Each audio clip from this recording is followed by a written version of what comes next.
you just hit Roche, and it's so free every time. And I in the most recent, like this patch, I've seen a lot more 50, like even sub 15-minute Roches, more than I've ever seen. I feel like in my entire Dota career. Yeah, especially if the team play on the Radiant side, so they could get the top Roshan Aegis, and then they will get the top mini 20 Tormentor, because both of the objective is flavor to the Radiant team. And here, Stada, last pick to finish the draft for IAP. It's pretty solid draft here. Stada off lane, Ember mid, Luna carry. So guess on the Cloud Dawning last pick. Oh man, I don't know enough about ZQHY to sort of get a gauge on what he's thinking about here. They did end up banning out his Slark, which is a little funny to me. Yeah. Morphling's an option. I don't necessarily hate it, but I'm unsure if I love it either. Turning into Luna's okay. Right, turning into Slardar's okay. Turning into Ember feels pretty good.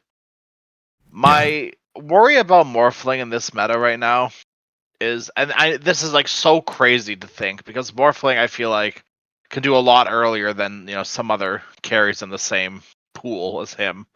He just feels a little too slow. Yeah, compared to he feels like he needs like 3 crucial items and one of those items aren't BKB. Yeah, compared to Luna, Morphling is maybe his timing is around maybe minute 20 plus, like you say. Need 3 items, maybe something after one more item after Manta, and then the hero is able to join some fight. And here with this Morphling pick, I see the idea why, because he has high base armor, which is pretty good against Stada. And then he's, like you mentioned, he's a really good hero. If he turn into Ember, get to steal the Flame Guard and Sealing Chain, it's pretty good against the Ember too. Just that I feel like the hero might just take too long to come online and might need to depend on the Storm Spirit or maybe Brewmaster to make some good play in the mid-early game. Yeah, Han sort of needs to get a good handle on the game very quickly. Yeah. This Morphling can work. This Morphling has worked in the past for some teams.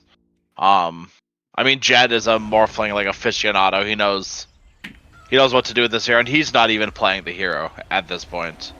So I think that kind of says a lot to me about the hero when these, Morphling players are shying away.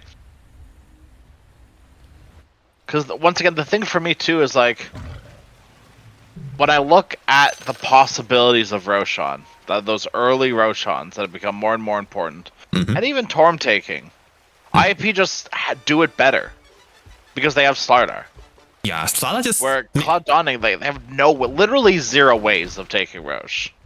Yeah, until Morphling comes online, there's no good way for them to take objective. But for IAP with Slardar, they speed up all the objective. Oh, we might see this is a crazy pull here from IAP. Yeah. Okay, Fireman Fader Bond. Oh my goodness. They do end up getting a pretty decent trade for Cloud Dawning, but what an absolutely insane move from both teams. Like, oh my god, dude. How does Dawning know that IAP are going to do this? I think they know that Qian might need to protect his trees, and... Yeah, that's true. Yeah, and Cloud Dawning just read that play and just counterplay that. That's crazy, dude. Yeah, the 4-man or 5-man Fader Bond into the bushwhack. Wow. Good start. The biggest bushwhack I've ever seen. 0 minutes. Insanity. Yeah. Oh my goodness. It's weird because, you would love to be able to cut these trees. But you're laning with a hoodwink. How much can you get rid of these trees realistically? Before your lane partner's also sad. Yeah. There's no pulling blade on Fu Wing, and like you say, he also loves to play with trees, so he can land his spell. Kinda a bit counter synergy. Minus points for me. I do love when the pause 4s grab a Quelling Blade. Yeah. When playing against like Furion or Wink, Yeah. we always get it's always good to get a Quelling Blade. Yeah, there's times where like I always try to get a Quelling Blade when I'm playing against Hoodwink. But part of me is like, okay, I'm gonna start with the tangos, right? And if I can't cut the trees proper in lane, then I'm just gonna say screw it. I'm too slow. It's too early in the morning, you know, like something's going wrong with me. It's not worth the extra gold, but it's also like it's 100 gold. Is it really that big of a deal? We kind of already see the bushwhack kind of failing in the top lane where they try to bushwhack to a tree at the same time the Brewmaster cuts it, and you're like, oh, this is just what we're doing here, huh? Yeah, maybe it could be the ping for the Chinese team here. I don't know. Yeah. So far, looking at this lane, Luna is doing great in terms of last hit, and we might see a good attempt now because both sides they are level 2. They have usually we might see a kills when they hit level 2. And Wing and Brewmaster, they have really high kill potential if they land their spell together. With the Cinder Brew and the Bushwhack. Tree didn't kill armor level 2, very interesting. I don't necessarily, I mean, I say I don't hate it, I kind of hate it. I think that ability is so strong. And I just don't know how much Nature's Grasp really does for you in lane. Like, this is cool that he can sort of sit in it and have the benefits of trees, but... Oh, that is not a good look for me. Morphling dying with Valdir's Shadow Word off cooldown. I think that's a mistake. He somehow got caught by the double disable and he didn't manage to morph strength. Because on paper, this lane shouldn't really ever die. Yeah, with Shadow Word, Warlock, yeah, Morphling should never die. But somehow Palo caught in off guard. And people sort of forgot for a while how strong of an ability Shadow Word is. Because it's not a crazy, it's not like, it doesn't do a lot necessarily. But the heal is so good. Like, I remember when Warlocks were going like 4-1-4. Because like Soup was just overtuned. Yeah, by the way, we forget to mention that Warlock got his 5 charges now on his black oh my god! At the start of the game, this is a dream start for Warlock. That is, oh my god, I'm like foaming at the mouth thinking about it. That is like level 6 as soon as he hits level 5. Yeah, also Sorcery got some free Galvanize stack at the start of the game. Oh, that's true too. Yeah. 4 Galvanize stacks to start for Storm is insane. 1.2 mana regen for free. Wow. And he's turned it into a lot in lane as well. Han is doing very, very well. Yeah. But his rune got stolen, unfortunately. The bounty rune. It happens. But in terms of CF, he's leading more than almost double. Oh, another kill, bottom. A lot more damage than you think coming out of, you know, Slardar Shaman. Yeah. If you got a full length, because what's Morphling gonna do to a shackle? What's Warlock gonna do to stop a shackle? So you're getting full duration shackle off. 160 damage ain't too shabby, you know? That's a good point. I think we always have to watch out when playing against Shaman. Need to save a disable to cancel the shackle. But looking at the Cloud Dawning lineup, they don't really have a good way, like the long range disable to cancel the shackle beside the Bushwhack. It's like just Bushwhack. It's like that's... It's not even instant either. That's the thing with Bushwhack. Yeah, also in slot reliable, sometimes we need a tree, right, in order to land a stun. But if there's no tree around, kinda hard to cancel the shackle. It always surprised me that Hoodwink never got the Mars treatment, where like the cast range of Acorn Shot is just a bit smaller than the cast range of Bushwhack. Mm-hmm. So sometimes when you're playing Hoodwink, you just really drop the ball sometimes because you got to get a little bit closer to Acorn Shot than you do Bushwhack. Mars, it's very easy nowadays for him to get the Arena Spear combo, but Hoodwink players are still kind of in shambles. Yeah. And looks like the first power rune is gonna go to Palo. No power rune for any of the Spirit Hero.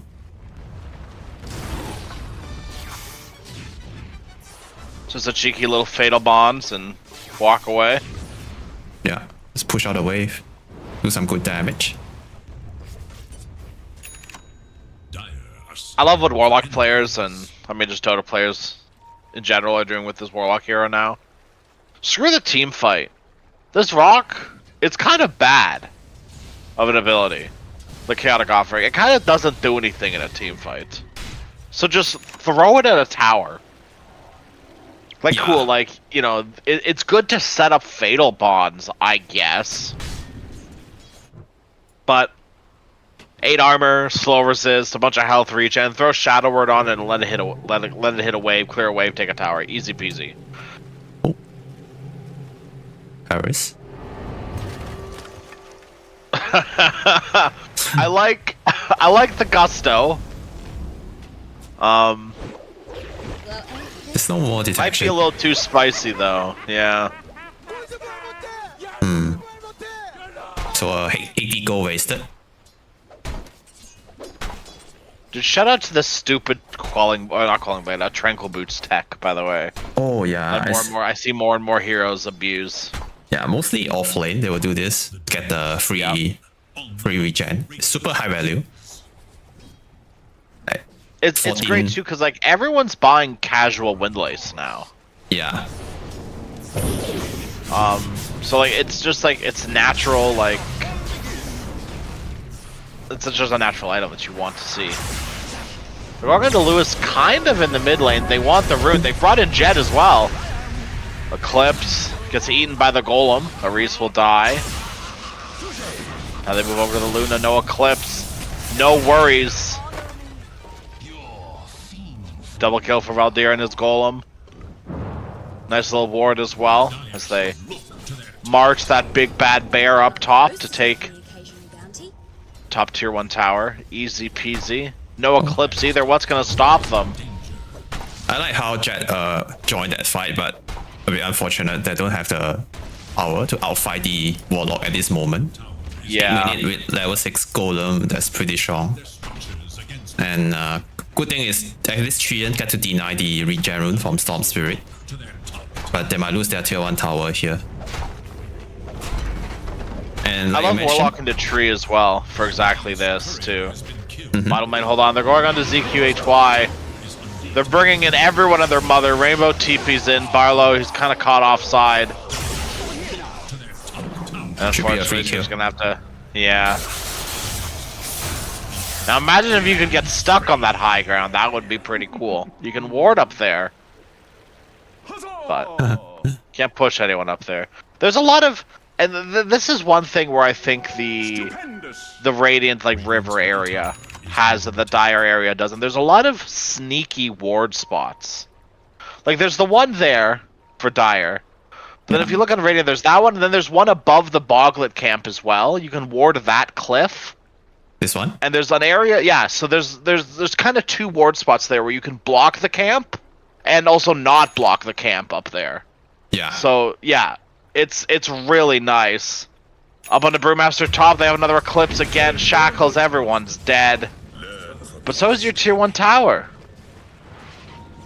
Yeah, this is a little bit of sadness. Han finally gets his hands on a rune. God bless him. Ooh, Arcane Rune Summon. That's a very good rune. God, I love this Dota 2 so much. You know, I think that, you know, yes, we need a patch. Yes, I think there are some valid complaints about the state of the game. But people are still innovating. The meta is still shaping up and changing, you know, every day. Storm is building Greaves, and Fogers are building Meteor Hammers. We're dropping Rock for tier 1 towers. Like, the game is still changing. With or without a patch. Yeah. And I don't think it's a bad thing that we stagnate a little bit. That's what we love about Dota. There's so much thing that we still haven't discovered. There's a lot of like cool interaction, things like that. Everyone too, like at every level of Dota, there's these niche little interactions, or random little bits of, oh, that's really cool tech I've never thought of before. It just takes one person to do it at any point, because as much as metas and ideas trickle down, they can trickle up too. Yeah. And this is the golem just for the tower that you mentioned, and for the viewer that don't understand why, because usually people just use it for the team fight, like to land a multiple hero stun. But in a high level, like high skill pop or high skill game, it's okay to like just use it for the tower. Just use it like a serpent ward, a mass serpent ward, for pushing. Yeah. It's pretty good too. And sometimes you can use it to farm, like stealing some farm, like how he does here. Very efficient. It's kind of like big. It's big ward that moves. They're bringing Jet in again. Oh, sounds big. On. Oof. That's what they wanted to do earlier with Eclipse. Yeah. Couldn't quite find the angle for it last time around. Works this time. And that's very good too, because they needed to start chipping down these galvanized stacks on Storm. Yeah, they have to stop him from snowballing. The last time they have the Warlock Golem share most of the Eclipse damage, but this time around, Storm went in alone for the rune. Which he's going to do, like every time. It's a Storm Spirit. Yeah. It's like an alchemist and money, like he's gonna go to it. Let's talk about the Guardian Grave on Storm Spirit. Do you like the idea? Like Guardian Grave first item on Storm Spirit? I heard some people that don't really like it. I think it's a lot cooler than BO3's Storm Spirit. When that was, a thing very briefly. Bottom? I mean, this Morphling is a tough nut to crack, especially when rotations coming from the Brewmaster. Ember has to bail, but the rest of the team not as lucky. Slider is stuck, and it's fresh sashimi for Cloud Dawning. Aris is trying to run away, scurry on out of there, but unfortunately, the trees aren't really your friends when you're playing against a Hoodwink. Yeah. Really good turn around for Morphling, turn into Ember and use the Flame Guard and the Sealing Chain by time for his reinforcement to come in. And they turn that fight. TB's up top too to protect it. Yeah. And he should be able to clear out these wards pretty easily. Yeah. Get most of the last hit too for the extra gold and experience. I don't think they can stay here in Cloud Dawning though for this 14 minutes. Luna's come over, they drop the rock. Ooh. They can't even get out. Valdir dies. Storm Spirits eats a big thunk from Treant Protector. Brewmaster, no ultimate. Is he gonna be able to live? No, he's not. Luna falls, so does the Ember Spirits. Big Bad Han here to save the day. Slider, still no Blink Dagger. He's just a fish that likes to watch. Can't do anything from the sidelines. He needs this Blink Dagger. Yeah, can't really do much. Kind of hard for him to run into the Golem and the Storm Spirit random damage. Yeah. It's just too much damage coming from Cloud Dawning at this point. People also kind of underestimate the damage coming from Warlock Golem. The passive damage around Thing hurts. Golem. Yeah, the damage is pretty high over time. And with Greaves on Storm 2, the instant burst damage that you can do is very limited on IAP without a Slardar jump blink, so anything meaningful that you might do in that first go, Storm Spirit just heals it all up, and then it doesn't matter. Yeah, it's also kind of hard to stop this Storm Spirit with the Sealing Chain. He can save his Guardian Grave to dispel the root. They're making moves up towards Morphling. Oh, Barlow can be catches a him, good kill. hexed. He's in the middle of a wave. They can't really eclipse. Do they need it? Wow. Dropping low. Perfect. They did have to use the Treant ultimate, but it doesn't get much better than that. It's a free carry kill. Goes to your carry as well. And maybe now you can take the first tier 1 tower of the game for IAP. Maybe they drop the snakes. Yeah, they absolutely do. I like how They're all rotating heroes up here though for Cloud. Yeah, with the amplified damage rune some more. They wanted to defend the top tier 1 tower, but it's a bit too late. With the catapult wave and support ward, they have to give it away.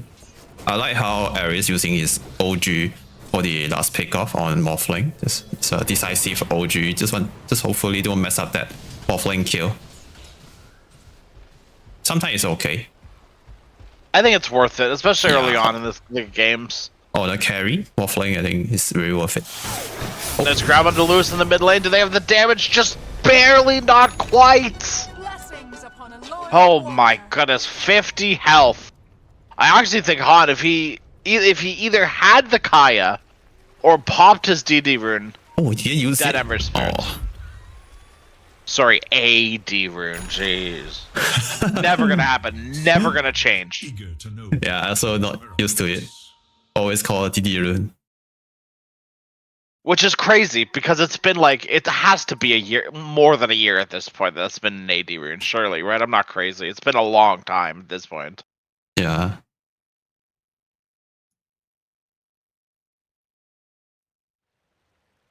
Okay, Paolo, you don't need to yell. Jesus. Discord! Okay. All the servers have been a little wacky recently. The Dota servers, the Discord servers. Have you been getting like packet loss randomly? Yeah, sometimes it does. Or is that an NA thing? Because it hasn't happened when I've QDU. Oh. V does have a blink, but he's not going to be able to use it in time. Making the move, the fish. He's pretty damn fast, though. It's always leg day for him, but unfortunately, I don't know if V's going to be able to get out of this one. Sharpshooter from downtown misses, might give V an opportunity to get out. The blink, he needs the blink. Oh my god, he's out. Missing the hook sharpshooter and let the fish get into the water. You know what happened next? It slip away. Yep. And top, they are trying to go on the Morphling again. They have OG available and Morph and Luna around with the Eclipse. No Manta style yet on the Morph. This can be a kill if they bring the heroes. But the counter play coming from Cloud Dawning here. Oh, they pop the dust. It's all jet. They ended up hitting the Treant with the dust, but matters not. Luna tries to TP out, but that is very, I guess ambitious would probably be the nicest word I could use there to describe that. Yeah. Especially when Morphling simply turns into you and hits the Lucid Beam button. Kaya on the Ember Spirit. They're going to be able to deny the mid tower, but a dead tower is still a dead tower. Okay. IP, they are making move well. on the side lane. They saw like a lot here on the top that killed Luna, and they instantly pressure bottom. And here they are hunting the hook wing. Pesky squirrel, throw the stun, just use the stun, press the button, okay. Nice. That's technically a stun, I guess. Overgrowth used, Hoodwink caught, shackled up as well. Bye-bye, rat. And they got the tower too, IAP, 3 towers down. Feels very good. They just can't lose this tier 2. It's way too early to lose a tier 2 tower. Morphling though, I don't know how much you really want to tank through all this. You have kind of your team backing you up. No follow-up though. Yeah, and Brewmaster is here. Oh, Morphling. Oh, Storm. Han! Hello? Okay. That certainly was a choice. They're gonna lose up Valdir in the back as well. Moving towards V, they purge off the sprint. They don't have the damage now. They don't. They really don't. They just get out of there. The Earth Panda. Yeah, huge mistake coming from Han zipping in like when the when his team can't really follow up. There's a big disconnection just now on Cloud Dawning. Storms will zip in without seeing or without jumping on the Shaman. That's just a huge mistake. If he want to zip in, he has to make sure he can shut down or delete the Shaman first. Delete the Shaman first at the start of the fight. If not, Paolo just gonna save all his disable for the Storm Spirit, and now he has the Blink Dagger some more, which means it's gonna be harder for Storm Spirit to play a team fight until he has a BKB or something. And now that fight costs them free every time. Yeah. Oh my god, no this is like the dream. Yeah, the dream gets the shard. Okay, the problem is though he did just buy it. Oh no. And he did just sell it. He did this. That's the worst part. He bought it and it was halfway towards him. He had to then fly it over to the secret shop to sell it. I wonder if he still have the grace time, the penalty. I was watching. He definitely did not. That. Okay, I think still okay, right? He's only losing. It's fine. Yeah, 700 gold. It's 700 gold. You know, to a Treant Protector, he farms. He farms fine with Nature's Grasp max. It's nothing crazy. Like, I wouldn't say he farms faster than a Warlock or farms faster than a Hoodwink. Like, it's fine. Yeah. Still waiting for the day, by the way, that Shadow Shaman Ags becomes useful. I don't know what the hell Valve was thinking about that. I only see it once in my pub, and I think I also see once only in Pro Match. I saw it. I saw it once on Reddit when you could shackle a courier, and then they would run the courier in. That's funny, but not good. Yeah. Okay, a free pick off. Yeah. Yeah. Roshan is on the menu. If a tree dies alone in the woods, doesn't make a sound. Well, you know, I'm gonna be honest, this wasn't the team that I expected to be taking Roshan first. But with the lead the Cloud Dawning have, Morphling has hit the 2 items that he can fight with. He does want the butterfly, but with an Aegis in his pocket, or maybe even Storms, this should give Morphling the time necessary to farm up that last item. Now he's going to need to wait at least 2 minutes as his courier dies, but it happens, you know. Yeah. Happens to everyone. Right now, with the Aegis on Cloud Dawning, they have all the control right now on the map. They can just go for team fight too. They have the Brewmaster out and the Warlock ulti. And V is running away from the Storm Spirit, building the Arcanum Scepter. They might need more item on IAP in order to man fight, a 5-on-5 man fight. Need a BKB on Luna. I think it's flying out right now. Okay. I don't see it. I see the Mithril Hammer in inventory. Drop Eclipse, the Morphling. He's the one without Aegis. A free pick off in the jungle. Yeah, good play. Really good smoke play from IAP. And this kill on Morphling is gonna slow down the momentum coming from Cloud Dawning with this Aegis power play. They're also avoiding this Storm Spirit. They really need to. They really need to put a comma in this game, right? Like, you need to, maybe not a full-on stop because you need to find opportunities where you can, but making Cloud Dawning sort of think twice about where they go on this map is a very big thing. Slider's finished Ags as well. It's going to increase his survivability just a bit more. Would maybe have liked to see a BKB, but you know, I can understand not as well.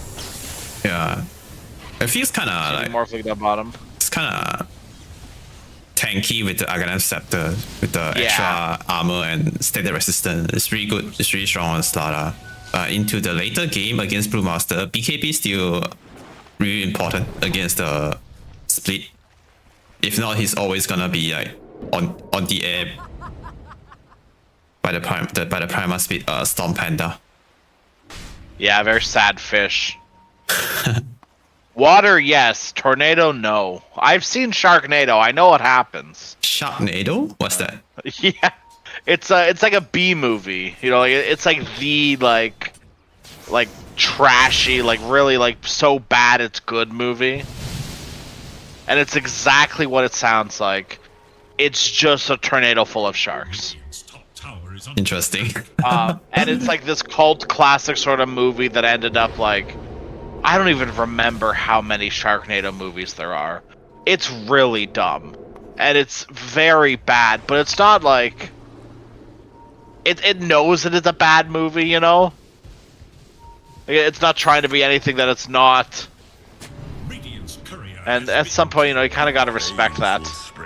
Aeon Disc complete for the Brewmaster.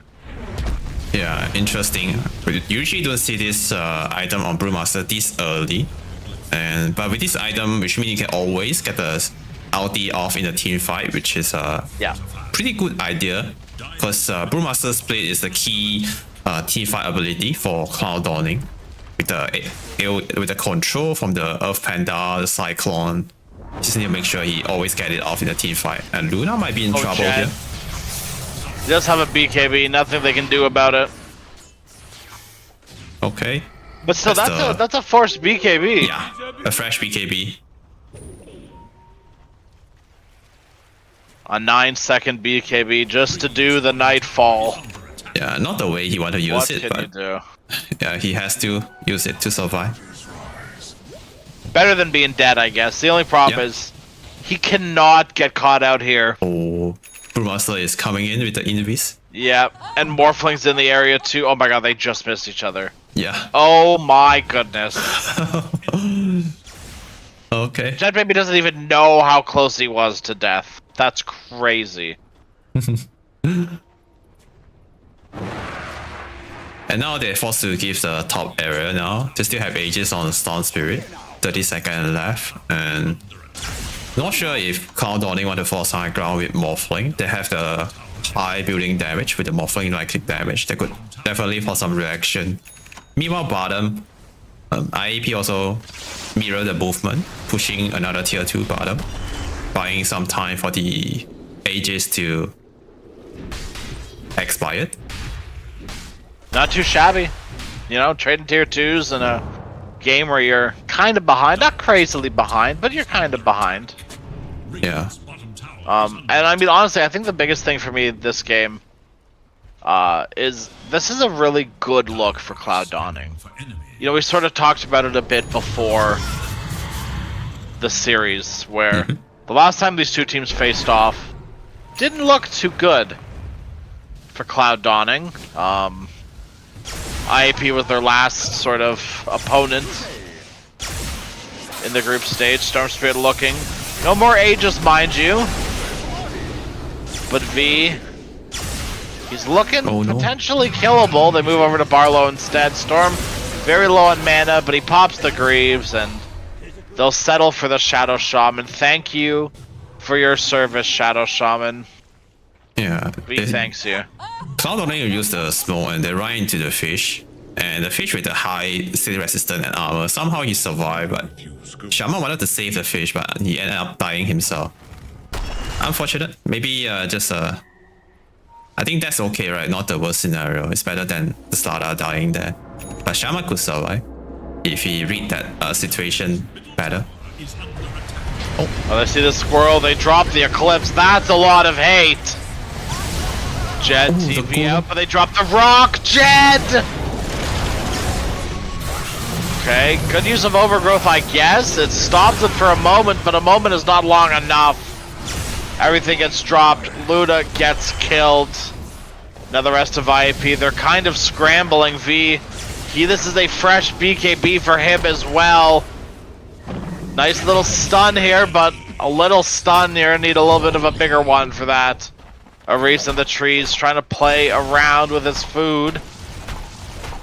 Just a little bit, but this time the food sort of bites back. Not what you want to see. Okay, the fight started with Luna using the Eclipse to burst the Wing together with Trian. And the Golem somehow cancel the BKB Luna Nightfall just in range. But somehow Stardust still went in after that. Even seeing the split use on Brewmaster, that's not a good move. because I don't think they need to fight into the Prima speed. They got a kill already with Luna, and I think it's okay just to let the Luna die instead of losing more hero in that fight. Yeah. But that's okay. Hard to justify either way, right? Like it's okay, like let my carry die versus Yeah, it feels kind of bad sometimes. I guess the carry die. That's why they went in. Lewis is out on his own quite far, but with an Arcane Rune, I feel like he kind of knows his limits. And he also did get the Brewmaster A on disc, so that's something that is on cooldown for 80 seconds. Yeah, there's also, a chance now, a glimmer of hope. I also like there's levels of cooldown on Refresher and Eon disc right now in this recent 100%. patch. Yeah, I like the 100%. idea how they make this change on the items, the OP items. Yeah. The pros were abusing. Aeon Disc is a very interesting item to me. Because you can look at more recent pro games, and a lot of heroes have Aeon Discs. Because it solves an issue, right, of getting bursted full to 0. And I think it's one of those things that pub players just don't get, I feel like. Aeon Disc, like, I rarely ever see it on my pubs. I love the item. So, like, you know, there's that greedy part of me that gets a little sad when it gets nerfed, but then, you know, like, it's healthy for the game. And maybe more people, they shouldn't, but maybe they'll understand that Aeon Disc is a very useful item. We're gonna see a big fight Pop the coming. Hoodwink again. Stun, Eclipse again, all for the Dirty Wrath. They get the split off. But the BKB is up. Everyone's just sort of running away. Warlock in the back drops the rock. Overgrowth onto the Brewlings. They're trying to let Luna just sort of go ham. They get the Storm Spirit as well. Jed, with his BKB falling low, he's got to make his great escape. ZQHY. No bash primed. It wasn't ready, so Morphling is able to get out, but Brewmaster not going to be as lucky. TP was used, cancelled, and he has been killed. IAP. That's such a good fight for IAP. Starting the fight by bursting the support first with the Eclipse and even with the Prima split. But IAP just stay and keep their formation together, but Amber Spirit also breaking the Cloud Dawning formation by running into the Warlock after that. He get the spell off, but not in a really good situation, not in a really good way. And they just kill them one by one. That's a really good fight for IAP, and Roshan about to spawn in 20 seconds. There's no split for the next fight, so they might just get this tier 2 tower and the Roshan for free. And now IAP, they are back. Finally. 30 minutes with that one good fight. They're back into the game if they could secure the Roshan. You know, out of all the changes to you know, heroes and items and this and that, one thing that I cannot believe that is still in the game is the Treant can put free vision inside of the pit. Couriers can't get vision inside pit. They've made it harder for some other abilities to get put inside. Like, you can't put mines inside a pit anymore, I'm pretty sure. Or maybe I made that one up. Like, there's abilities you can't put in pit for vision, which is, like, fair enough. Right? And Treant has always been this hero that kind of skirts by, because technically it's just a tree, but it's enough to get vision. Lewis, trying to live through it all, is just barely able to now with the Eclipse out as well. The Brewmaster Aeon Disc is still on cooldown. They needed 17 seconds for the safety net of the Brewmaster. Fortunately, won't be able to. Navi, he wants to make it an Ultra. He smells blood in the water. And Lewis will deny him of his Ultra kill.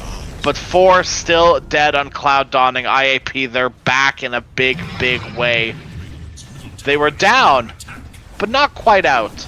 And now the terror of the towers comes wailing your way, Luna. She's gonna take your racks and your tier 4 towers all at once. Yeah, one of the best high ground siege hero, Luna, with the Moon Glaze, is very easy to get Mega. And in the last fight, they have the Primus bit, but he can't get it off. And the previous fight, the last fight, he managed to get it off. They also lost the last fight. And imagine if he can't get the spell off, the team fight is gonna be even worse for Cloud Dawning. And now they lose one cell Rex. Not the worst scenario, but now they are playing from very behind. One Rex down, and with the Aegis on Luna, they might need to deal with the another push coming from the top side later. Barlow has Boots of Travels on the Shadow Shaman. Wow. Also, look at the cast range of Shackle and Hex, by the way. This was the big one that kind of caught even me off guard, and definitely caught Brewmaster off guard too. He was shackled from the high ground. There was nothing, no one could get that far into the fight to get to the Shadow Shaman. Because they have such good bodyguards protecting him. You know, usually it's the carry, or you know, the mid-sniper or something that requires these bodyguards in the fight. But when you've got these big bodies just throw in front of the Shaman, it's just free. They gotta kill the Shaman, and they do exactly that. The split gets used, but they trade the Warlock. He's already dropped the Golem, so I guess job done. But Jed, he has Brewlings in his mind, Brewlings in his heart. Drops the Eclipse just as a wave shows up, ZQHY. Unfortunately, he took too long to pop his BKB, and he is dead. 80 seconds, no buyback. Lewis, he has buyback. He's bought back into this game. It's moving over towards Han. Jed, a triple kill. And GG is called just like that in the blink of an eye. I like the cool... come back in a big way. I really like the cool interaction between the foul play and the sharpshooter, the brick mechanic. He just disable the shaman and just one shot the shaman, so he don't come out alive from the to the chicken. The brick actually really good tools to deal with the shaman full play, but not good enough to win that fight. IAP really good utilize the buyback from Ember Spirit to win this last team fight. They still have the Aegis on Luna, by the way, so that fight is pretty easy for them. They also have no buybacks on Cloud Dawning. Just one huge mistake from them from Cloud Dawning cost them the mid game, cost them the Roshan, and they lose 3 team fight in a row and they lost the game. And IAP again showing us that they're the better team. Yep. I mean, IAP, they've been around, you know, different rosters, but they've been around since probably one of the first few seasons here at EPL. Right? They've gone around the block multiple times, many a times around. I think previous times now, you know, sometimes they'll finish like 6th place, 5th place. It's like, okay, like I feel like they think that they can do better, and they absolutely can do better. And maybe this is the sauce, the roster with the sauce to get us there to maybe, you know, 1st, 2nd, 3rd place victories here. But it's going to be a hard-fought battle for IAP in the upper, well, I guess not upper bracket, but like when those upper bracket sort of champs start coming down. You know, Glyph, probably not going to go lower bracket, but YG, you know, Ivory are here in the lower bracket. These are some tough nuts to crack. But they did a really good job here against Cloud Dawning. They were just unable to sort of build a meaningful lead on Cloud Dawning, and IAP take full advantage of that. Yeah, but it's a best of 3 series, not over yet. IAP only take game number 1, and game 2 will start after a short break. Don't go anywhere, boys.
the end, Cloud Dawning. A little bit on the back foot.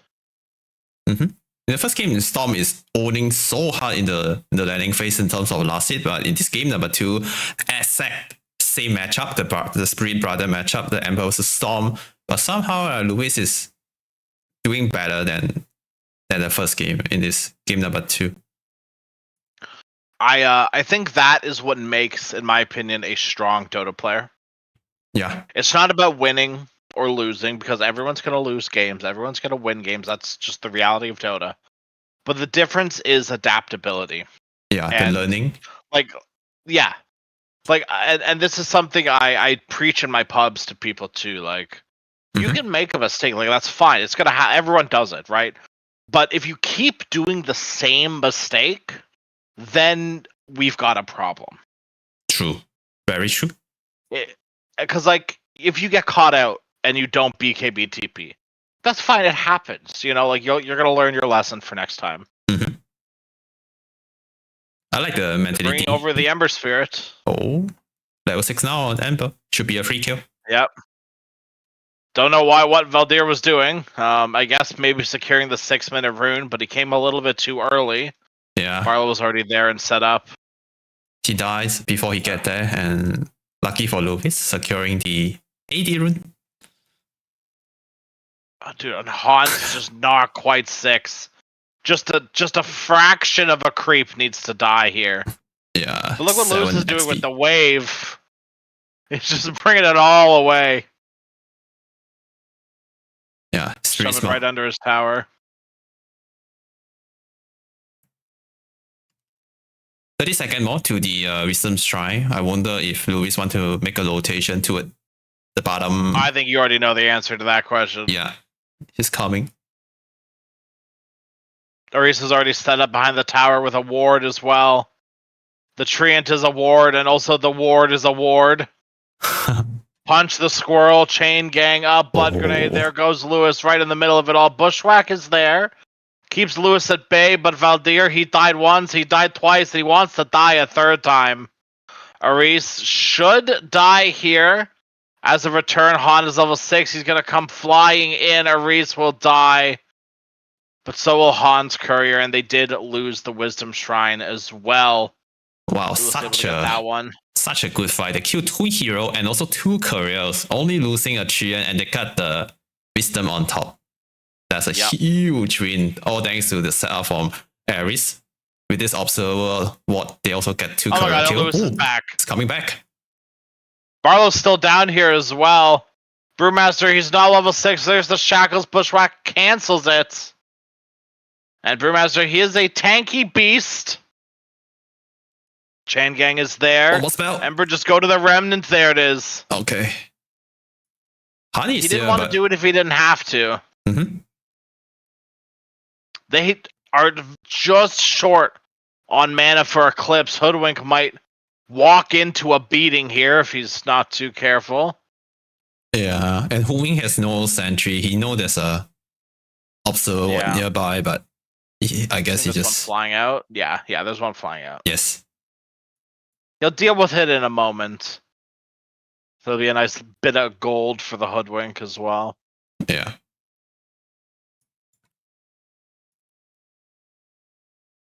Aries trying to set up the kill here in the middle. They might need a Shaman to be here. Yeah. Yeah. If anything, they're just going to make Han hate his life a little bit. Okay. That's he's kind of out of mana. Hold on. He has mana boots. The couriers respawned, and he gets the mana boots. Probably the saving grace of Han, honestly. Yeah, that was a close one. If one more like seeding chain might be able to kill the Storm Spirit. Oh, Luna. Nice. They do get the Luna kill down bottom with the split. Yeah, the blue split. And then they get to punch the tower. Storm Panda. It's crazy the scaling on Storm Panda's Demolish. It's like 40, 80, 120, something like that. Oh, Valdir should be dead. You know, I I don't hate it, right? But I get it. It does make me sad though. Yeah, he got Lewis baited continuing his streak. by the tier 1 tower. He wanted to take it down because he know that there's a Chuan with the leaving You armor. have to. Yeah. You do have to all in these towers because, like you said, like Trian's just gonna press the funny button. He's gonna press repair kit on the towers, and then you're like, okay, what's my purpose? Like, repair kit. That's a one of the most broken neutral items. So stupid. Yeah. Such a bad idea. I remember when it came out, and I was like in a call with like 5 or 6 friends looking at the patch notes, and we all collectively went, "Oh, that's not good." Yeah. Like that's like good as in like that's real like too good. That's really bad. It's a bad idea, and it got abused like immediately. Yeah, thanks God they removed the neutral item. It just makes high ground hit so hard, and also like delay the game duration for so long because it's so hard to siege high ground. Dota's already a long game, you know. Yeah. You don't want to just make the game longer. Valdir up top, trading blows with V. Ooh. Ash Legion Shield, a very good tier 1 neutral item. Not enough to keep him alive and well, and we see, V kind of struggled a little bit last game with getting a well-timed Blink Dagger and making moves out of it. Yeah, this is a... Before 12 minutes, there it is. Wand, treads, double bracer, and a Blink Dagger. Very early living dagger. Large. Yeah. I also like this smoke play coming from Lewis and Paolo. So they wanted to take down this top tier 1 tower with this catapult wave, and with this smoke play, head to the top, just want to make sure there's no one able to TP down and defend this tier 1 tower. Even if they don't get any kills, they just make sure they are able to get this tier 1 tower for free. So now they drop this support ward and they know there's no one around, and they're gonna walk back to a mid to defend their own tier 1. Good movement coming from IAP. They are gonna lose bottom, unfortunately, though. Oh. Reese is trying his best. Deny? Oh, so close. Yeah, that was close.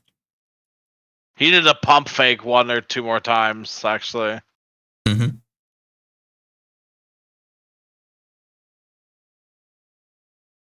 he get hit by the fire, the liquid fire? Maybe because I don't think so. Maybe. Yeah, if he get hit, maybe with the attack speed slow, that's why he not able to get the denies. I don't know. Well, he hit it. He just hit it too soon. Yeah. Oh, correct kill. Nice.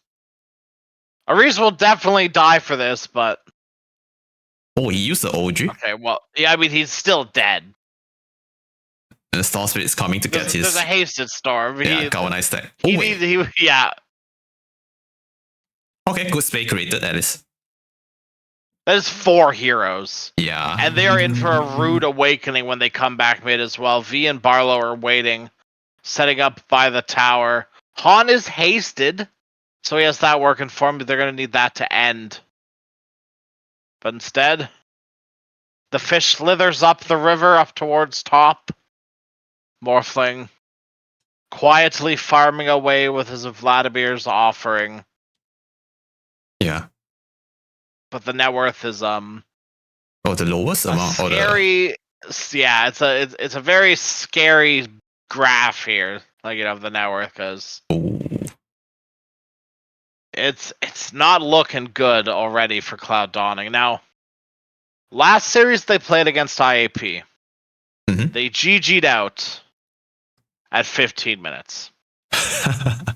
Now, thankfully, it doesn't look like we're in that sort of position again this time around. Not yet. Not yet. We don't know yet.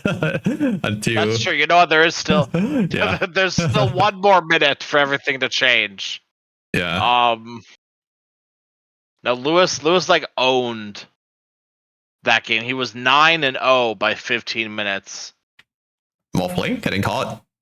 There's a Spirit Vessel on Lewis. I mean, oh, man. I was going to say he should be fine, but Barlow was there just in the nick of time.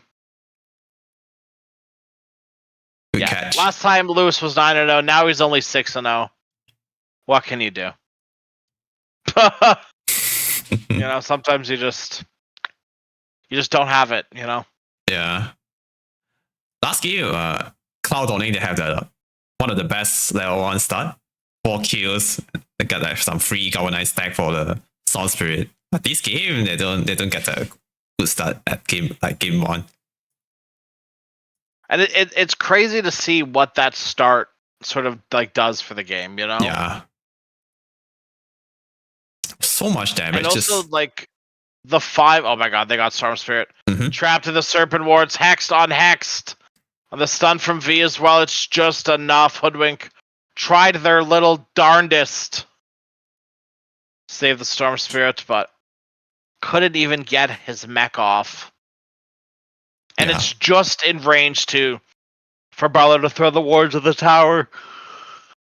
Perfect chain stun coming from IAP, secure the Storm Spirit kill, also the Tier 1 tower. Now they are invading the Dire Triangle. They also getting this bottom Tier 1 tower with Luna. They're closing the map, and Jakiro should be dead here. Definitely dead here. Yeah. We gotta make sure the Morphling doesn't die though. V, nice stun. Shouldn't be able to get out of this one, but the tree armor is doing a lot of work on. He had to zip a little bit farther than he wanted, now he's out of mana. Does have a soul ring as well, V. He wants more and he gets it. Oh, poor little Hoodwink. Tries to find the kill onto V.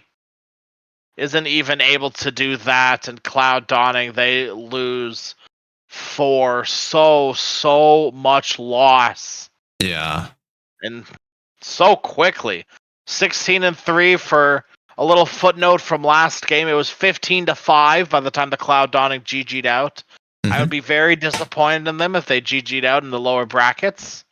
You know, group stage is group stage. Sometimes you just got to save mental.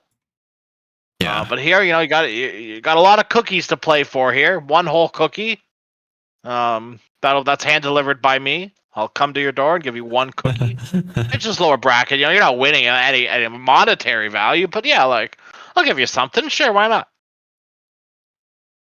And it is a non-refundable cookie, and it is oatmeal raisin. So yeah, they need that cookie. They don't have a map to play in right now. The map are getting smaller, and IAP they are slowly choking Cloud Dawning. The map is getting smaller, and Roshan with level 2 corrosive haze should be an easy one for IAP. After Aegis, and Luna can just take the Aegis and just take down all the tier 2 towers. And this is sort of what I expected last game for IAP. Yeah. Right, as they are the first Roshan takers. And the map, like, it almost gets smaller the longer this treant has ags, to the shard rather, too. Because you got more and more trees out, which means more and more vision, which means you're you know, increasingly unsafe everywhere. True. Nice little regen rune for Han. Maybe that will be the damage boost that they need to sort of kill off some of these heroes. It's kind of hard if they don't bring enough damage to kill someone because of the living armor. The buff is just too strong. Now it's not just a flat armor; it's the damage block, which is really good especially in the early game. It's like equal to like you can block maybe 1 or 2 spell damage with that 1 point on living armor. It's pretty broken, I feel. Hoodwink going first item Lotus Orb, by the way. Oh. Yeah, Lotus Orb is pretty high value. I necessarily agree. It's good, definitely, but I feel like in my eyes with it, I feel like if you aren't getting that Lotus Orb at the initial jump, like that initial go of like Shadow Shaman is usually the initial go or the starter. Yeah. Oh no! Speaking of go, they're going right in onto the Morphling bottom. He is dead, anyways. I just don't think Lotus Orb like interrupts enough. Like your Bushwhack does the job of canceling shackles. Yeah. If you're Lotus Orbing someone after the shackles have come out, I just don't think there's that much value. That's true. The problem is that it is still so good. it is still such a good item against Treant and Slardar and Ember. Jet. Luna has been left alone. She has no Aegis, and the team nowhere in sight. Shaman able to blink away, but not far enough. They get found by the pandas. And, you know, if you close your eyes hard enough, Storm Spirit's a panda too. V comes in, Valdira is dead! One crush and one kill. Ares pops the overgrowth just in time. Brewmaster returns from the spirit realm, but it's the storm. It's the storm that you need to worry about. Lewis comes in, cleans him up with the remnants. And now the body blocks onto Brewmaster. He is dead as well. Jakiro bought back, all for what? Here still comes going. Ember. There he is. Lewis catches him. The squirrel is in trouble, and the squirrel is cooked. Yeah. I used to know someone in high school that cooked squirrel. He was a weirdo. Oh. Yeah. His family were hicks. Like they were like real country bumpkins. It was some weirdos, and honestly, I don't get it. I never understood it, but he swore by it, and you know, I think Lewis is scorching a squirrel this game too, so maybe there is something to it. That fight started with Luna dying first sort of fight for IAP, but somehow IAP they decided to take that fight, and after the split end from Brewmaster, he just really show after that. He's just getting kill after kill, one by one with a beautiful Ember Spirit combo. And he still has the Aegis on Lewis. Maybe that's the reason why he decided to go in after the split. Yeah. And Luna tanked for so long with the damage reduction from his second ability with his facet, with the Moon Shield facet. But unfortunately, at the end, it's not tanky enough to buy time for his team to come in to back him up. But still, it ended up pretty well for IAP at the end of the fight. And here, a 4-man smoke coming from Cloud Dawning. Oh, that random back just break the smoke. That's crazy. Yeah. They're going to get V here. He doesn't have a BKB, but he does have the Aghanim Scepter. He's able to make his way into the river, and up he goes. Sharpshooter does connect, and V's not able to slither his way out. Without the Sharpshooter, Slardar might be able to get away because the Sharpshooter disable his innate too. But Xiangyu might be dead. Oh, but Lewis. Oh, okay. The Boglings, they had something to say about that one. Just wanted to help out, feel useful, and I'd say they were. Yeah. Lewis, though, he's the big man on campus. Keep in mind, Valdir bought back. He can't really afford to die. Oh no, he's dead. But unfortunately, he doesn't really have a choice in the matter. Lewis, Aegis will be reclaimed, but it matters all for naught. The tower is dead, and even after losing Slardar, IAP still are able to take a fight. Yeah, they wanted to go for the high ground now. You need to kill like 2 out of these 3 cores. Yeah. For IAP to not want to take a fight. V and Lewis can take any fight. Jed and Lewis, they can take any fight. So I feel like you have to kill Shaman, and you have to kill 2 cores, and then you have to win the fight. It's just that easy. Just kill them, forehead. You know, like, come on. It's not hard. Just press your abilities, and they'll die. Oh, But it's not that easy, though. Oh my god, what the? That's a crazy jump. You know, it's crazy. Is because IAP, they definitely weren't expecting it either. Because it just sort of happened, and they looked at him like, what? Hoodwink. Oh, look at this. Oh, he misses the remnant. He misses the remnant, and Hoodwink lives because of it. The racks, though, they Gone. Long gone. don't. Yeah, they unfortunately cannot be said the same. All the while, though, Morphling Got caught again. having the problems that Morphlings do, he's just not ready. And it'll continue. Shadow Shaman just Morphling. such a good hero against Morphling. For people that don't understand why that Morphling keep dying at this scenario, because of hacks, also like silent the target. So Morphling couldn't use his Morph Strength, and because of that, he just died from 100 to 0 after the Hex, followed with the Shackle and some damage. With the Spirit Vessel Shiwa, they also have 2 really good anti-heal item against Morphling. And just make his life so much harder before he gets his Manta. Even he gets his Manta, he can't always get it off in front of Shadow Shaman. And Morphling just has no game. True. Lewis, get a free kill. It's the Chipmunks. Yep. Getting hot. More roasted squirrel. Yeah. Lewis is hungry and Lewis will be fed. Yeah, well fed. With a Beyond Godlike Shriek. 11-0 on the KDA. Yeah, about to go for the high Gotta get ground. a game 3 going, guys. Come on, there's still an hour before the next match. Oh, yeah. Brewmaster, that's not how you do it. I feel like instructions man. were unclear. I said game 3, not run in front of your tier 3. What can you do? That's my bad. I wasn't clear with the instructions. Valdir, he walks up just to die immediately. Eats a lucid beam and a sleight of fist. And that might be the very last whimper here for Cloud Dawning, it feels like. Morphling is not hitting creeps. Instead, he's sitting behind his tower. Oh, buybacks. There's a buyback, and the Lotus Orb is kind of doing work.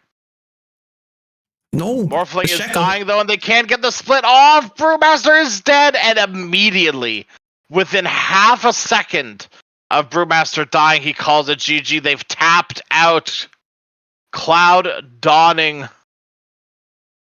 Wow.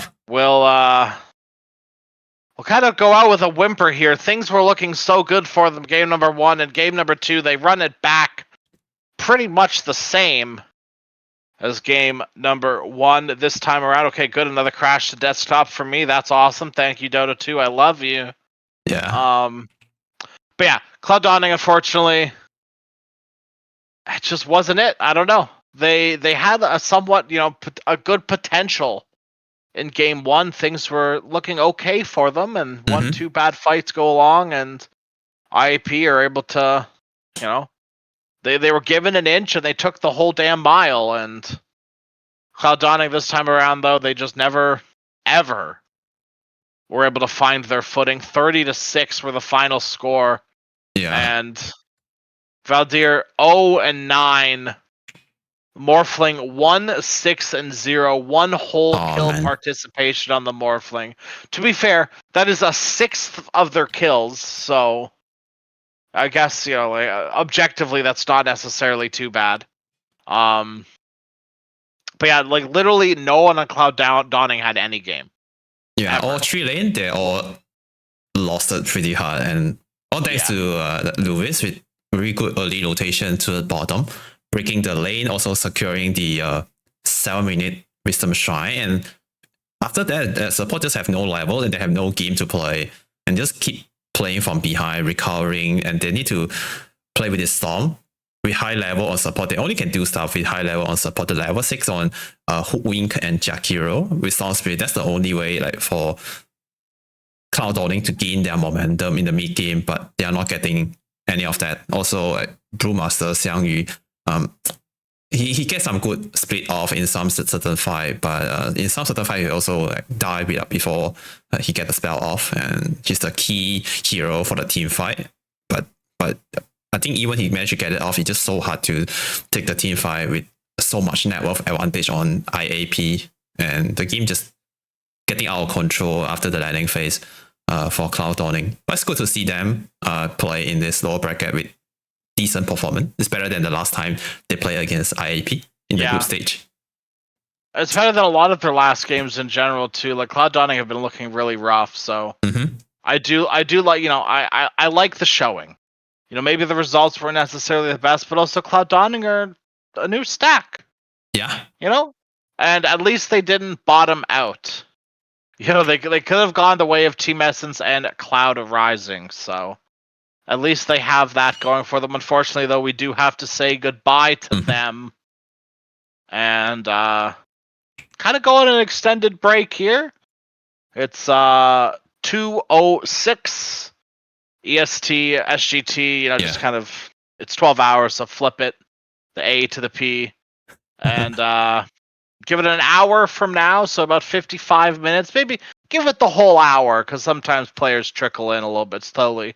We're going to have what's going to definitely be a doozy of a lower bracket matchup. Team Ivory, the team that came in second place last season here at EPL and have won their fair share of seasons. They've played many of seasons. Carsons have as well.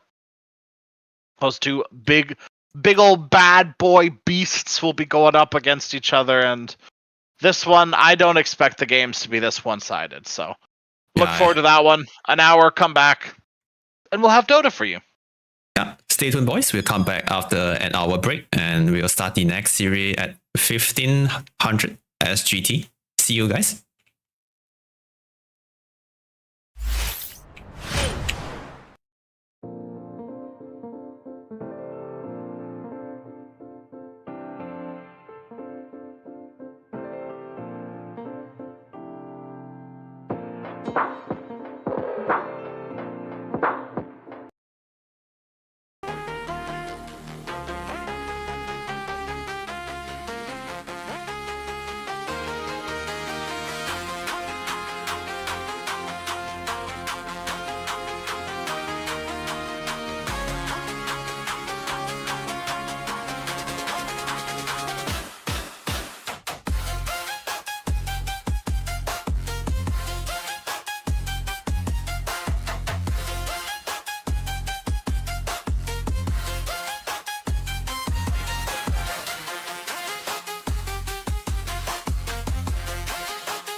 option. Been seeing more and more Void Spirit recently.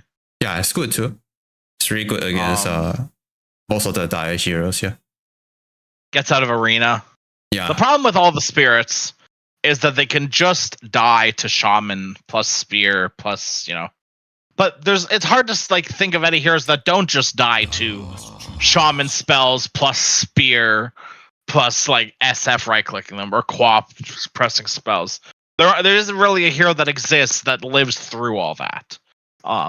So Carson's now last picking probably their pause 5 here for Hardell.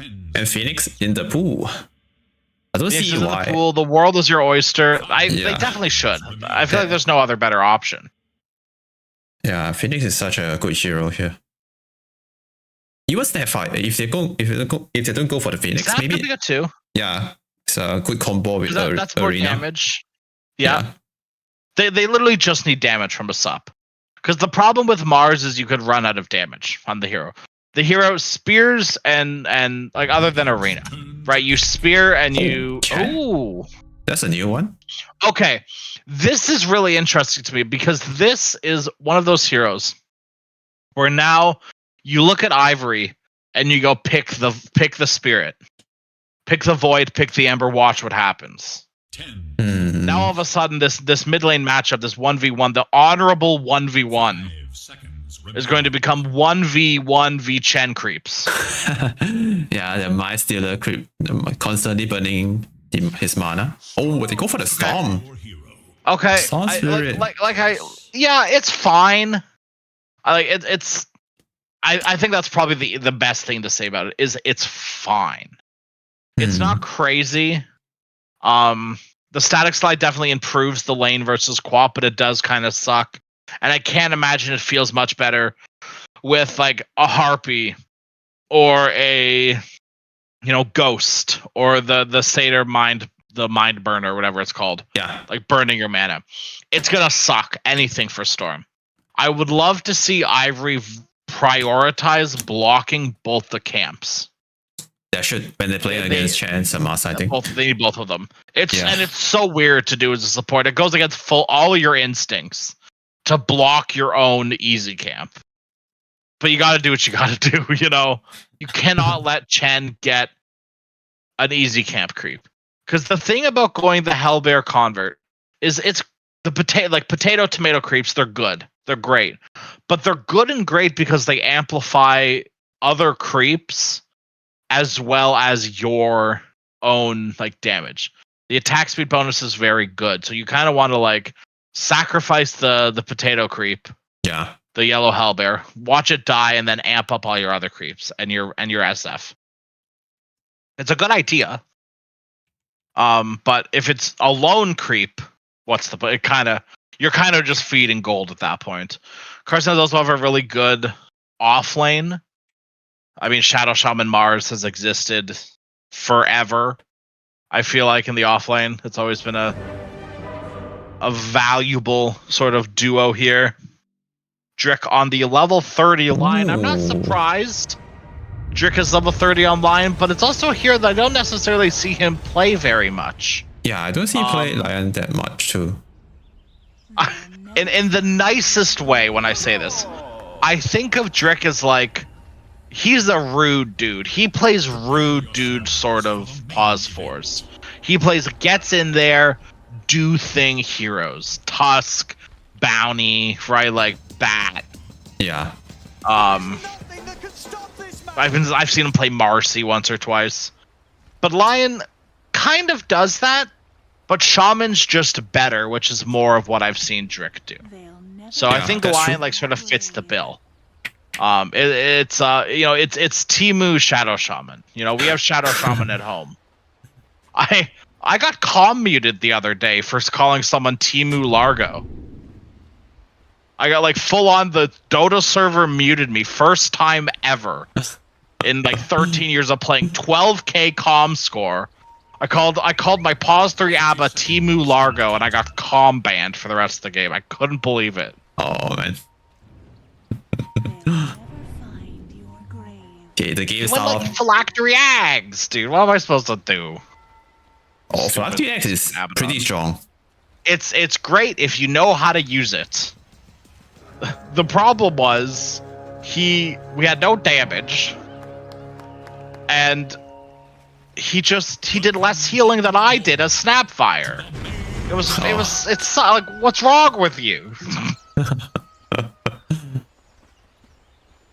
No beef with that build. I play 5 ABBA.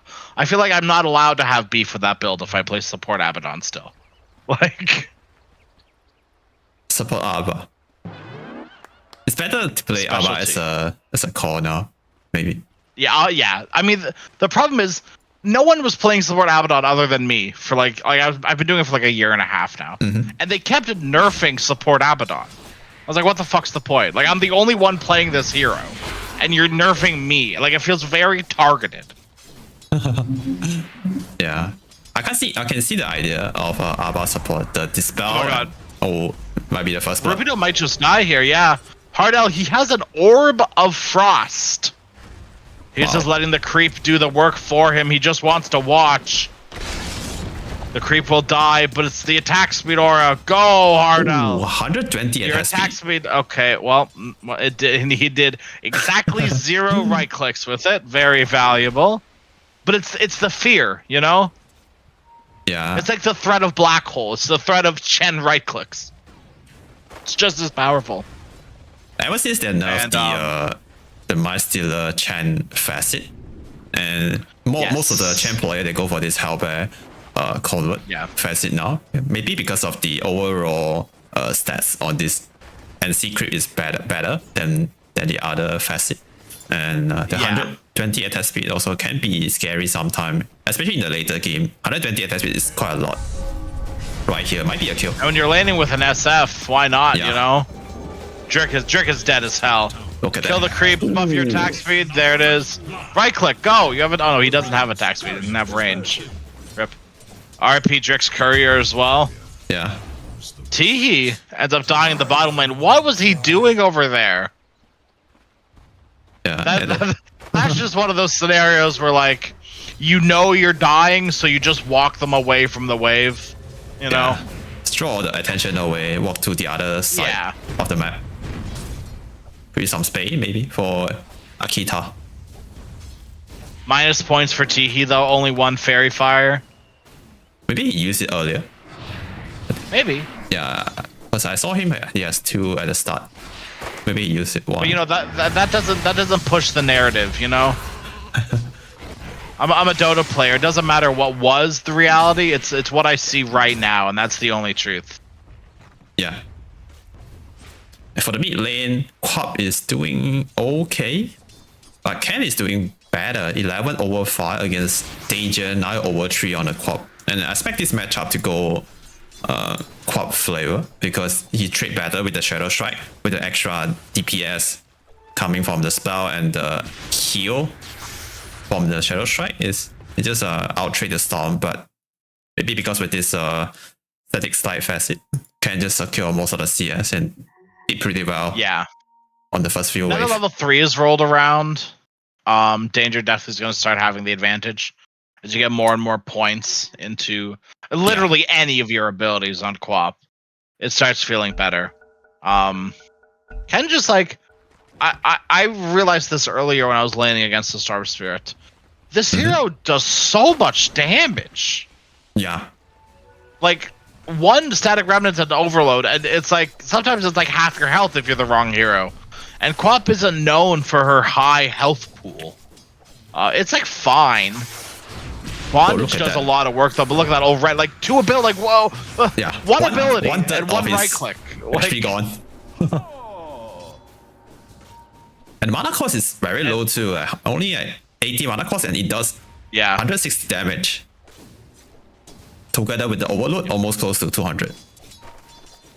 Yeah, static slide really helps Storm Spirit in a lot of these matchups. They send the potato mid, but they also send Drake. Oh, there's that attack speed. Look at them go! Look at that! There we go. I mean, Danger might die here. He's gonna trade his life. Yeah. Alright, I'll try to get some body blocks in, but too little, too late. Rupido, BM pause, what can you do?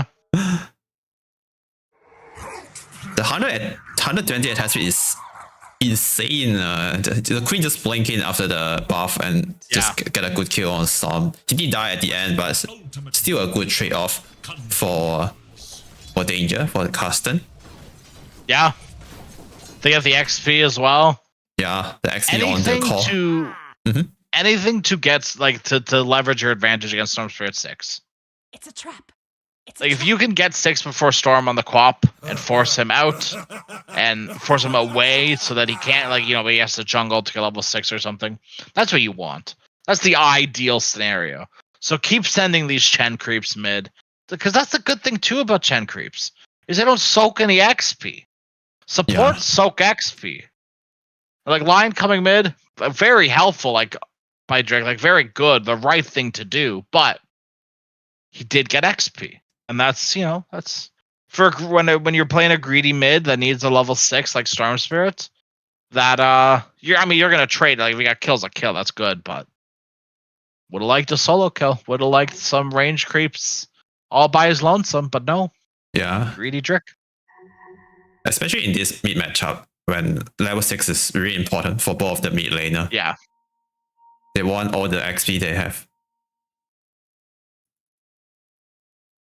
Some connection issue for the players.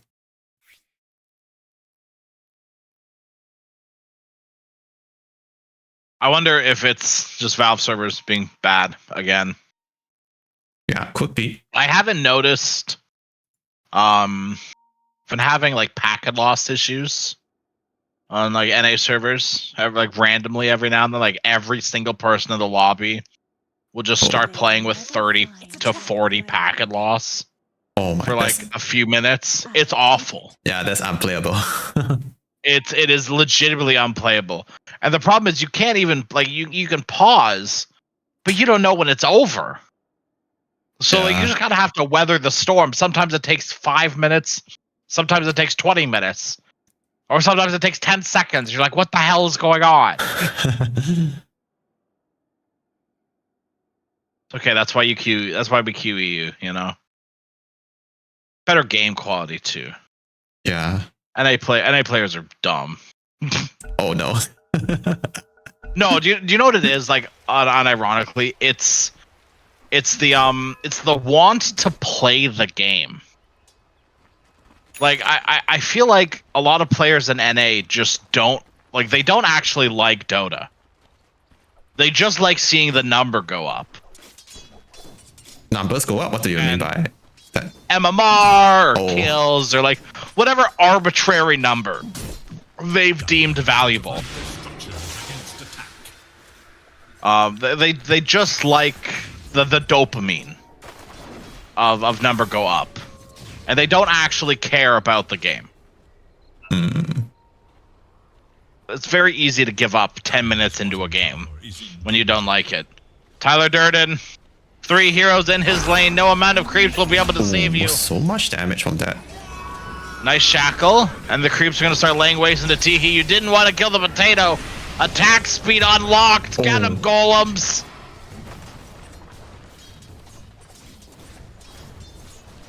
Good damage coming from Chen creep. I remember it used to be higher and used to be really broken back then when Chen with the map golem and with the stun and also the damage used to be higher, but now it's more balanced, but still it's pretty strong in this early game. Get a good kill on the top lane. Power rune, you know it's soon. Broken when like Doom started doing it as well. Yeah.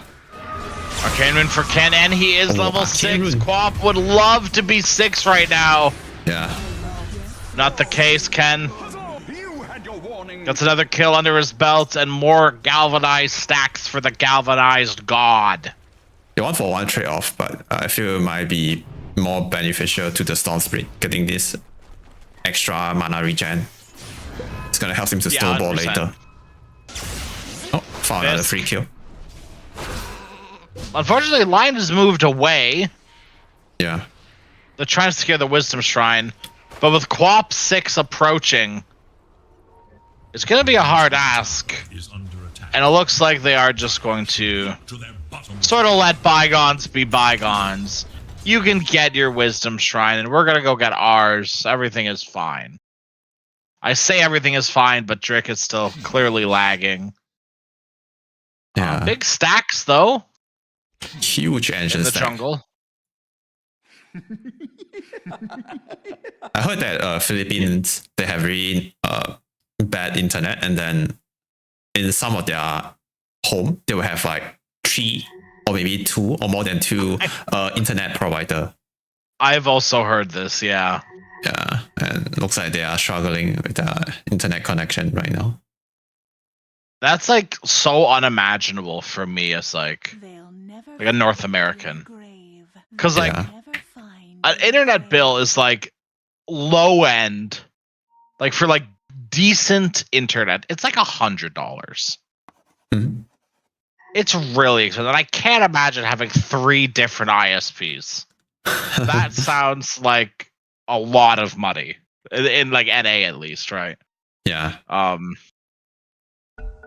So it sucks that you have to like resort to 3 different ISPs. But it also sucks when you have to pay $120 a month for internet that sometimes cuts out anyways. So what can you do? Yeah. Is that a 4 stack on these ancients now? Ooh, juicy. Yummy, Who yummy. gets it? TA surely, right? Yeah, Storm is not that strong to clear the stack by himself yet. Rubido can come over. They can do it together. Yeah, with the Firefly, maybe they can do it together. It's scary though with the Satyr creep that's in there. It's scary doing it with Firefly. If you get caught by that Satyr creep, those ancients will destroy you. Yeah, there's some stack also on the side camps. This works. This is good enough. Yeah.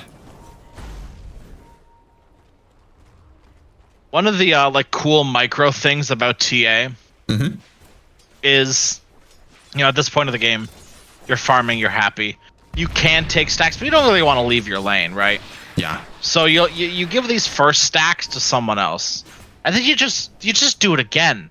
That's the beautiful thing about stacking. It's like you don't ever have to stop. Oh no, Asian Teehee. Quap to the mid lane they go. Teehee is screwed. Hastrun, Quap coming through, running around. Hard L still level 5. Batrider's trying to Firefly it up, and he technically does. The ground is burning. The fire has been flied, but can't keep up. Can't catch up. No lasso either.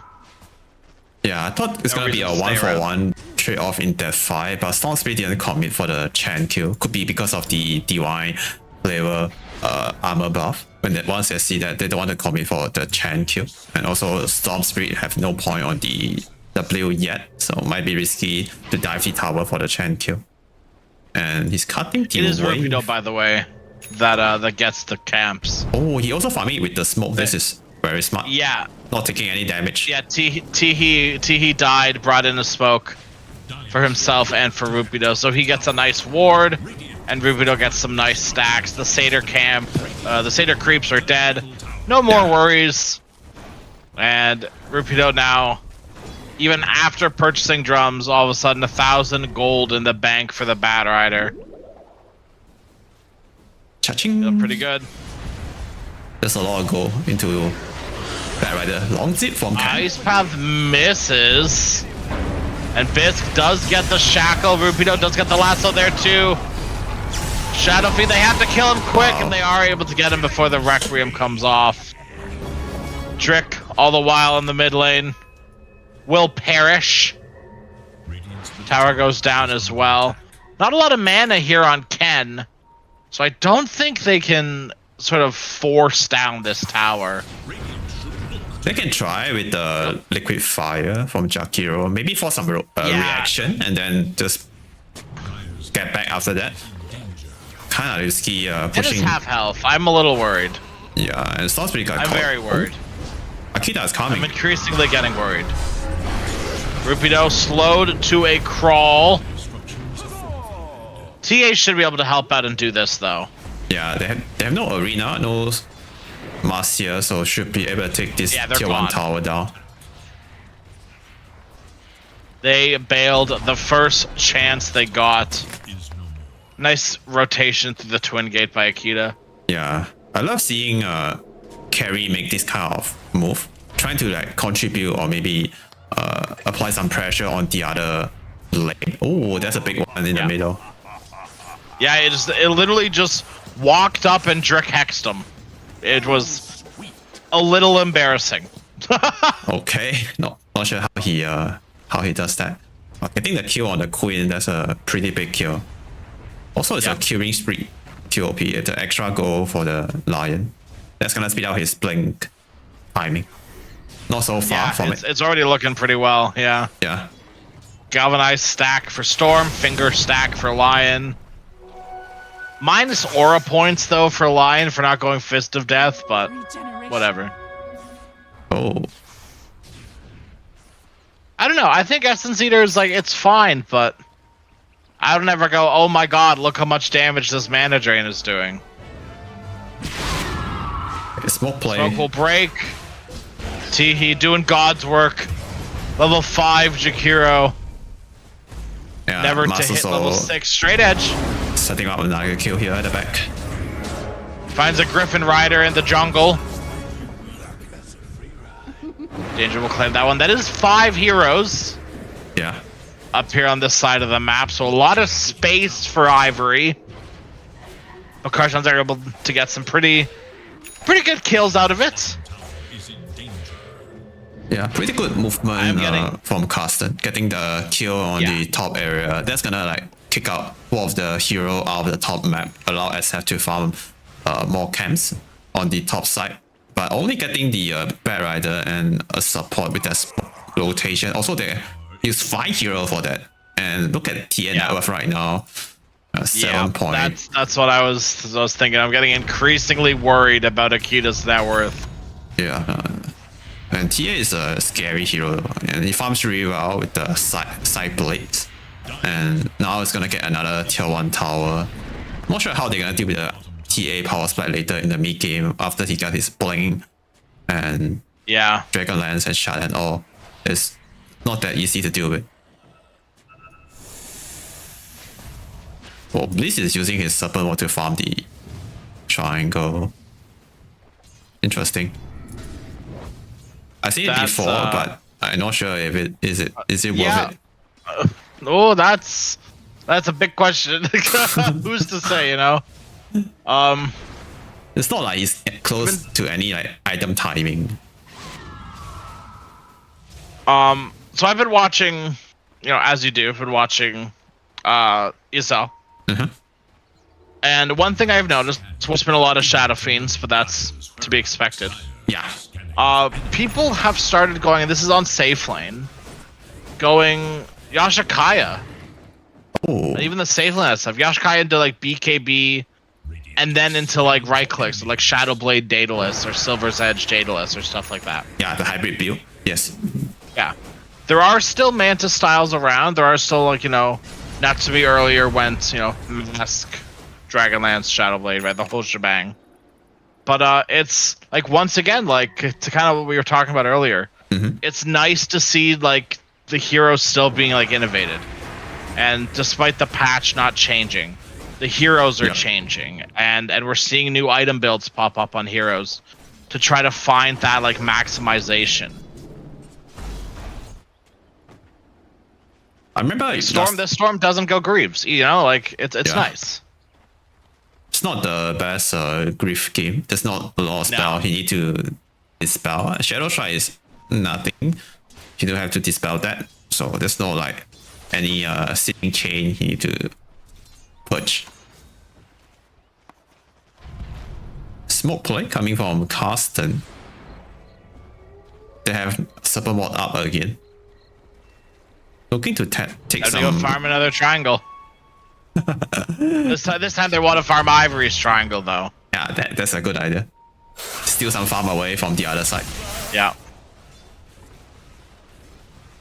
And they have, Ivory are kind of all on this side of the map though. They might be able to get Ken. Yeah, they have Blink now on Trimmer Cell. Ooh. Oh well.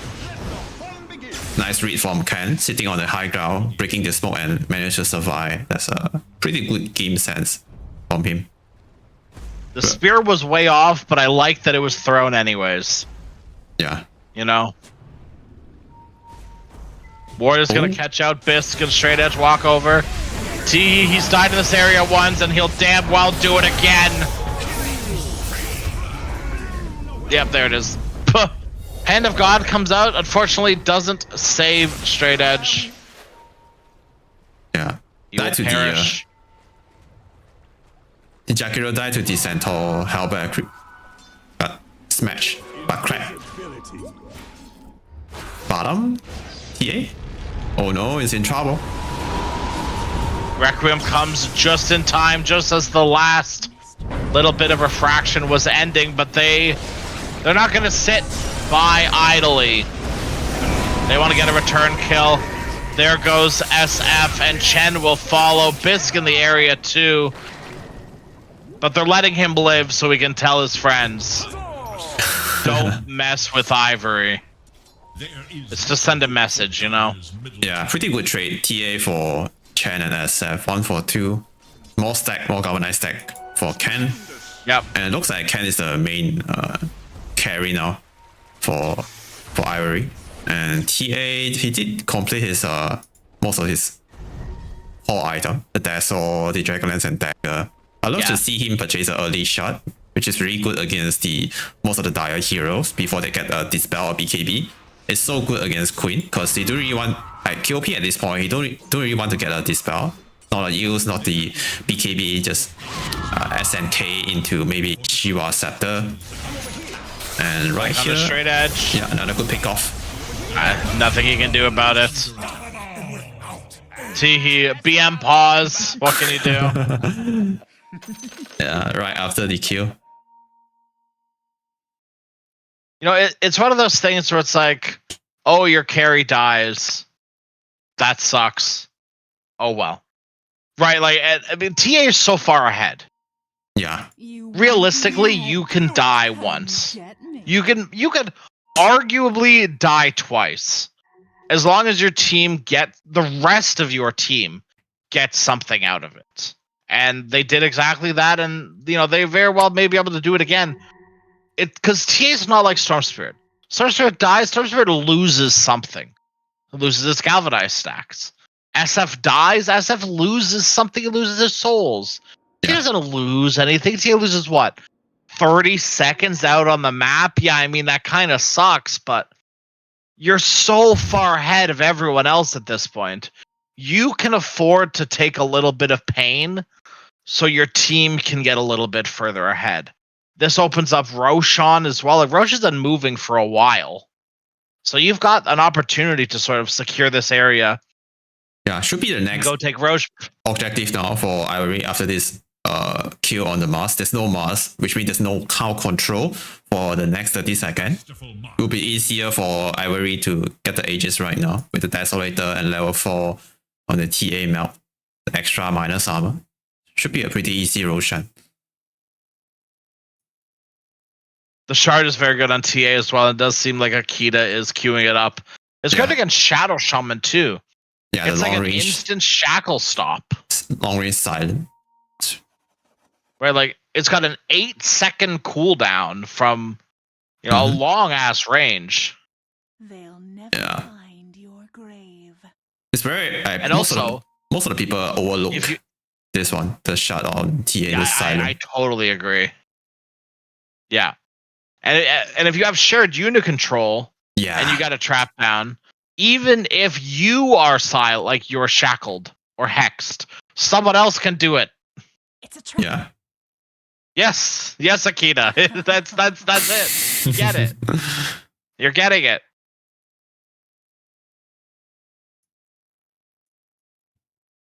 Do you think Ag's TA will ever be good? I know Satanic's done it in the past. It feels like, to me, Aghanim Scepter is like, I don't even want to say a win more item. Because it doesn't even feel like BOT's is a win more item. And I feel like you would rather Travels on TA than Aghanim Scepter. I don't know. It's just a weird ability. I would love to see this rework. It's a pretty good scepter on TA, but only maybe in the later game, or maybe when TA has the bigger map control, you get to like teleport around to all these ancient camp. I see some people like does it before, get very early scepter, and then he just farm all the ancient camp on the maps and all the land creep also, and it's kind of like Furion, get all the farm on the map and he get bigger after that. But it's really cool. Yeah, it's like really, really cool, and I wish it was better because it's so cool. Yeah. Okay, Roshan at 10, like we talked about, should be a pretty easy Rosh, and they have to kill the Roshan now before minute 20, before you switch to the other Rosh pit to the bottom side. Yep. And 80 rune for the Storm Spirit. That's even better. Divers scan inside Rosh pit. They know that they're hitting Rosh, but there's nothing much they can do. They won't be able to get that in time. Even they have mass, just respawn. They do have Blink on Shadow Shaman as well, just purchased on Bisque, so... Yeah, thanks to all the... He's looking to get freaky. Ancient farm. Tower. Yep. I was gonna say he'll put his Serpent Wards to something useful, but not really even doing that. His Serpent Wards are dying to the tower. Oh no. Should be able to get this tower down. There's no one coming to defend. But meanwhile, Ivory is trying to get the top tier 2. Oh, they get Akita's courier. Oh. No shard for a bit longer on the Templar. Okay, 2 minutes without Akita courier.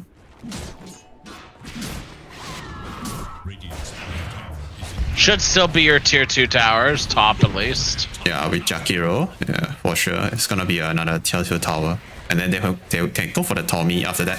Oh, middle with the AD rune. Mid, yep. Simple and clean from Ken. And he's going in deeper, he's going in farther. He wants to punish the Chen. Dodges the Centaur Stomp. Ken is on a monster kill streak. Oh, there might be another kill on Quap if TA has a shot with the Trap Silent there. Yeah, maybe. Quap, yeah. Okay, anyway, getting 2 kill for the Storm Spirit. Extra mana regen and Tormentor about to spawn soon in 10 seconds. And looking really good so far for Ivory. They're getting all this kill, getting all the objective. And they also have the bigger map control. And it's gonna be a really hard game for the SF to carry. Yeah, SF kind of needs to reach this, like, critical mass of, you know, 3-4 items. Like, real items. Like Mask is good. I don't necessarily consider Mask a real item, though. You know what I mean? Mm-hmm. Like, it helps, but it's not like a full item. Same way that, like, Maelstrom's kind of like a half item. You know, like, it's technically a full item. I was gonna get caught. But oh no. The Mjolnir's the big one. Mask of Mana is not going to save you from this one. Manta probably won't help very much either, especially when the Finger of Death has your name on it. Yeah. Tried going to Drick here as well, so safety when he's hitting the mana drain. Eyes on Quap. In the mid lane, Ken cannot stop. Ken will not stop. Rupido, he's going to have to stop, though.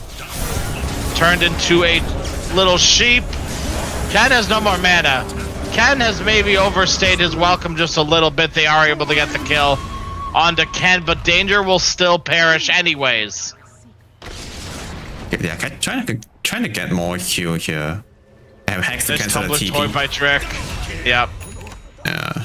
And then Bliss just sitting here on the high ground watching his friend die. Nothing much he can do, but getting a kill on Ken is still a pretty good scenario for Carsten. I didn't expect Ken would die there, but he's the one that's zipping in and use most of his mana, trying to get his team to come over. They did kill the Queen at the end, thanks to repeated damage. But seeing Ken dying at that situation is, I think, it feels kind of bad for me, kind of sad for me, because oh wait. Okay, a free pick off on the Lion. Fair enough. Lasso, just need to be careful though. yeah, Lasso is on cooldown for 10 seconds. But Mass TP is on cooldown for 20, so he should be dead. Yeah.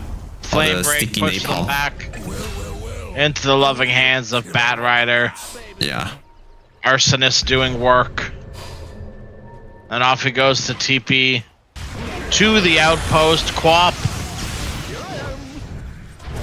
does get stunned by the ice path. Trap silent. Silenced by the trap. And killed by the storm. Retribution and revenge for Ken. And he gets an arcane rune as well. Yeah, still have the rune. And also some extra damage for TA, Desolator. Oh, Ken trying to get another one on the top. Eyes on Tyler Durden. Here comes Lion. Big Finger of Death available. Here it comes. Use it. Okay, never mind. Well. Wow. You know what? Fair enough. Want to save it for later. Drick's not about stealing kills, yeah. Yeah. Kita. All the while, his team is taking high ground. Yeah, without the storm. Aegis will pop. Does have BKB available. Straight edge on the low ground. No arena used. No life to live either. Yeah, I think he really wanted to use it there, but there's no damage output nearby. So even he used it, might be a wasted arena. So maybe just die and use it for the next fight after he respawn. And TA more damage now for his Desolator. BKB done. Also complete on Akita. They're looking to force a fight here in the middle. 24 minutes with 14k net worth, 15 now, advantage. It's not that easy for Custom to stop this push. Yeah, I mean, this is one of those times where you're Chen and you're sort of looking like, shit, what am I? My creeps are split pushing, I guess. Look at Dre, he's doing a really good job. Danger. Yeah. In danger, and there's the Finger of Death that they saved. Just for this, all the while, they've caught the Mars, bring him back. Hand of God plus the Solar Crest, Yule Scepter up into the air. Mars is safe for now, but not long enough. Bisk tries to save his friend. That Syndrome helps no one. GG has been called. Yeah, Custom, they can't fight at all. Don't have BKB, they don't have the picture perfect combo arena into a vacuum or something. And with this SF build, the damage, physical damage build without the Kaya Yasha into Blink, it's kind of hard to get the perfect combo, the arena vacuum. And without that, I'm not sure how they're gonna like burst Ken. And also they have a lot of mistake in the game. Also like good play from Drake just now on the top lane, catching the Queen with the ward at the back and stopping his TP, which means TA can just push the high ground with his team in the middle. And I just feel like already they are just one level ahead of Custom in this matchup. Dude, Ken did 0 building damage that game. He had priorities, he was all about getting the kills. 18,000 hero damage on Ken compared to the 8,000 on Akita. That kind of tells the story of the game. Akita was the building pusher, the Roche taker, the objective man, while Ken was all about the kills, and he was able to get them with the help of Rapido and Drake constantly looking for kills in these side lanes just to serve it up to Ken on a silver platter. That's the hard thing about playing against a Storm Spirit, is that someone catches someone anywhere, really. Storm can probably find a way to get there. Yeah. If you're on their side of the map. There's enough towers in the game. There's enough TP locations around there for Ken to pretty much always be in at least zipping distance. I just realized that Rapido ended the game with level 20, the highest hero in the game. I wonder how much damage he does in this game 1, because he has insane of 13,000. Is he the highest or the second highest? No, Storm is the highest, yeah, but he is considerably the second highest. Storm is 18, he is 13. Oh. And then it's TA, Lion at 7-9 and 7-3 respectively. Yeah, really impressive 5-4 performance coming from Ivory. But Yeah. this is just This is the Ivory I've been expecting to see, you know? yeah. This is the top form Ivory that we expect to see. Hopefully, Well, we'll see if they can do it again, right? Yeah, let's see. As game 2 Yeah, soon. we can Maybe. go for Who knows? a quick break before we start game number 2. Don't go anyway, boys.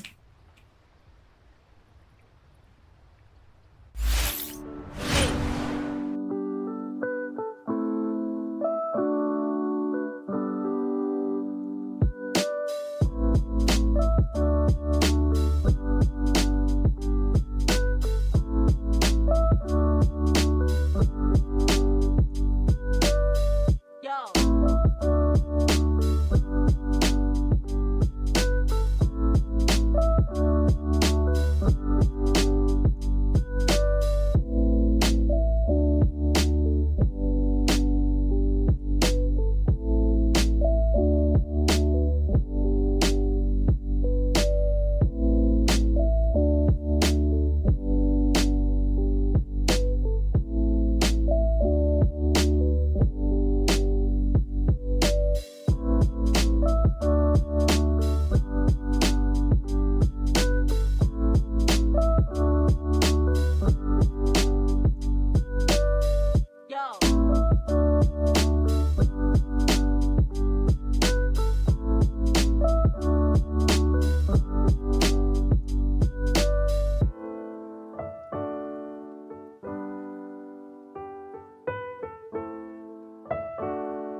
Ursa, so the fire spirit is slow, attack speed slow. It's not gonna stop Ursa from killing the egg. As SF also has long range, attack range, so it's pretty good against Phoenix. They don't have the mask with the arena that could keep the egg safe. And so far, I actually like Ivory draft a bit more with this current this hero showing on the screen here. Beastmaster is a strong hero, but only if the player can play it.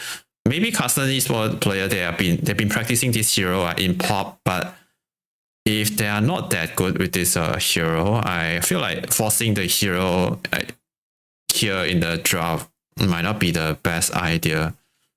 But let's see. Maybe they will cook something later with this Beastmaster, because it's a broken hero. I don't know. Yeah, I don't know. Maybe this is like a hot take. I feel like in Dota, generally, I don't think it really matters how good a hero is if you can't play it. Yeah, that's true. That's very true.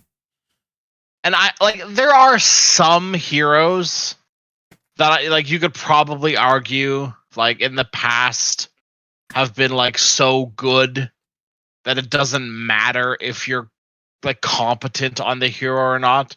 Like I think like release Monkey King, you could argue, was like legitimately like kind of a brain dead hero. But I think that is like underestimating people's ability to be absolutely garbage at the game.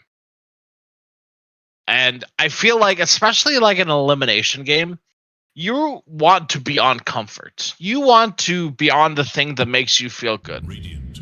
Because, I don't know, personally, I'd rather go out feeling good than go out feeling like I played a good hero and played bad. Because that's just like a well of negativity. Yeah, and now they have raised the last pick on Team Irie.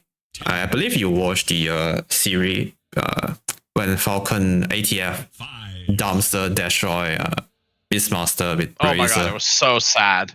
Yeah, now we get to see this matchup here. Maybe. It was incredibly depressing. They kind of need to run this Beastmaster mid, and that's exactly what they're going to do. Yeah, I'm not sure if Beastmaster mid is good against SF. It's not. Yeah, because most of the mid hero don't like to play against SF. Once SF hit level 3, level 2 on the race, with this Shadow Mire facet, some more the extra damage and slow, it's gonna be hard for Beastmaster to deal with that in the lane. Yeah, triangle is going to be a big thing. Yeah. For Beastmaster this game, so eyes are going to be on Bisq if he can, stack those up. And honestly, like, counter eyes are going to be on Ivory to sort of be aware of that. Right? Like, I would love to see Teehee get an early ward into the Ancients. Because maybe you don't want to block them. Maybe you do want Bisq to make those stacks, because you have some pretty good stack takers of your own. Yeah. And I feel like in my opinion at least, like worst case scenario is that Underlord starts taking the stacks. Because you're like, oh my god, like it's just, oh my god, we need to kill these stacks. Right? So you send Underlord in to sort of help with the team, and then all of a sudden SF and Underlord are fighting over these stacks. That is like worst case scenario in my mind. Also, that's a lot of Tusk games on Drake. Holy moly. Wow. And if they send a support to stack the triangle, the core hero themselves is not that strong in the lane already. They might struggle in the lane, but if they send a support to make the stack, they might struggle harder in the lane. And I see for Ivory, at least they'll be winning 2 lane. The SF lane and the Ursa lane, like maybe 80%. And also Razor, also a really strong laner. It's good. I mean, Weaver is good against Razor. He has Sukuchi to like outrun the Razor static lane. Yeah, it's a really good Weaver pick, but right now looking at this drought at the lane setup, I reckon they will at least win 2 lane. And might be hard for Carsten to transition into the mid game later if they lost 2 lane at the start. Unless they get some good first blood here. I've played a lot of these Razors into Weavers recently. It's not that bad for the Razor. Hacks onto Tihi. And it looks like, oh, so much damage. Well, I mean, they did get him. Straight Edge did level Pit level 1, so that's certainly a choice. I mean, you know what? Like, I can kind of cope my way around it. It's an Ursa lane. It's not the worst. It's pretty bad, but it's not the worst.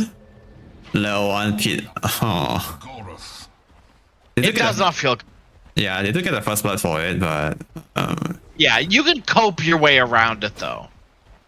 Like, right, the cope is like, it stops Ursa from hitting me. But so the thing is, right, about this Razor Weaver matchup. Yes, he breaks Link with Shikuchi. Razor nowadays are building mana boots, which means Razor nowadays are spamming Plasma Field. yeah, Weaver does not have a lot of health because that's Weaver's whole thing, really. Is like you have pretty much 2 health bars by the time you hit level 6. yes, And you kind of have to play like it. But that also means you're going to eat a lot of plasma damage before level 6. Level 3 Razor Plasma Field hurts. True. Like, why does it do 230 max damage at level 2? That doesn't seem right. That seems illegal. And now that you have infinite mana by buying mana boots and like Bracer Null Tally, it's like this hero is so nutty. And now you're buying auras, and now you don't die and your team doesn't die, and you have a lot of really good bug hitters as well. Weaver's gonna have a hard time. It's not gonna be, I think, as easy as I think it should be on paper. And I mean, Rupido, despite the Weaver lane, is still putting a point in a static link. Because he might be able to get a kill with it right here. Yeah, Phoenix still level 1. Okay, looks like he's giving some respect to with the Weaver. Not gonna overplay this one. Yeah. He did lose a lot of health without even committing, so I can't imagine it would be a lot better if he did. Yeah.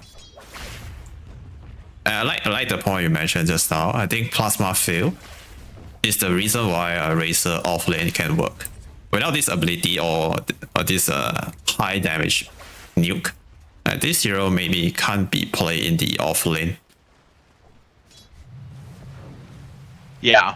Yeah, and I mean, I think people are finally realizing the strength of Thunderhead as well. Yeah.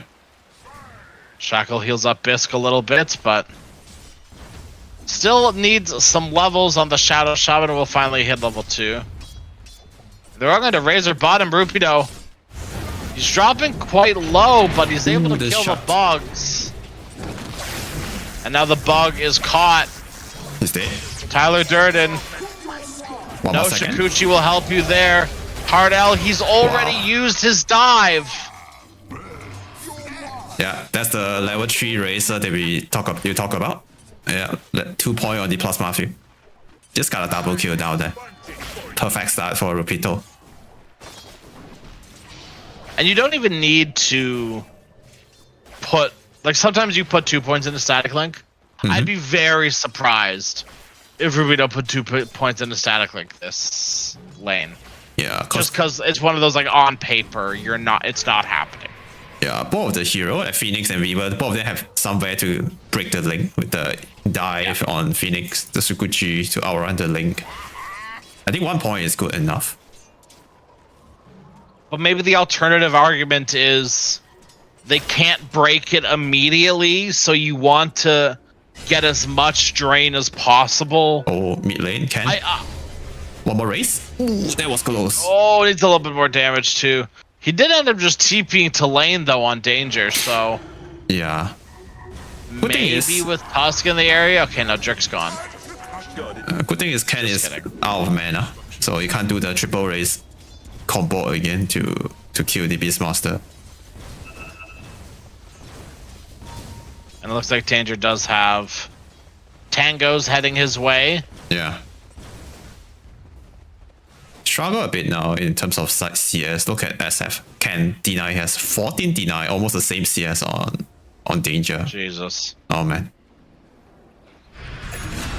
That's with Boars as well. Hardell will be able to kill onto Akita.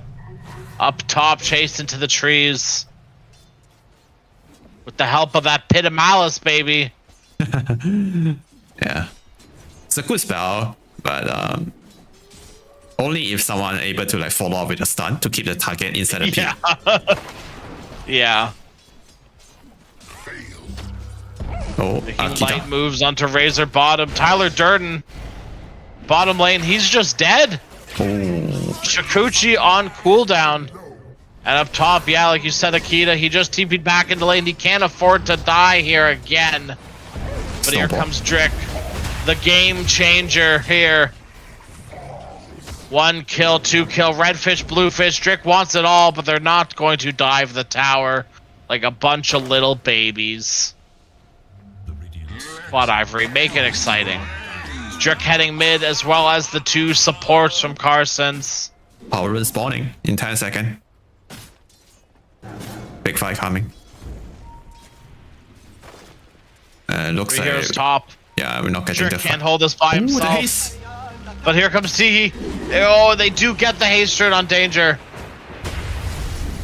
They have level And 6 with on. the fatal Ken. bonds, they will kill off Bisk. And Danger able to scurry away. They kill off the boars. I think, for me, the SF having a lot of last hits tells 2 stories for me. One, he's winning his lane. Obviously. Mm-hmm. Very, very, obvious.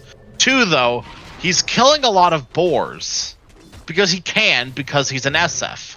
Yeah, just And that 2 means that races. he's naturally going to get so much more XP than Beastmaster. Those boars are worth so much experience. Yeah, it is. It's like more than a range trip. Which is why, like, you saw Ken at the beginning of the game throw out, like, 2 raises for level 1 to kill the boar. Yeah, Because 70, it's just worth it. 70 experience from 1 ball kill. That's And a it's lot. 1 more than a creep. A range creep is 69. Yeah, correct. Yeah, it's, I mean, yeah, literally just better, which is crazy. Like, that's so bonkers to me. Yeah. And SS currently is 1 level ahead, almost 2 level ahead of Danger right now, of Beastmaster. Nice pulling from Akita. oh, They're gonna get him, but they're gonna trade a lot for this. Bisk will die. Tyler Durden will go back through the gate. But with the big bad golem here and, the mildly scary Shadow Fiend, yeah, they should be able to clean up this tier 1 tower. should be. Most of the Radiant hero, they have no TP right now. And oh, they're actually coming in to defend this tier 1 tower. Please is here. And this is unhinged. I don't know if I agree with this, but it is going to ward off Ivory as Danger waddled over as well. We do have some ancient stacks. Yeah. And It's it good looks that like Hardell was able to make. yeah.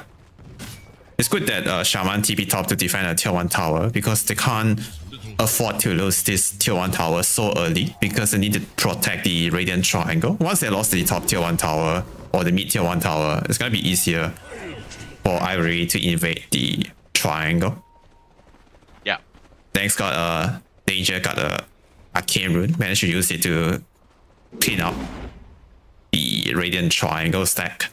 And he's still trying to recover. I saw him queuing up the blink in the quick buy, so it looks like he wanted to be more active on the map instead of just rushing the scepter. He's trying to, Interesting. Yeah, I try to get a kill with the blink before complete the scepter. I'm not sure if I like the idea here. Rushing scepter should be the best scenario. Maybe because you feel like he's so far behind right now and he can't wait that long to finish the scepter, and that's why queuing out the blink first can be the right idea. I like the here. idea. I don't know if I'm going to agree with it in execution. Yeah. Because I do think Blink Dagger is the only item I feel like here that changes the state of the game. Where Ag's like, it's gonna increase your farm capabilities. It's gonna make you want to fight.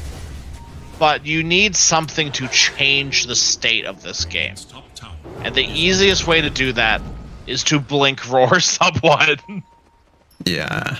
That catches Ursa. That catches SF. A roar lets Shadow Shaman walk in. The only problem I have with this is that Drick exists. And if you get this blink, and you blink roar someone, Drick just presses Snowball and you're sad. Now Drick, he's gonna probably need to press a little bit more than Snowball here. There's the Snowball, there's the roar as well. They drop the rock to boot. And with that, Drick will die, but with the teleport in from Rupido, he's looking to shred. Roshan is coming more or though. less do that. Yeah, they want to take this one. Oh my god. I love Akita just walking in, killing the ward, and he's like, I'll see you guys later. Still a pretty good fight though for Ivory, only losing the Tusk and they kill a Shaman, also force them to use the 8 and the Raw. So 2 big ulti just for a support kill. Good trade-off for Ivory overall. And it looks like Danger has committed. He did buy the Staff of Wizardry. So if he goes Staff of Wizardry Blink Dagger, then, you know, we'll have a nice long conversation to him about that one, but this does look like he is just going for the Aghanim Scepter, which I think is standard. It's probably better for like a generic case of the game. Yeah, it's better this way because dagger is like a batting item. Sometimes if you don't get a good jump, we might just kill ourselves by blinking in. Yeah, it requires some high. Top. Oh no, that's a good kill. Yep. No enrage. Very easy to just walk in and get the kill. And with 3 points into Atrior, this Underlord hitting for 112 per hit with the help of Weaver and the Shadowist of the Shamans. They are able to get this tier 1 bottom down easy peasy. And that's the one thing with all of these Razor rotations. Hasn't really been able to sit here and whittle down the tower. The slow push. The tower is pretty much full HP. Yeah. And Weaver and Shaman coming back to bottom. They wanted to defend this tier 1 tower. So right now, looking at the minimap right now, Carson, they're actually winning in terms of objective. They're 1 tower ahead. And Underlord is such a good tower defender too, with Firestorm. Can easily just push out wave without commit the hero. And big chunky boy, right? You just plop him in front of buildings, easy peasy. Yeah. Going for the Vanguard Atos build. I've seen Dreamer Cell, he play Underlord on the safe lane before. Now he's playing the hero on the off lane. Underlord's safe lane was really cool tech when Wraith King 3 was being played. Wraith King 3? Yeah, there was a brief moment where Wraith King 3 was being played, and everyone was playing Pause 1 Underlord. Speaking of Underlord, he will be dying here. Maybe one more click. Hold on, maybe he's fine. Ken, there it is. He gets it with the long raise. A fight here in bottom row. Because wait, yeah, hold on a minute. Akita, no more ultimates. Oh no, Razor is dead too. He gets roared and rooted. Yeah, Rupido. He has a pipe, but he can't live long enough to pop it. Carsons are making the big moves, but they can't Roshan, not yet. Yeah, not without the Serpent Ward They need the eggs. or the X. It's a very bold move coming from Ivory. Wanted to go for the Roshan like when there's a Underlord, and I mean there's no Underlord just now, but when there's a Phoenix on the map, it's not that easy like, to win the team fight. They also have like not enough heroes right there at the bottom row speed. There was 2 heroes just now on the top, SF and Tusk was on top, and they wanted to take Roshan. There's a very bold move coming from Ivory. It's better just let the Ursa to finish his blink before they make any crazy move. Maybe they wanted to kill the Roshan before he switched side, but it's too early for them. Yeah, they kind of worry about like the Roshan getting steal by the Beastmaster Arcanine Scepter. That's why they wanted to go for that. I see the idea, but I just feel like it's a bit like, too early for the Ursa. Yeah, longer the days of, you know, Ursa buying, you know, Vlad's or Mask or whatever lifesteal item. Like Ursas were buying Helm of the Dominator at one point when it was a lifesteal item. Like anything to take Roshan faster. Yeah. But now with Deso on Weaver too. Aghanim Scepter on the Beastmaster. Carsons do have a bit of an opening to go take Roshan. Yeah. In the last fight, I really don't have to rush, but losing the last fight, giving the extra kills to Caster. Now they have the item online on the Beastmaster and Weaver. And this is a pretty strong item power spike coming from Caster right now. They're able to use it to maybe take a tower down and then go for the Roshan. I wonder if I really want to defend or react to this. Oh, Tyler might get a solo kill. Yeah, I guess we're getting our answer right here, right now. They're bringing in the rotations. They do stop the Phoenix mid-dive. They have to kill the egg now, which they'll do very easily. Akita pops his ultimate for this. I'm not sure why, but he did assert dominance, I guess. Yeah.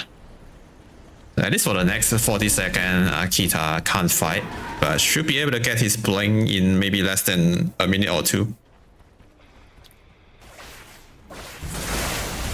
Okay, 1 for 1. We're able to get a blink on SF here as well, so. Oh, Blink Requiems are on the menu. Yeah. Oh wait, Tyler? No way. Is he gonna get caught? No way. Ken is. He's got. Oh, he's trying for it. I saw him. Oh my god, it's so good. Wow. I love the enemy has vision here. No, it was just he was standing there. He's on the Believe it high or not, ground. he just had high ground vision of you. Wow, that's such a good play from Ken. And that's going to further delay any Roshan capabilities. Yeah. Oh, did my internet cut out? Or is it just Dota?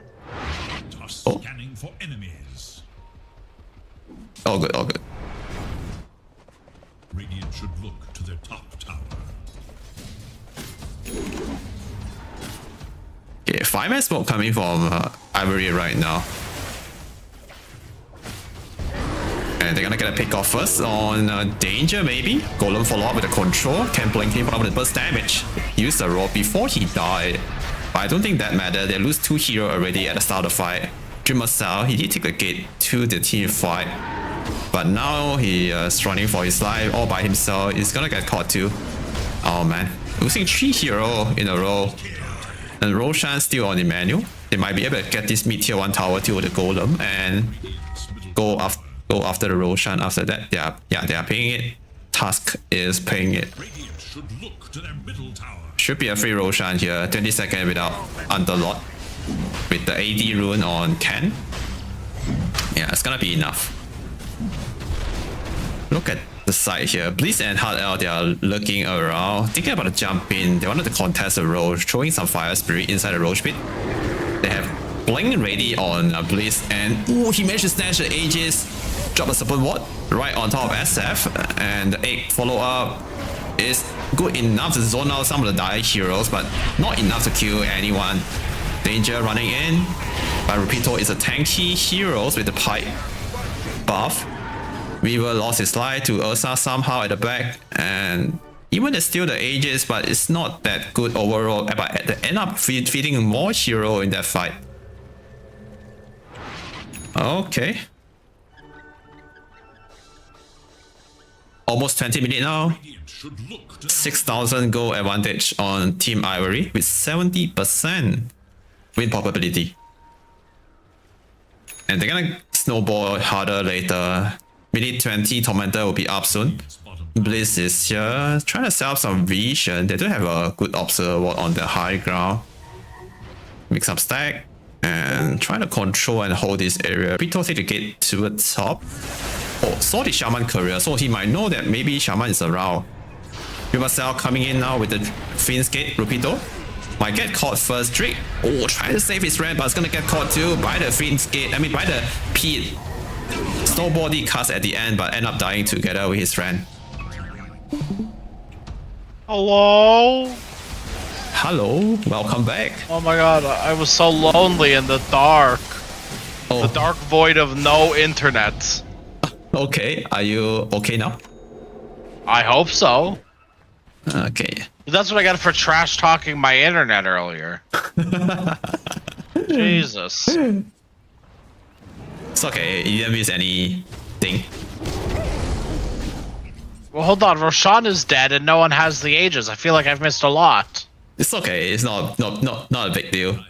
Blitz Blinking still the Aegis, but they lost the fight and Blitz died. Oh.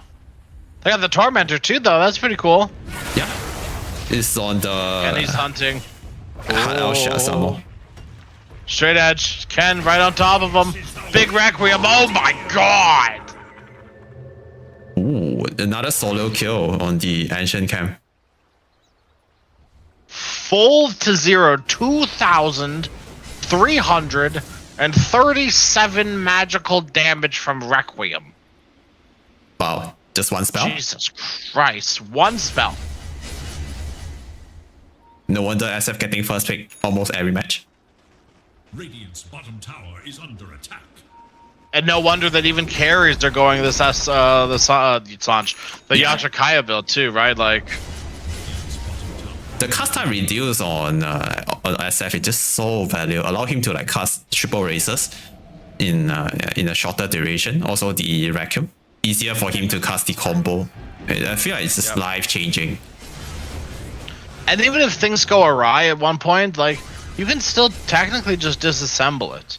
If something happens in the game and you go, oh my god, they've built 15 Orchid of Malevolences. I really need a Manta style and nothing else. You can technically just disassemble it and move on with your life. Yeah. And keep the Kaya casual, or sell it if you really need, like, if you really need your Manta style. But like, yeah, I really like the adaptation of sort of this mix build, and I really hate a lot of the double dipping builds that people have done in the past. Yeah. I would get like unnaturally angry when people did it with Dawnbreaker. Okay, here we see a 5-man smoke from both sides, and this is gonna meet H and other. Ivory, they're on the top side of the map, and Carson at the bottom but side. Ken's gonna walk they're into right to them. Ken. Oh no. That's incredibly unfortunate. Yeah, that's a luck. Akita is thinking about going Just as they went through the gate, he was a step from getting on top of the high ground. Yeah. And he's like, oh, no one's here. Let me walk up. Okay. That's very unfortunate. Another It's a smoke. good spot, though, for Ivory. They kill off Hardell immediately. That's a good start to a fight. Ward trapped is Akita, but Bisk kills him nonetheless. Siphoning the damage from Straight Edge. But someone needs to help your Ursa. Your Ursa's getting dying. soloed by a Golem? Weaver. Punch into the air, the Weaver. He's Ooh. killed the Golem as well. Akita gets him. And now Rupido with the damage he siphoned from Straight Edge, he turns over to Danger. Danger will die as well, so no SF, no problem. All you need to do is post up on a high ground and just be better. 4v5, they're still winning. Yeah, they deleted the Phoenix at the start of the fight, but that fight it looks pretty good for Ivory somehow. And the Weaver kill is pretty good too. Somehow they managed to chain stun the Weaver and kill him before he used the time lapse. Yeah, I didn't expect that would happen too. Bottom? Drake is looking for Straight Edge. Yeah. No, not again. Yeah, Here comes Ken. Oh, they caught him. 2-man eye shot, maybe follow up with the Wreck. Oh my god, Ken do it. Ken blink. Come on, use it. Oh my god, here it comes. Okay. Oh, okay, well, whatever. He doesn't need it. He's very cool. Wow, you're awesome. I can right click and also do 2000 spell damage with one press of a button. Oh, I'm SF. I'm so cool. Yeah, well played by Ken. Not overkill right there in that situation. You saving the record for the next one. The perfect amount of kill. The perfect amount of kill. Yeah. It's about asserting dominance. Yep. Crimson Guard complete on Rupido. Lincoln Sphere complete on Ken. Oh man. Not sure how they're gonna kill anyone now. Like, Crimson Guard is gonna block most of the damage coming from Weaver. And also some light quick damage coming from the Beastmaster too. He also has a pipe. So he blocked all the damage coming from Carsten with these two items. I think changing Crimson Guard to be max health. Ooh, one shot! Oh no. Oh. Okay, on the other end of it all, they are looking towards Rupido. They've roared him, they're sun-raying him. Okay. No amount of pipe, no amount of Crimson, no amount of Solar Crest will be enough to save you. Sorry, I was saying, I think the Crimson Guard being max health is a big mistake outside over that, like rather than strength. Yeah, because you get heroes like Razor that have the same strength gain as they do agility gain,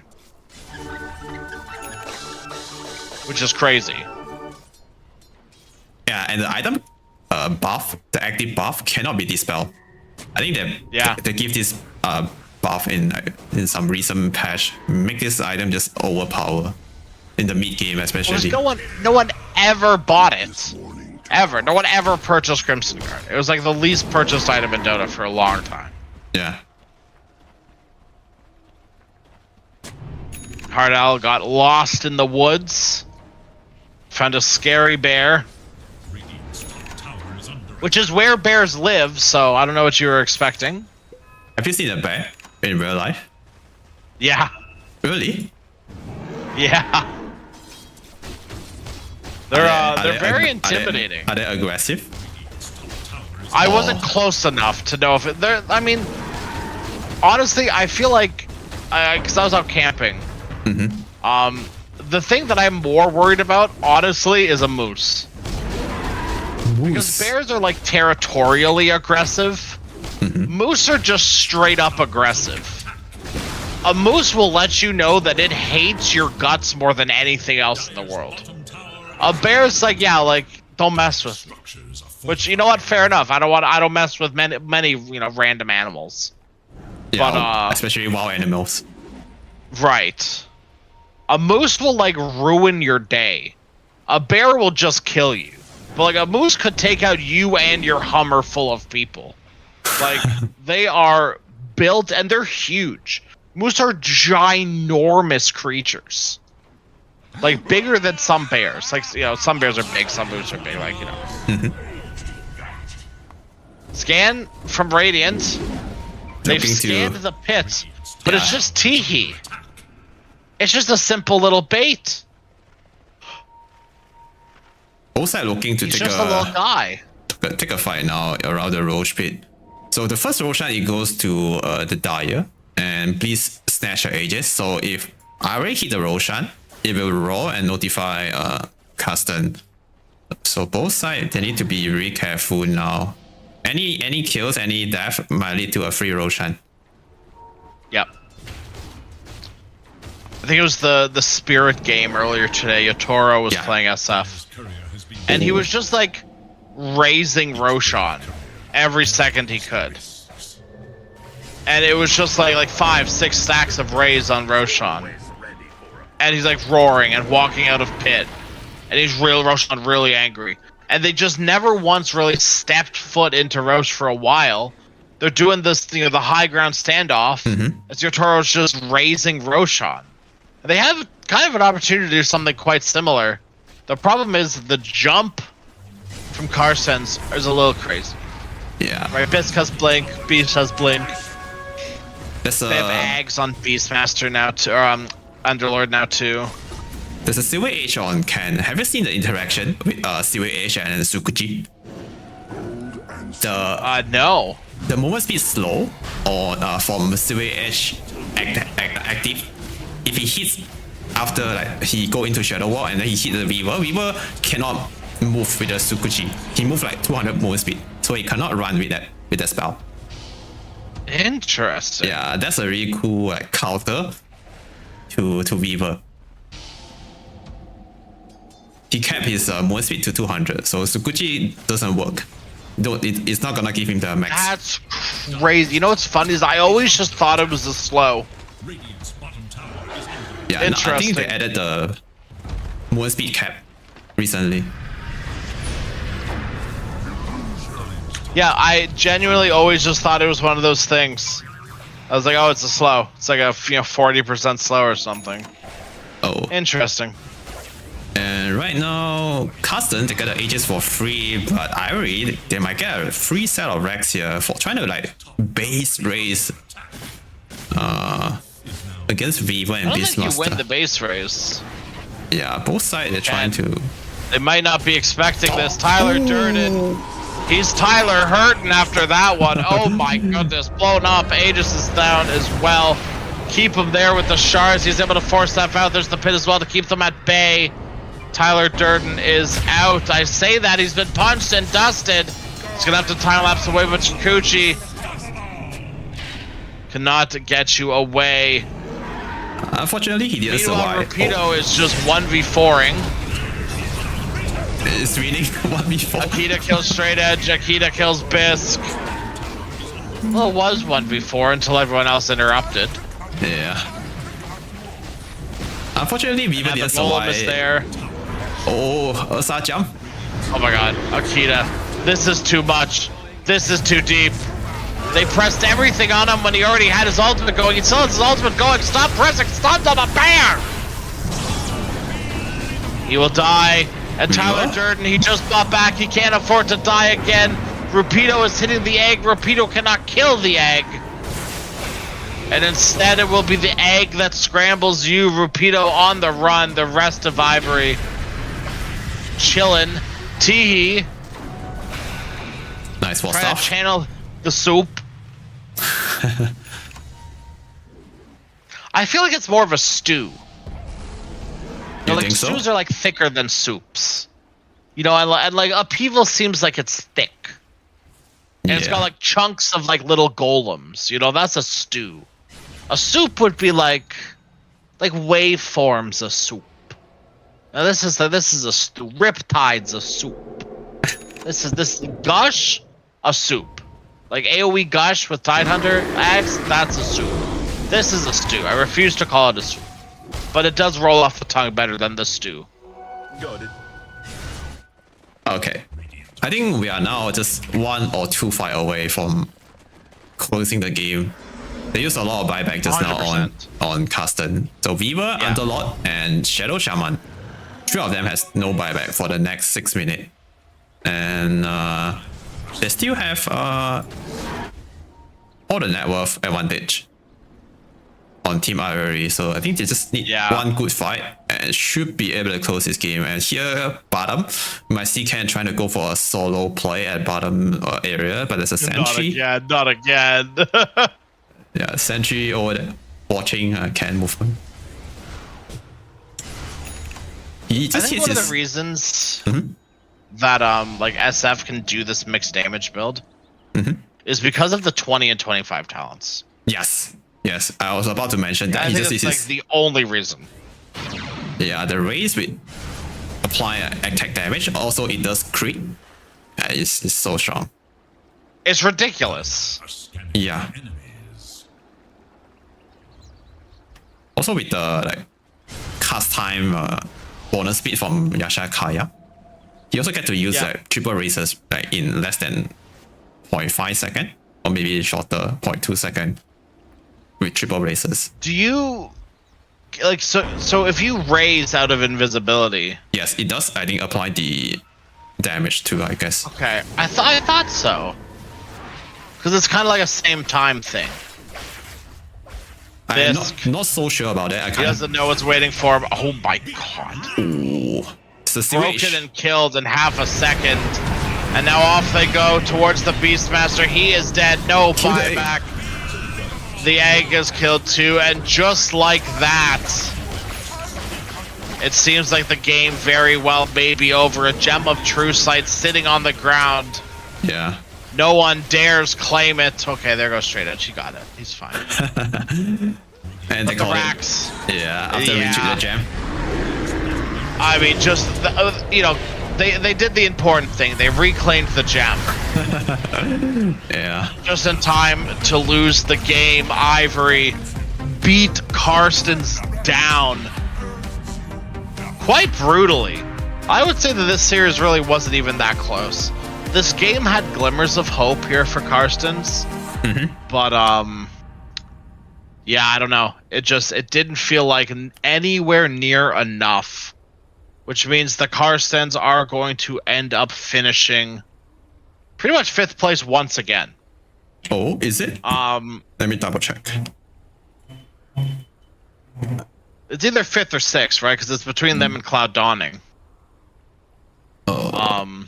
Yeah, I think it is. Yeah, they are 5th or 6th again.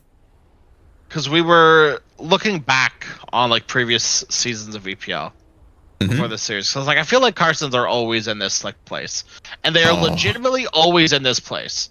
Season 12, 5th place. Season 11, 5th place. Season 10, 4th place. So that's cool. That's an improvement. Season 9, 5th place. Like, it goes farther and farther back, where Karstens are always at this point where they just can't quite get over the 5th place hurdle that's in front of them. Yeah, it looks like the history But- repeat himself. Yeah, it is nice to see them back though. Every time. It's nice to see Karstens with a new roster. It's nice to see them finishing or starting upper bracket in the group stage, because they were constantly a lower bracket team. And so despite reaching 5th place again, at least this time they were upper bracket. At least this time they beat Team Ivory in group stage, which is something they've really not been able to consistently do in the past. There are glimmers of hope for Karstens, but unfortunately for now, that hope will need to be put to rest. Which does mean that the next lower bracket matchup, not tonight, but the next one, will be IAP versus Ivory. A lot of good matches ahead of us. Glyph versus YG will be happening, I believe, tomorrow. And then the second lower bracket game, the semifinals, between Ivory versus IAP. That'll be a good one. YG Glyph is going to be a bomb of a game, too. I'm so excited for that one. Yeah, and YG is one of the team that could take one game win against Glyph. Yeah. They did in the group stage, I'm pretty sure. Yes. Yeah, they did. So it was them and Ivory that took the game off of Glyph. And YG really made them sweat, too, in the series. So I'm very excited. That's going to be a very, very good series to watch. So, you know, same time, same place. You're going to want to come back tomorrow to catch that. I believe it's the first game of the day. So come back here for that one. And then lower bracket semis will also be that day. Yeah. And then on the 26th, we will be finishing it off with the lower finals And the grand final. into the grand finals. That's right. So Yes. only a few days left here at EPL. So get your time in here while you can. I mean, nothing else is happening in this hour Dota wise anyways. So you might as well be here. And if you're not, you're a loser. You're a loser. Sorry, but I'll say it. But unfortunately, we are gonna have to say goodbye, good night for today. Karstens, Cloud Dawning. Until next time, I'm sure.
are scanning.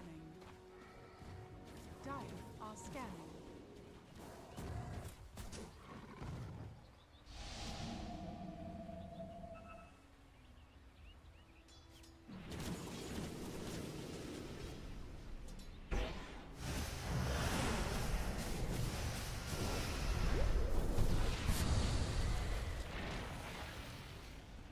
Dire's top tower is under attack.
Dire's middle tower is under attack.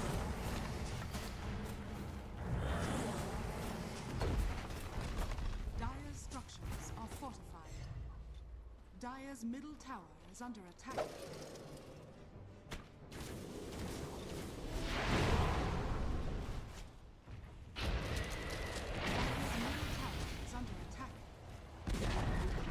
Dire's middle tower has fallen.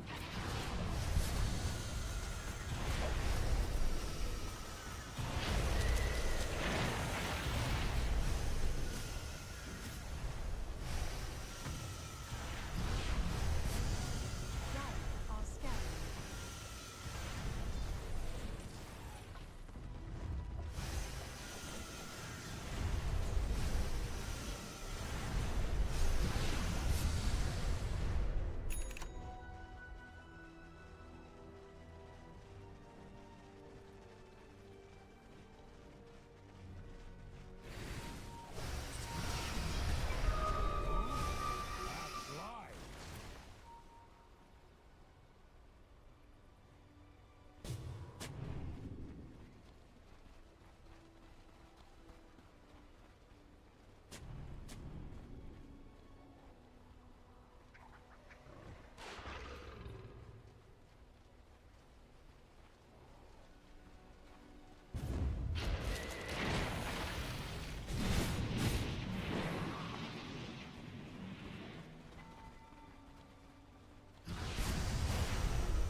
you like, but still, you are dead.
given that they're having a double melee versus a double range combination on the other We side. can see the creep skip mirrored on both sides of the map so far, although Krekker is doing a wonderful job. Less so on Kidaro's side, he can't really contest this much. He will try with the trolls, and he will get the range creep at least. But, yeah, on the other hand, Krekker already causing problems for Anisan over here, the Rune Eater side. Not really having the bestest of times. Yeah, but we've seen Jakiros all across the tournament, from groups now and playoffs and other tournaments as well. Like, they're insane when it comes down to keeping up with the harassment and keeping up with the damage, but one small misstep, and this is easily punishable by Anisan and Anku. Tusk is just waiting for his level 2 Eyes on the mid lane, Ethereal. Getting a little bit low, eating his second Illuminate in a row so far. But with the 2-minute runes coming in, it should be fine. And I do applaud Ethereal for starting off with the stick charges so far. I mean, this guy is spammy on the other end, so you're not your go-to bottle taker, so whatever you can, just turn it back at the enemy side. Just stay stable, get your levels. The farm is eventually gonna appear for Ethereal if things go bad down this lane, but so far he is about 300 net worth above Melojul, so just keep on doing your bidding. But again, it's this top side that I'm really curious about of how it's gonna unfold, because both of these supports, they can add each other very easily.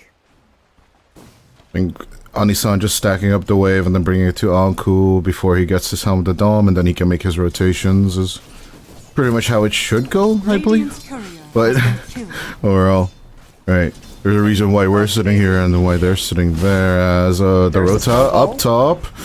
Up with the tag team, they just need to keep hitting Krekker to get that second kill for Rune Eaters, as Jezu has no other choice than to just back off of Death Pack action. But of course, overall, with the wave pushing in, Jezu should be having a comfortable position. Yep, Anisan is gonna fill up to the brim with... I mean, he's still very good on resources, he hasn't really received that much of a harass, so it's gonna be smooth sailing. And I love the fact that, I mean, actually, yeah, it's a tag team once again. I was hoping to see maybe the Tusk down bottom. Yowai, Kadaro, and Yowai are just raining on Vladik as he's set up for the perfect spear onto Kadaro, but he's not looking to nail it just yet. Out comes the shackle first, and eventually the spear will not hit a tree. Vladik in trouble, will be bursted down by Kadaro's Thunder Strike. That will be a third one for Rune Eaters.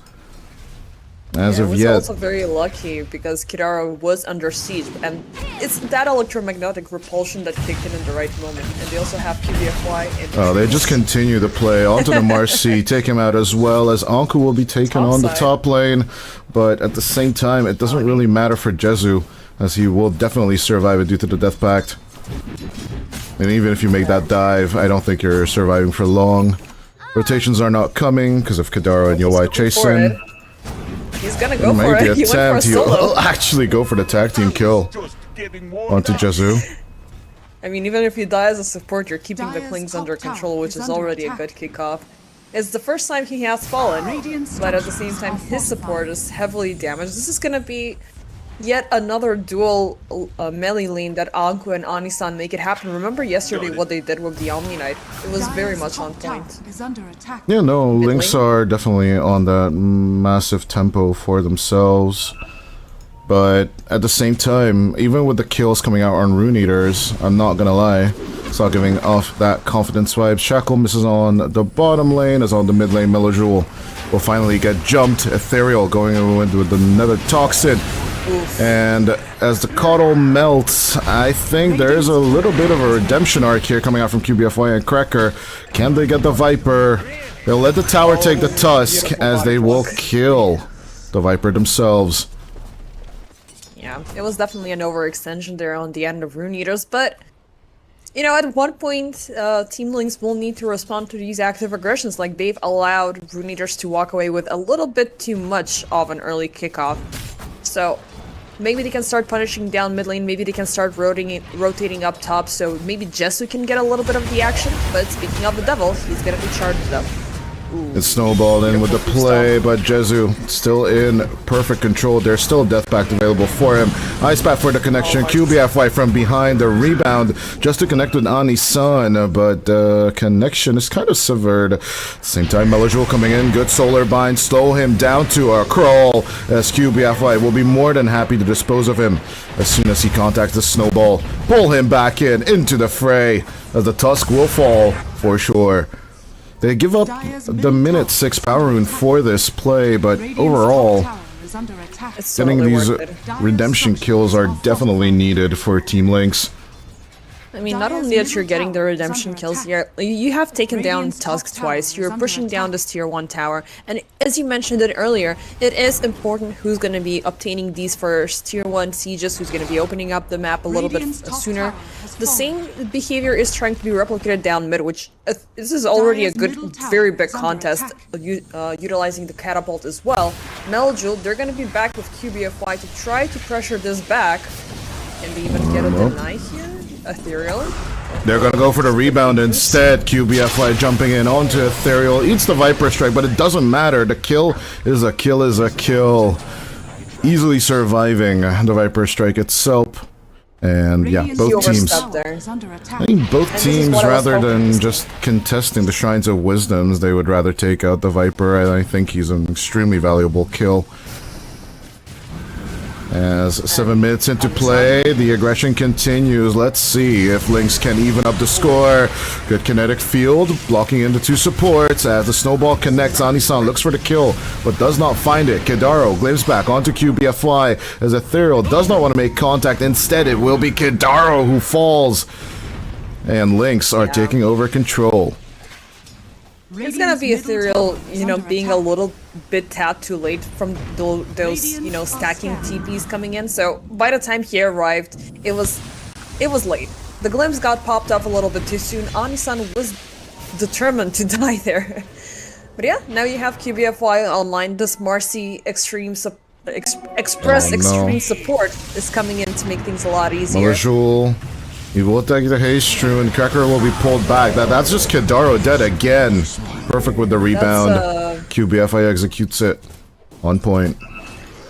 There's been a heavy amount of oversteps there from Rune Eaters, which is not gonna resonate well. Like, they kicked things off with a 6-1 result, now they're 7-9. It's not looking that solid, and I think either they're allowing Lynx to, you know, focus now on aggressions and have these mid kills so they can farm off of them a little bit later, because notice what's happening in the bottom lane. Nothing has been going on, which is a great sign for UI. He's gonna get close to that Maelstrom so he can farm up. It's still a little bit of a good sign, but they should not lose that early game momentum that they've obtained. Because level 6s are gonna be coming about, and it's gonna be a lot difficult once the Mars Arena closes in. Helm the Dom at the same time done for the Centaur, so these early pushes should come out on the Centaur Warner sooner rather than later. As soon as someone's gonna get jumped on, then immediately they can just pop Stampede and make these rotas. But yeah. Wrecker standing by, Jezu keeping up the pressure up top. Let's see. A little bit of triangle, misnomer. One back and forth, Viper Strike onto Melajul. Can they get the Gandalf? That's all what it's about. But you shall not pass, says Ani-san. Easy blockage with the Ice Shards, as out comes the Ice Path as well. Lynx are looking for their pound of flesh as well. 2 for 3 will be the exchange on the triangle. As Anku, the Stampede has paid off pretty okay-ish, but still only 2 for 3. Not the trade they wanted. The calling in onto Jesse was a very nice, you know, advantage that brought them into the team fight there. Even though, again, it was a good setup that Rune Eaters kicked in with, they're not thinking one additional step, which obviously Lynx are doing that. They're going in for what they see in their short-sighted POV. We want the Cuddle dead, okay, we're gonna find the Cuddle, but he's no longer your problem. Now Jesse's gonna be the problem. There's gonna be so many things. Either you start jumping in with your carry or with the remainder of your course, because right now these 3v5 matchups, they're not gonna work out in your favor. I might Link's disagree getting the incentive from that with one. They're that gonna though. start pushing down bottom. And basically, when I think about it, like, do you actually want to commit and jump with the Wind Ranger? I don't think so, not just yet. Maybe once your Y has BKB though, then I'll agree, but as your Y gets surrounded, even with the Wind Run, he is blocking off a few of the right clicks, but the Illuminate, along with the Solar Bind, is too much damage to survive. The Observer Ward placed perfectly by Team Link, setting themselves up to fail. As down bottom, Vladik blocks in the Tusk, and they just immediately rotate to next tier 1 tower. The tier 1 line officially taken care of by Lynx at minute 12. I think they still have that mid lane tier 1 tower to drop down to 0, which is currently at 50%, so it's not that shabby, but they still utilize the first arena for a very swift kill and... If I could stand there for long, although, Anku. A little bit of blockage on the creeps, Cracker joining in on the fun, just to take out the Dark Troll Summoner, and all them skellies will go down as well with it. Yeah, but that's gonna be... I mean, even...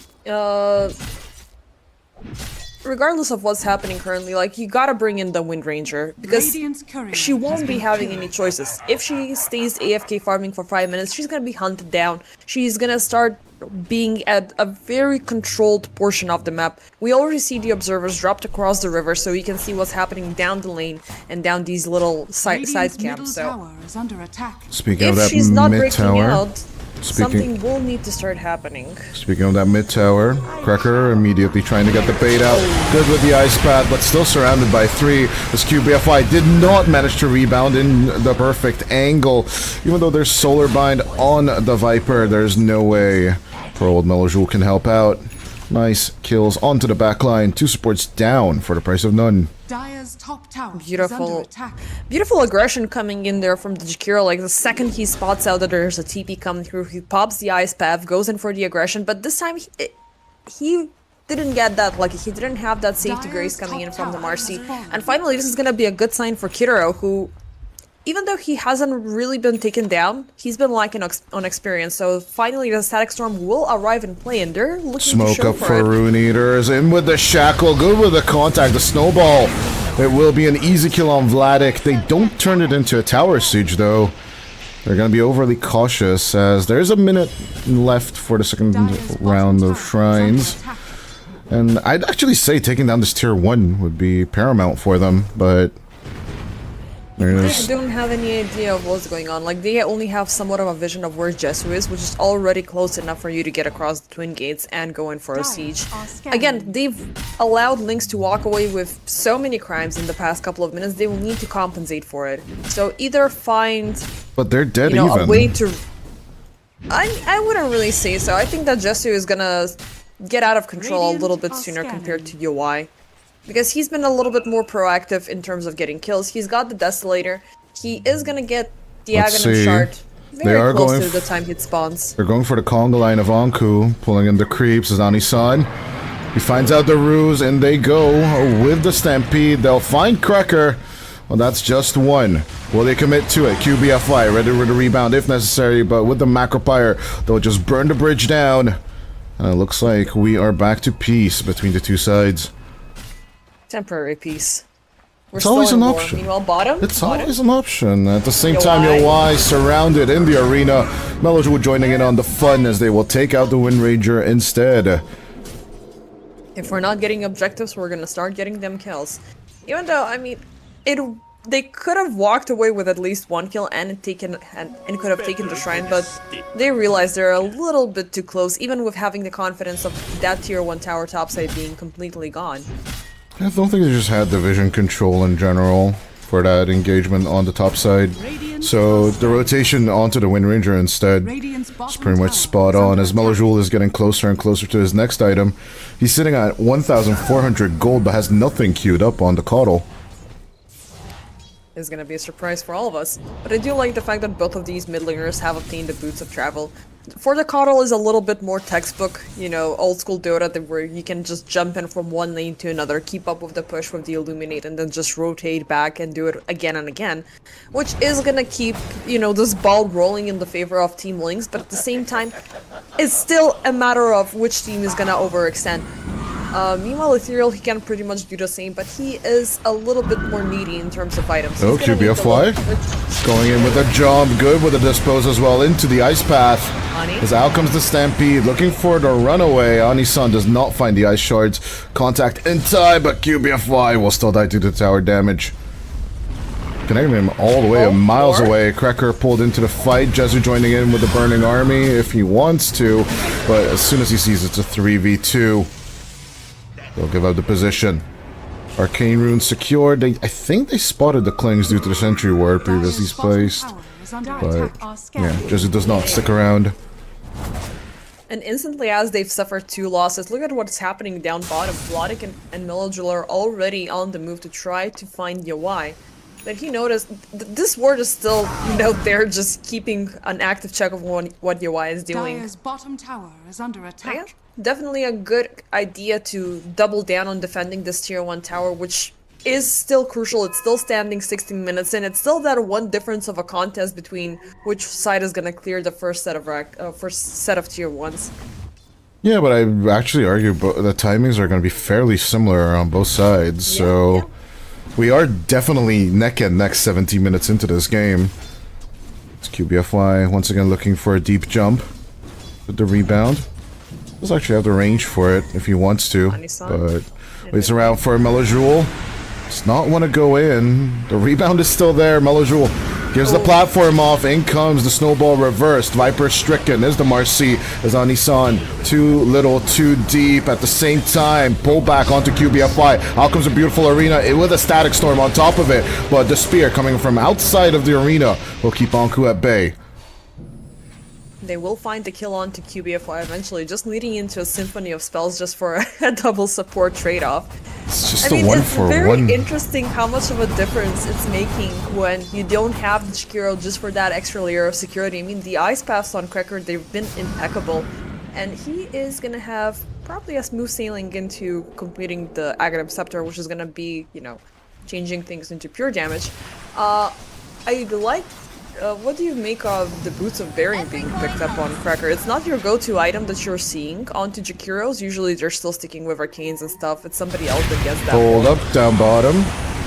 Anisan once again causing aggression. Speaking of that, Jakiro tied to a tree. Melojule coming in for the assist, but can they help out with Vladik in time? Slow down the Wind Ranger as much as possible. Keeping visual is all that they need, and with the spear, they will execute Yowai. Jezu making the Rota onto the Viper. Good with the contact, but the Lotus Orb will keep him alive for now. And with the Solar Bind, slow against slow. Another Toxin to make them into a crawl. Ethereal finally will be willing to commit the Viper Strike onto Jezu.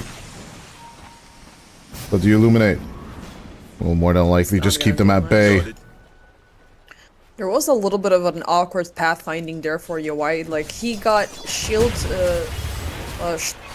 shield bashed into the river, and he was still trying to go in upwards. I mean, even though there wouldn't have action continues up on the top lane. QBFY.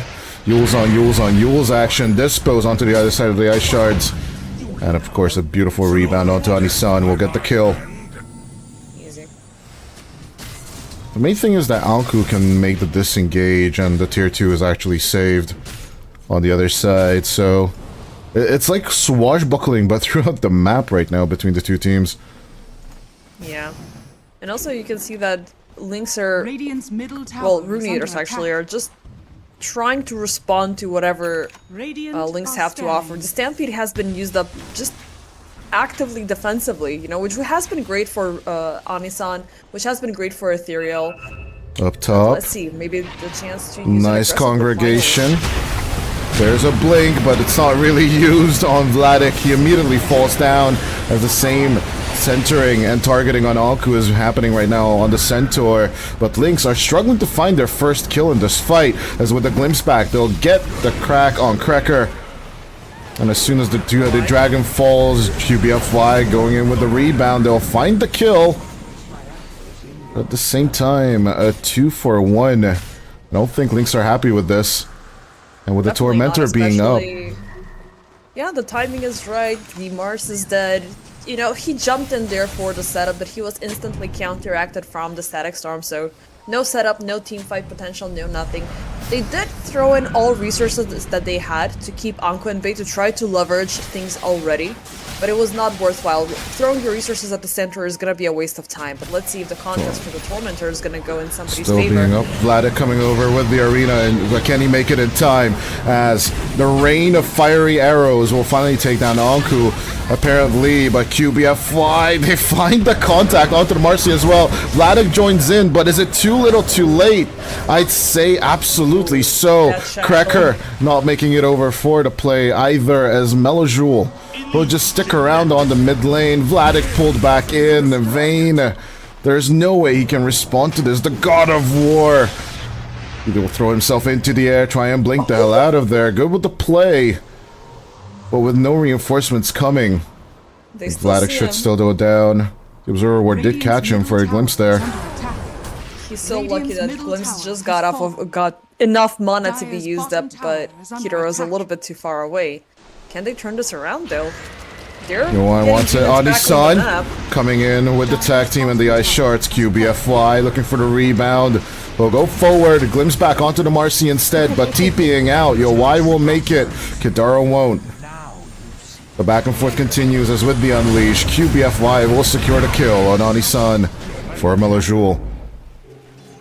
A teamfight that's been lasting for about a minute and a half so far, so what is the verdict? I do believe it's gonna be additional kills being granted to Rune Eaters, especially since they obtained Jesu dominating streak takedown.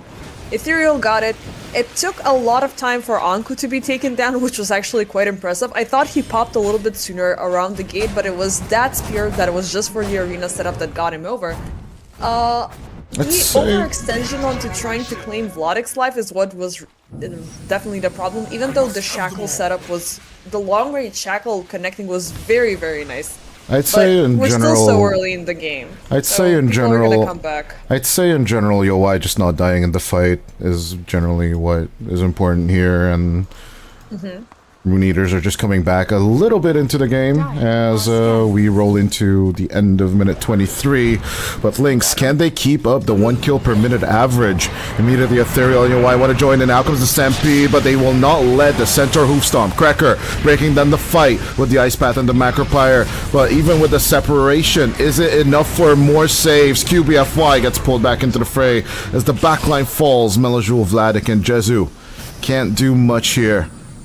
They'll disengage and they'll need to let go of the second big objective on the map in a row. Tormentor first, Roshan second. Oh, it's all falling out of hand right now for Lynx. Yep, slowly but surely. I mean, also it's imperative that these... hold up, good with the catch. Anku with the catch inside the triangle. Jesu inside the Static Storm. The Clinks is trying to hold on as the arena might just protect him in time. TP coming through, but the Glimpse back will pull him into play. The Clinks is gone. The Skeleton Archer's dead. And so will Roshan, soon to be. Oh, they did not. We did not expect the Anku Inquisition. He just jumped up to the triangle. He's like, I don't care. Here we go. I mean, the second they dropped off the vision, they noticed that they have Jesu in range, and they were like, screw it. We see him, we got him, let's go for it. It was just gonna add up to the point that I wanted to make about the supports that Lynx have. They're very strong, and they've been actively rolling the ball for the entire team, but the second they're out of the picture, they're completely gone out. And we've been seeing Cracker experience in this little bit of a fall-up. The Ice Path Macropyre combination that have been yielding these active kills within between the 15th and the 22-minute mark, they're slowly hindering down because we're seeing the amp coming in. Anku is getting stronger. I love the fact that he skipped over the BM and directly went in for the Crimson. Now he's gonna go in for the Shiva's Guard. He's gonna be stronger, he's gonna be tankier, he's gonna be right in your face. Same cannot necessarily be said for Vladik's build focus. He's gonna go for the BKB as he already has the blink there, so he's gonna be aggressive to jump in, throw in the arena, and pretty much hope for the best. I mean, as you do with Marses in general, so with the auras just not coming through on the Lynx side, we can definitely see that they'll need to be a bit more cautious, a bit more prickly in their taking of the fights. As overall, with Melojul having done with the Octarine core, he's looking to be skipping the Aghanim Scepter. An easy find on Cracker, but the main focus still being up top. We'll be curious to see if Anku and Anisan are going to get caught off guard by QBFI and Vladik. Them still having the Blink Arena to play with, and Jezu and Melojul looking to join in. Hidaro close by. In comes the first duels. Good with the rebound. Cammy making the find. Jezu looking to join in from the long range, but still, the Stampede being the threat. They are on the back foot right now on Lynx. Good with the fight. Glimpse back onto the clicks, but here's the arena. The reverse play coming through. Melojul looking to clean with the Illuminate. They will find the two supports. The Aegis is gone on your Y, but can they clear off the rest so that they can take the Wind Ranger in peace? Ethereal joining in with the BKB, looking to make the contact onto Jezu. They will find the clinks, but everyone's so low. Anku should be falling next after Ethereal, as the Centaur was a tough cookie to break, but the BKBing Wind Ranger is looking to run away. It will not happen with Vladik jumping in, as the Mars will find the aggression and the team wipe will happen for Team Lynx. As a unit, they proved to be a lot stronger than before. They got the arena set up, they got the victories within it, so with the additional victory feast and the 10% damage bonus, it was so worth it for them. They got a... I mean, at first I was feeling a little bit insecure of what was gonna happen given the hesitation to jump in the Marcy with Anisan on the other side, because if you see the rebound coming in, you are instantly gonna use up the snowball and try to evade, avoid the instant team fight. But they waited out very nicely. They set up the arena in motion. Kill And it was onto the Anisan. Kidaro looking to fall down. first arena they got in this game. Looking to back off as well. I mean, obviously it can be said, just a team wipe in general. You cannot underestimate Melojul and his Illuminate damage. That was insane how your Y just disappeared. And you're like, oh, okay, Aegis is gone. Okay, can we keep this fight going? I'm guessing that's the comms that we're going for on the Lynx side. As the tier 2 lines are just being approached so far by Team Lynx. But as BKB your Y, this is the consequences of not finishing the Mjolnir and going for the BKB first after the Manta. But, I mean, he is looking to go back to finishing the Mjolnir. As the Viper nailed to a tree, but yeah, he can't really do much against this tier 2 siege. It is a very big aid that he has the Lotus Orb to prevent these Yules from setting things into motion, because pretty much everybody is wielding at least one, well, two Yules is already enough on one end for the Ice Path, for the spear setups and stuff like that, so one single target spell like that being avoided is going to be a good sign for Ethereal, but he's still in an awkward spot. Bottom tier 2 is gone, so the entire Radiant jungle is now open for the taken. Smoke up. Are they gonna do something about this? They have the arena, they have a good target closing in.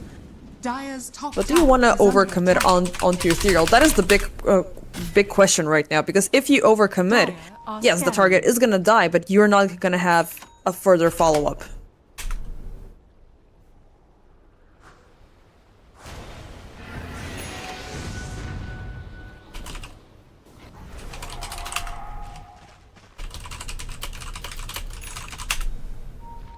Sorry, there seems to have been a little bit of a technical difficulties issue, but yeah, we're back. 29 minutes into the play, the smoke does not really work out into anything. As Yoi and the boys, they're looking to just sit back and relax a little. 3 minutes until Roshan is up. As Tormentor should be alive in just a minute. So top focus is definitely in the queue as he fall into a little bit of a pause. And yeah, we can definitely see that the lack of the auras is still being a problem for Team Lynx, I'm not gonna lie. Look at all the whispers of the dread on all of the teams. You did point out the Yules, to be fair. Dire are scanning. Yeah, I mean, they're pretty annoying to be dealt with here. And so far it's about finding the right moment. Well, not necessarily the right moment, but also... I don't know, I forgot what I was trying to say. I got a little bit off from the technical tech issue was a little bit of a stutter there for sure. But yeah, we did solve it. So let's just keep on moving. The jungle's still being available for Lynx. They're not really taking a capitalizing stance on it, as Tormentor will still not be up for the next 20 seconds. Ring around the Rosie. Looks like Lynx is transporting themselves up towards the top, as Rune Eaters are just a little bit too devious for their own liking. They wanted to clean up their own jungle, but it's already cleaned up, as they are buying time for Yowai to actually finish out that Daedalus in the It is about the time being. Tormentor timing that they're going in for, so... I don't think there's going to be any kind of counter time for Rune Eaters. They don't really have the time to make it up there. So Tormentor number 2 should go in the way of Team Lynx, as it does. And Melojoul should feel safe as well on that mid lane. At least for now. But they're still able to move in completely as a unit, which is still becoming a bigger and a bigger of a problem, because I thought for a second that Lynx are gonna, you know, start falling off a bit, given that they are not able to go in for these single dual target executions with just one simple spell being utilized. Now they need to throw in a little bit more, so either do it as a 5 full-man unit, because at one point, it's gonna have that thrown around again until the refreshers come in. Oh, glimpsed! Can you keep them there? Okay, that's an important kill right here, but they are giving up their tier 2 on the top lane for this. As all them smoke plays coming out from Rune Eaters, all they have to show for it so far is QBFY dying on Nissan, looking to commit with the Walrus Punch. Cracker holding on to the Ice Path on the other side of the fight. Anku with the contact, but there's just no one to help out. The Centaur in the arena goes the 4-legged War Runner, as with the snowball from the edge, it will help as it makes contact eventually with the Clings, but still no kill onto the Skeletal Archer. 2 for the price of 1, but it's still a core for 2 supports.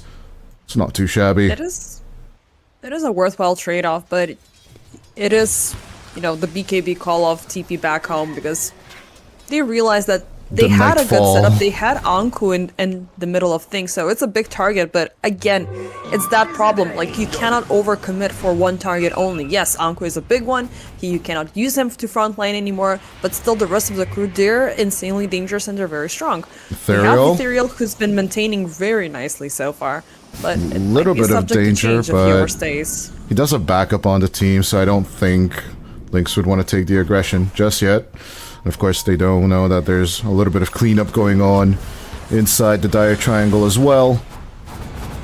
So Team Lynx are just looking to hang back a little along with Rune Eaters. Both teams quite aware that Roshan should be about to spawn. But finally, the 5-man smoke coming out from Lynx this time instead of RE. They gotta wait out. They have 10 more seconds for the arena. Daedalus is basically finished. Let's see if they're gonna find somebody in the trees. Melojoul on the hunt, still with the smoke. Looking for the angle, but everyone's just TPing out of here. See ya, Gandalf. Yeah. Chromie Smokes Wizard. have expired, unfortunately, so they're gonna be wasting a little bit of time. And they also found this beautiful vision that has been helping out Lynx so far. I'd rather say it was more than broken, rather. And then they were just, you know, farming out on their division themselves. But Roshan, still taking his dandy time. We'll be needing 15 more seconds. Arcane Rune on the bottom side of the river. Smoke up for the 3rd time in a row for RE. But can Rune Eaters actually find that team fight they've been craving so much? Beautiful Arcane Rune claimed by Ethereal. No vision on it for the Dire, as they will jump onto Vlad at first. Anku with the contact. They want to blow off the Mars, but it's just not happening. Yowai looking to commit, as the arena will finally come out. They will find Jezu, the kill they wanted for so long, but the God of War is looking to return. QBFY going down as Yowai now with the Ultra. Finally, they needed the Daedalus, but as they lose the Wind Ranger, there's no Rampage. A little bit of a send back onto QBFY, as the exchange will be for the 3-4-1. Good find on the Tusk. Melojoul with the blow-up, but Anku, this is the Hoof Stomp. Vladik, the bot-back God of War, is looking to be in trouble, but Melojoul is cleaning things right now. He's truly embracing the Gandalf persona as QBFY. Looking to run away, the Illuminate will keep Melojoul alive for now, but the 2 bot-back heroes are looking to fall. First the Mars, as Melajul was the one for Kidara to pull back. It should have been QBFY if they wanted that free kill. As the whole ordeal ends with 4 deaths, or actually 5 deaths on the side of Lynx, and just 3 deaths on the side of Rune Eaters. Very good kickoff there on the side of Rune Eaters, especially since they didn't have the advantage of any source. They came in from low ground, they jumped in, they found the prime target to begin with, which was Warlock.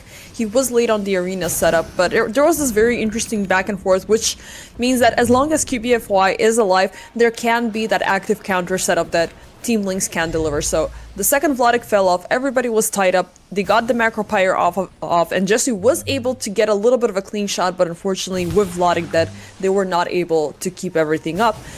And the buyback over extension, it may have, well, not may have been a good risk for Team Lynx to call in, but now it's just a very heavy toll that they threw in just to get a little bit of an extra kill there. They got your Y, which might have been, you know, some saving grace for you to say that, yeah, we kept up with a team fight, but now you're gonna be losing Roche. Still a 40-second gap between the two when actually Rune Eaters is fully up alive compared to Team Lynx, who will have no other choice than to actually give up Roshan. Melajul trying to do the 1v1 against Anku, but realizing that with the Stampede, anyone can actually join in on the fun. So yeah, obviously Anku gonna be tantalizing the Gandalf a little bit more. Going for the E-Blade, I really wanted him to go for that Aghanim Scepter he originally queued up before the Octarine, but he's totally ignoring the item now. As much as you could utilize from that extra layer of safety, which is why a lot of people are opting in for Mars Ringmaster combinations, the Will of the Wisp lacking. QBFY gonna be backing off, even though he is gonna be Viper stricken. The Marcy will make it out of there with the rebound. Now, of course, Melajul will be more than happy to keep him alive. But yeah, I would appreciate to see that occurring.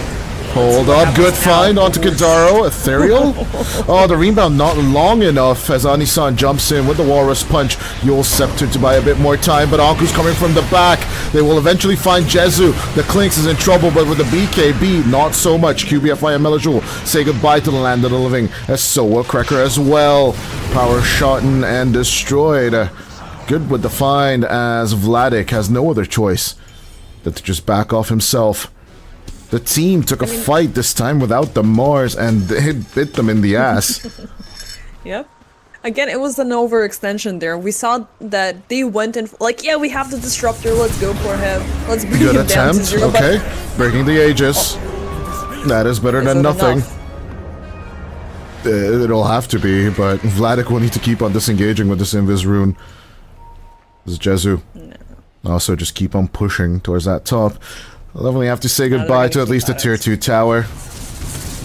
They're gonna keep at it, but yeah, I do believe in that previous moment there was a very big regret from Melajul of not having the Aghanim Scepter. I do believe that the option that he's going for is to have that extra layer of single target damage that he can deliver and just amp himself up a little bit, because there's not much that they can offer as a whole. Mars is not going in defensively, so what can we go for? Just go in for more of that extra damage. There's the Monkey King Bar onto Flings. There's the Daedalus for him as well. He's gonna amp it up with the Hurricane Pike. And what else can you build after that? Like, you're gonna maybe get the Scepter, maybe get the Moon Sharks. But I don't think time is gonna be of your essence, because Rune Eaters, they've taken this as an opportunity.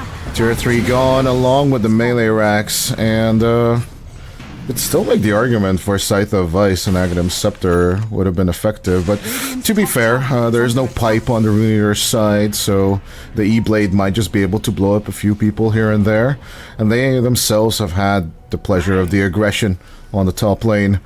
But as Rune Eaters move into the Radiant, into the Dire jungle right now on this map side, cutting off for the tier 2 is not really an option. If they are just gonna be sitting ducks for the next 5 minutes, I'm gonna be so tilted, dude. It is indeed gonna be tilting, because it's... They're just gonna wait for next Roshan? Really? Come on. I mean, what else can you do? The problem is you're always gonna have the Coddle on the top of things. You're gonna have Stampede, the no, here we go! Balls deep, let's go, Anku! He makes the contact onto Vladdy, but it doesn't really matter. Double BKB coming out from Jezu and the Mars as Anisan inside the arena, which turns into a static storm along with the kinetic field. Pullback onto QBFY. It might just be the Mars C, but Melojul continuing the aggression. Solar Bind along with the Illuminate. They'll take down Kidaro as they are just looking for more. Vladik moves on forward. No more BKB, but if he can find anything at this point, he'll be happy. The spear will be messed up due to the BKB. Solar Bind still rolling onto the Viper. Even though it's 60% mitigated, they do not care at all. Good fight onto your Y, as with the Yule Scepter gonna be reflected back somehow, some reason. QBFI might have clicked himself on accident, as Jezu will be rolled on. Anisan with the lock-in. He'll take out the Clinks for 100. As Anisan will sacrifice himself for the play, it will still be a team wipe for Team Lynx for the second time in a row. So, was it a good idea to jump in balls deep there and, you know, go YOLO? I don't think so. Maybe? It looked good. I mean, it's not maybe. It looked good on camera, but it didn't look good in reality, because what you did here is you just threw yourself an entire team wipe in the favor of the enemy side. It's not good. I mean, I would have understood the notion, wait it out for Roche or give it like 5 more minutes, do something, keep them at bay. Now you're either going down the notion of let's provoke them to close in a little bit more so we can strike them back, but every single time they're gonna strike back, they're gonna be taking more and more so damage. 40 seconds, you gotta wait it out now. You don't gonna... Last outer objective gone, finally on the Radiant side of the map. The first tier 3 tower still protected by Anku's Crimson Guard. It is a little for protection, and I do believe Ari is going to be more than happy to give up this main Rax. A little bit of a save or a deterrent effect with Ethereal's buyback, but putting the Viper into the air, Anku still providing vision. They'll take out Cracker, which gives them the Gem of True Sight. Stolen around, but Vladik has no arena to offer here. Radiant's middle barracks are under attack. As your Y is about to respawn. The saving grace for this buyback decision was the fact that Jesu was not alive. If Klinks was still available, and that is why Anisan's earlier decision resonated very nicely here. It is going to hinder back the siege from Team Lynx. There's only going to be that tier 1 tower claimed so far. But they still have to account for more, because next time we have Roche to see when he's going to be back. Tormentor is up on top side for the taken. I like the Conda idea coming out from Melojul. Why not just amplify that magic damage overall? If you already have E-Blade, why not just throw it and just basically kill people with Avada Kedavra? Dagon at hand, QBFY. Gonna be popping. Good with the Walrus kick as Anisan. Oh lord. He is delivering a lot of damage, Jezu. They do hang out here, but with the BKB activated on Gandalf, Melojul is looking to survive as the burning Skelly Archers. They might have been nerfed 2 patches ago, but they still pack a massive punch. Vladik keeps on rolling, does have a use for this, but is he looking to buy a bit more time on himself? Jezu from the sidelines, trying to help out as much as possible. Melojul's Illuminate is just not going to be catching onto the Mars. The Lotus Orb will protect the Viper as the Clinks will fall again. Carry for carry exchange on the bottom lane between these two teams. Even with the support buyback committed to the occasion, it was a little bit, you know, bad for Ethereal because he needed to make a choice whether to go for Vladik, whether to go for Jesu. But it was again Kidaro finding these successful setups. He got the Yules, he got the Glimpse, he got, you know, the big target set up at a very easy spot for the taken. And yeah, it did leave two other targets to walk away back home. Again, timing is not right. We're gonna see Roshan being back in 3 minutes. 3 minutes, done. That's gonna take a while. Take the longest timer, suck it. No matter. It would have worked out nicely for Roshan, because Roshan just constantly wants this boredom and sleep. And no, the BKB Coddle should be making it out easily. Easy Nightfall move coming out from Melojul. He just does not care. Now that BKB is down to 6 seconds.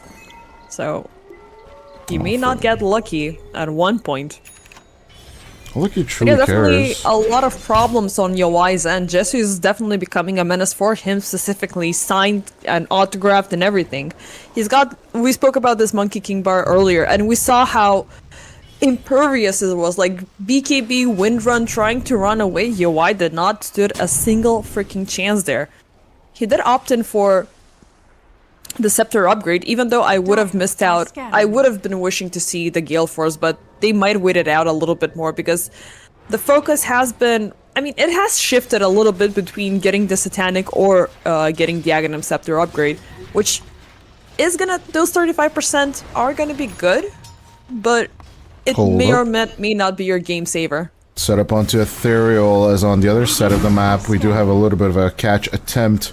Going towards the tier 2 tower up top. Rune Eaters will finally group up. Jesu in the vision. Anisan, good with the find. Walrus punch onto the Skeleton Archer, but out comes the arena. It's just immediately not enough. Jesu steamrolled over by Ethereal and the team. Vladik is next, looking to run away. The E-Blade will help the Mars, but Yoai finding the contact. The Shackle will miss, but the arrows will not. As Cracker and Vladik are gone, there's only a buyback on the Clinks and nothing else. It's a big buyback either way. Oh, actually, well, if they are forced to use it. They were doing their best because QBFY was also at the back lanes trying to distract the team fight because they knew that if they take down QBFY for a second time, it would have been a lot of manageable without the Marcy, but things are 10 times more manageable without Jesu and everybody else in the concoction. I guess the Aghanim Scepter did definitely pay out for the Wind Ranger, and also that beautiful jump. Like, you gotta risk at least somebody to jump in to provoke everything to be provided by Team Link. So Anisan taking that toll and instantly evading everything, and this is quite impressive to see, especially without him yielding any sort of big defense aside from the Yule Scepter. So he jumps in, provokes everybody, the arenas are being thrown in, but they have everybody in position, they have everybody in sight. Hard focus onto Jesu, and there's absolutely no damage output coming in. Melojul, he's easy for the taken and theoretically, but he's pretty tanky and he's got the problem of picking and choosing. Yeah, maybe he can turn around, throw in the Illuminate, but that's the only big AoE spell that you can throw in. For the Dagon, you need to figure out who you're gonna target, but if you're not having anybody having a near-death experience, Rune Eaters, in the meantime, will be picking up the Roshan, along with the Refresher Shard and the Banner, cleaning up, actually, the top side and the mid lane, the remnants of it, at least. And with an Arcane Rune at hand, there's only one more lane for them to go, as the Wind Ranger is looking to be completing his build. Actually, Yoai only named the Satanic now, which actually will be taking over the Aegis' position. Yeah, until then, the Aghanim upgrade, so it's fine. Extra slots, extra everything. Till then, he will definitely be holding on to that slot for a while now. As Ethereal, on the other hand, Refresher Shard in the Viper, but he's not with his team for some reason. More than likely looking to finish up the buyback as well. Does have TP Boots level 2 for the fun as Anisan.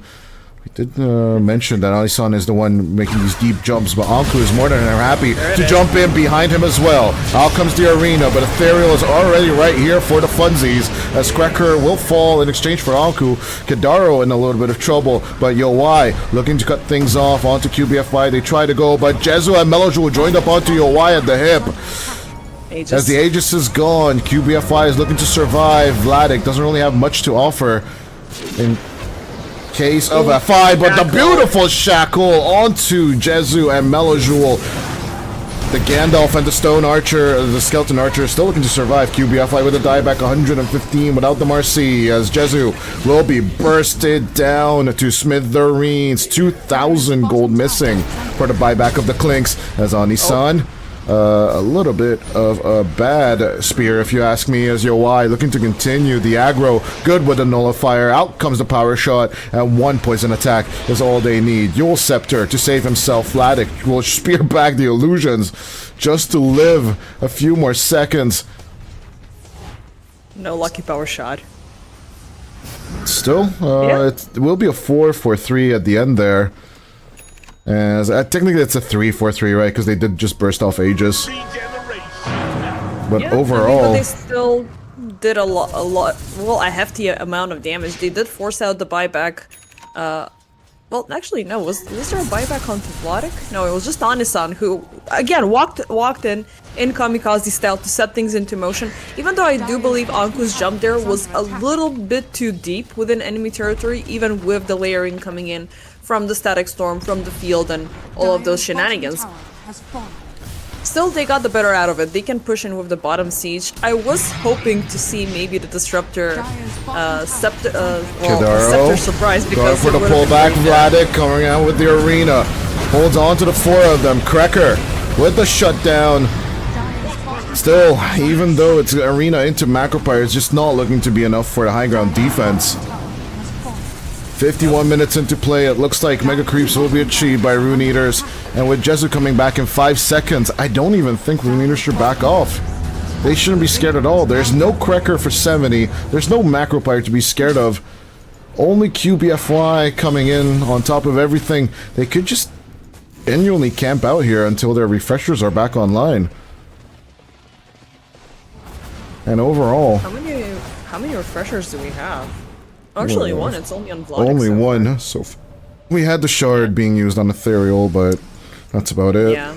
On top of that, I mean, for Ethereal, he can go whatever you want. Like, even though we said the Boots of Travel for a meme, I think it's a very good item to have because you're not necessarily being, you know, glued to your team at all times. You're reigning superior, you're reigning free, and it's very interesting to see nowadays Viper playing this well, playing this hardcore into the game, and without obtaining... I keep on saying about the scepters, but there's so many good scepters in this game that have been your go-to for a lot of these heroes. The nosedive for the Viper, for that jump.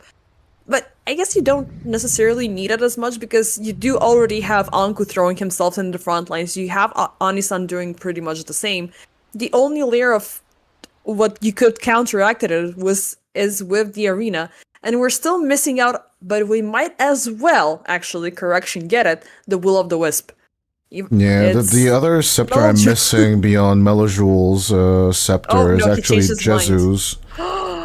No, I think it's just more of a Q bug rather than anything else. If he gets a Divine Rapier, that doesn't make sense, honestly. I don't know what's a Q bug. Like, it was a scepter there for a second ago. I didn't change the hero. More than likely, I think... oh no, it's actually the other side that are asking for the technical break.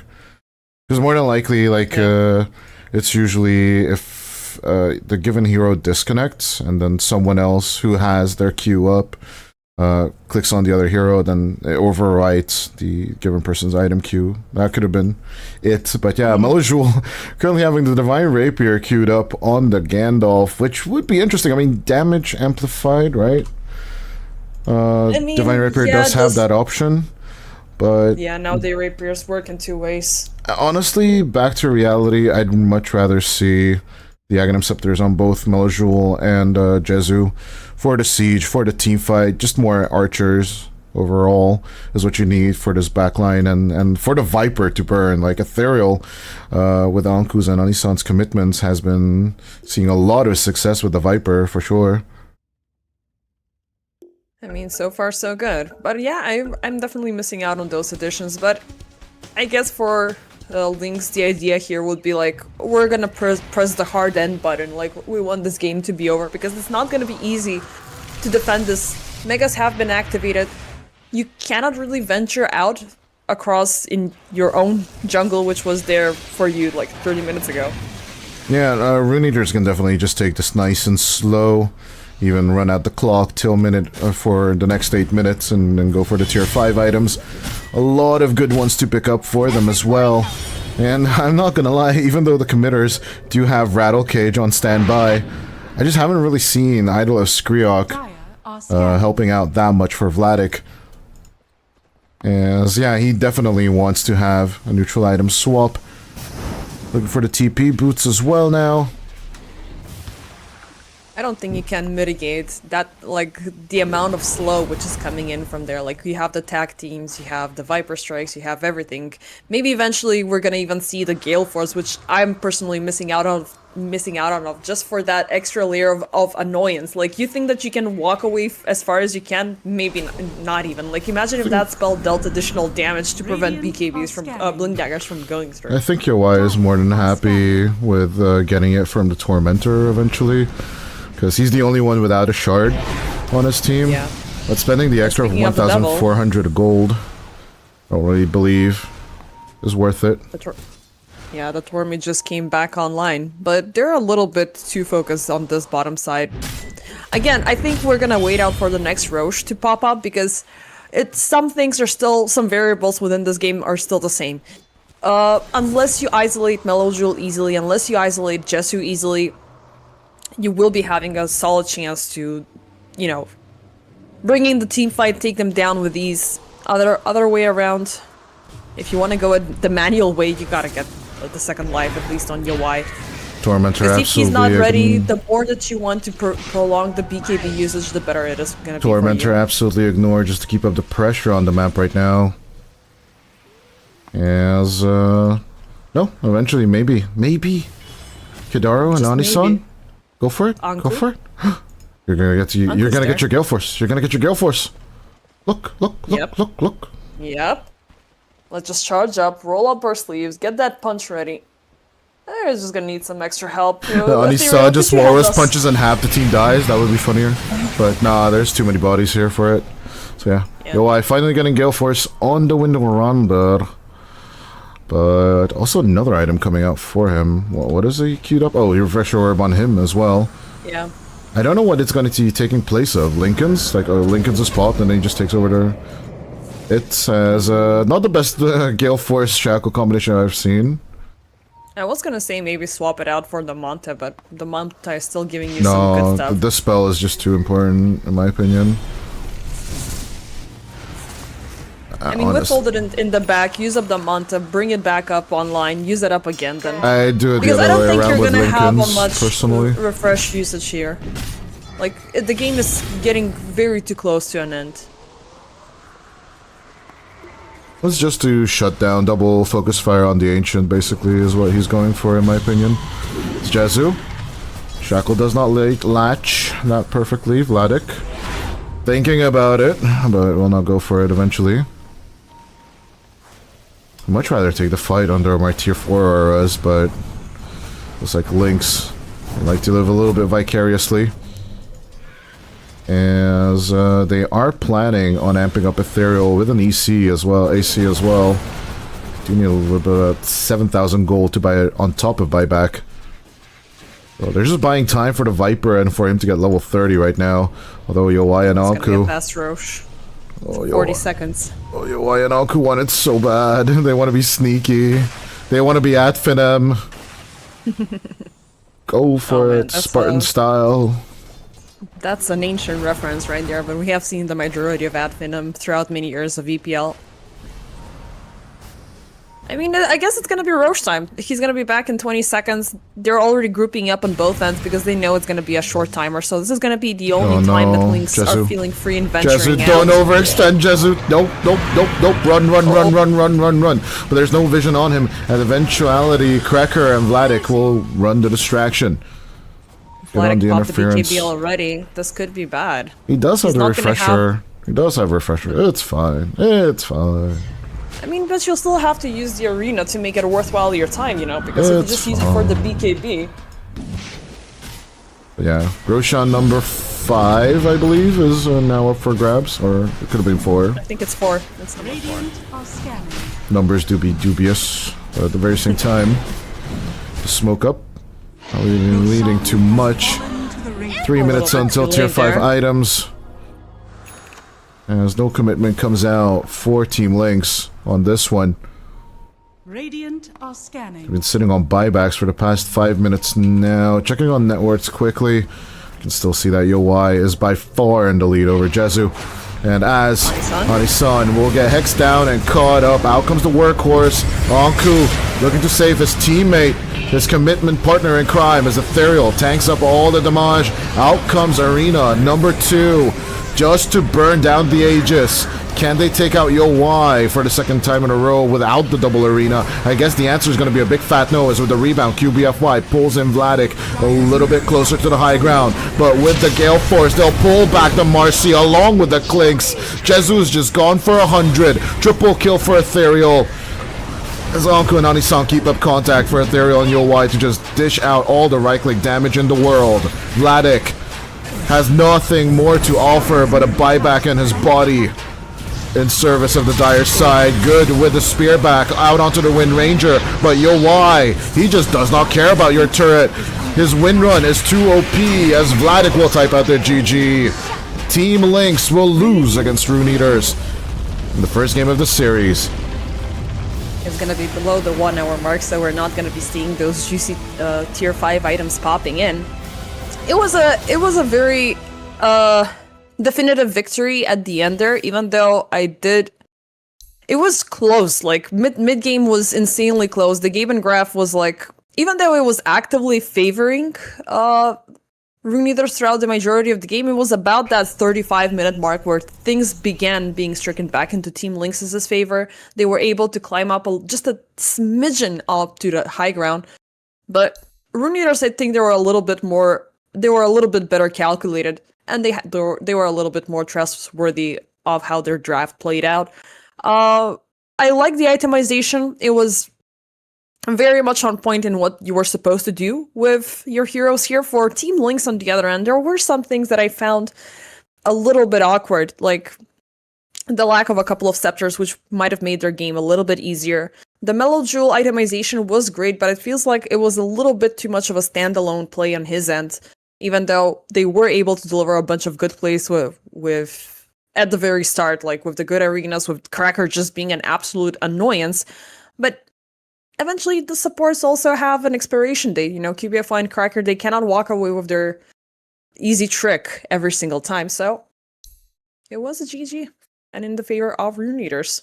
No, overall, I do believe Lynx just absolutely a little bit biffed it without picking up those 2 ags that we aforementioned, but it's more also on the side of just not arena or not auraing enough into your team fight in general. With the double Yule's ideas into the double initiation is not a bad approach at all from Team Lynx. But at the same time, just only having that single aura of Vladimir's offering is just not going to help you out in the long run. But we shall see what happens in the game number 2, which will be coming out after the break. See you then, as Rune Eaters take the lead 1-0 over Lynx.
out the Pugna yesterday. It was paired up with Jezu's Morphling, so I would be interested to see if they want to repeat that strategy to some extent, or are we going to be seeing Vladik on the soft lane Sand King? Overall, it is shaping up to be a really fun draft, as of course with the Luna, Yowai is once again setting himself up into a tempo game, where he did out-tempo Jezu's Clinks overall, but Team Link's do have pick 18, so overall they will be closing off phase number 2 of the draft, but it's up to Rune Eaters. Do they want to reveal offlane here or mid lane? I am leaning towards the Sand King counter instead. It could be either or, because mainly of that positioning. They could keep it vague. They could maybe go in for something that they can rotate easily across both lanes. Something maybe that they feel already comfortable with going face-to-face with the early Sand King reveal, but I'm not really sure what you want to opt in for. Viper has been banned out, which might have been a good call here. SF, not necessarily. I think it's just too strong of the meta right now. Yeah. People just want to get rid of this hero right now, and I'm actually pretty happy that at least in EPL we don't have to see it all the time. As some Birmingham enjoyers have to be constantly watching SF and Largos being banned and stuff like that. And we are following the Largo ban meta, but SF just not being super much in the focus of tier 1s is definitely making some games a little stale. But we get the Dawnbreaker for the global presence for Anku. He did like the Hammer guy, so why not the Hammer lady this time around? I mean, I like it, especially because there's still the option for going in for an early Luna Scepter. Then you're going to have the global damage, the global presence from Dawnbreaker in addition to the damage, so you're not going to be throwing her out of the laning stage if she, goes in for that build prioritization. Because Luna, especially now with the Underlord being present, there's so much of a front line which is going to counteract her. There's the jump, there's the Decarpify, no damage for you, there's the Disruption, you can set things out with the Pit of Malice, and especially doubling down with the Underlord Scepter, Pit of Malice with the Gate combo is just going to be a little bit too tight. So, Team Link's, I like the direction in which they're heading their draft, so at this point they can complement their draft with whoever they want in terms of carry, because definitely we're looking at that being the last pick here. Question is it still going to be a Sand King going in as mid, or an Underlord going in as an offlaner, or could they make it the other way around? It could also determine on the positioning of this Dawnbreaker. I haven't seen since Otaka and Crystallis to actually play this Underlord carry being an option, but it's definitely one to consider. But classic would be TB for sure on Jezu. But I would not mind if he goes in for the Morphling against the Luna as well. The thing that you mentioned earlier about Largo, so I'm gonna run you down some numbers. From the 77 matches, excluding this last series, there's been 100% contest rate, 100% on Largo. Then is the Batrider, then is still the Treant Protector, then is the Shadow Fiend, Jakiro, Puck, and Shadow Demon that we keep on seeing. So it's still coming down to these 607 being absolutely, too OP. Yeah, they're too strong overall. And I'm guessing these are the SO1 Birmingham numbers?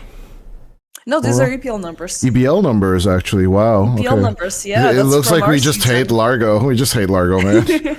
It's too prevalent. Mean, it's everywhere. First, it's either coming out in the first ban phase. I might have seen him once or twice during the group stage. If he survives, he's gonna get insta picked up, just because he's still that good. Even though, and I did recall who the second caster was about this. They were asking Gareth and Waga about this, and they're like, Largo by far has the most horrible early laning stages, but when he gets the scepter, then he's a completely different hero.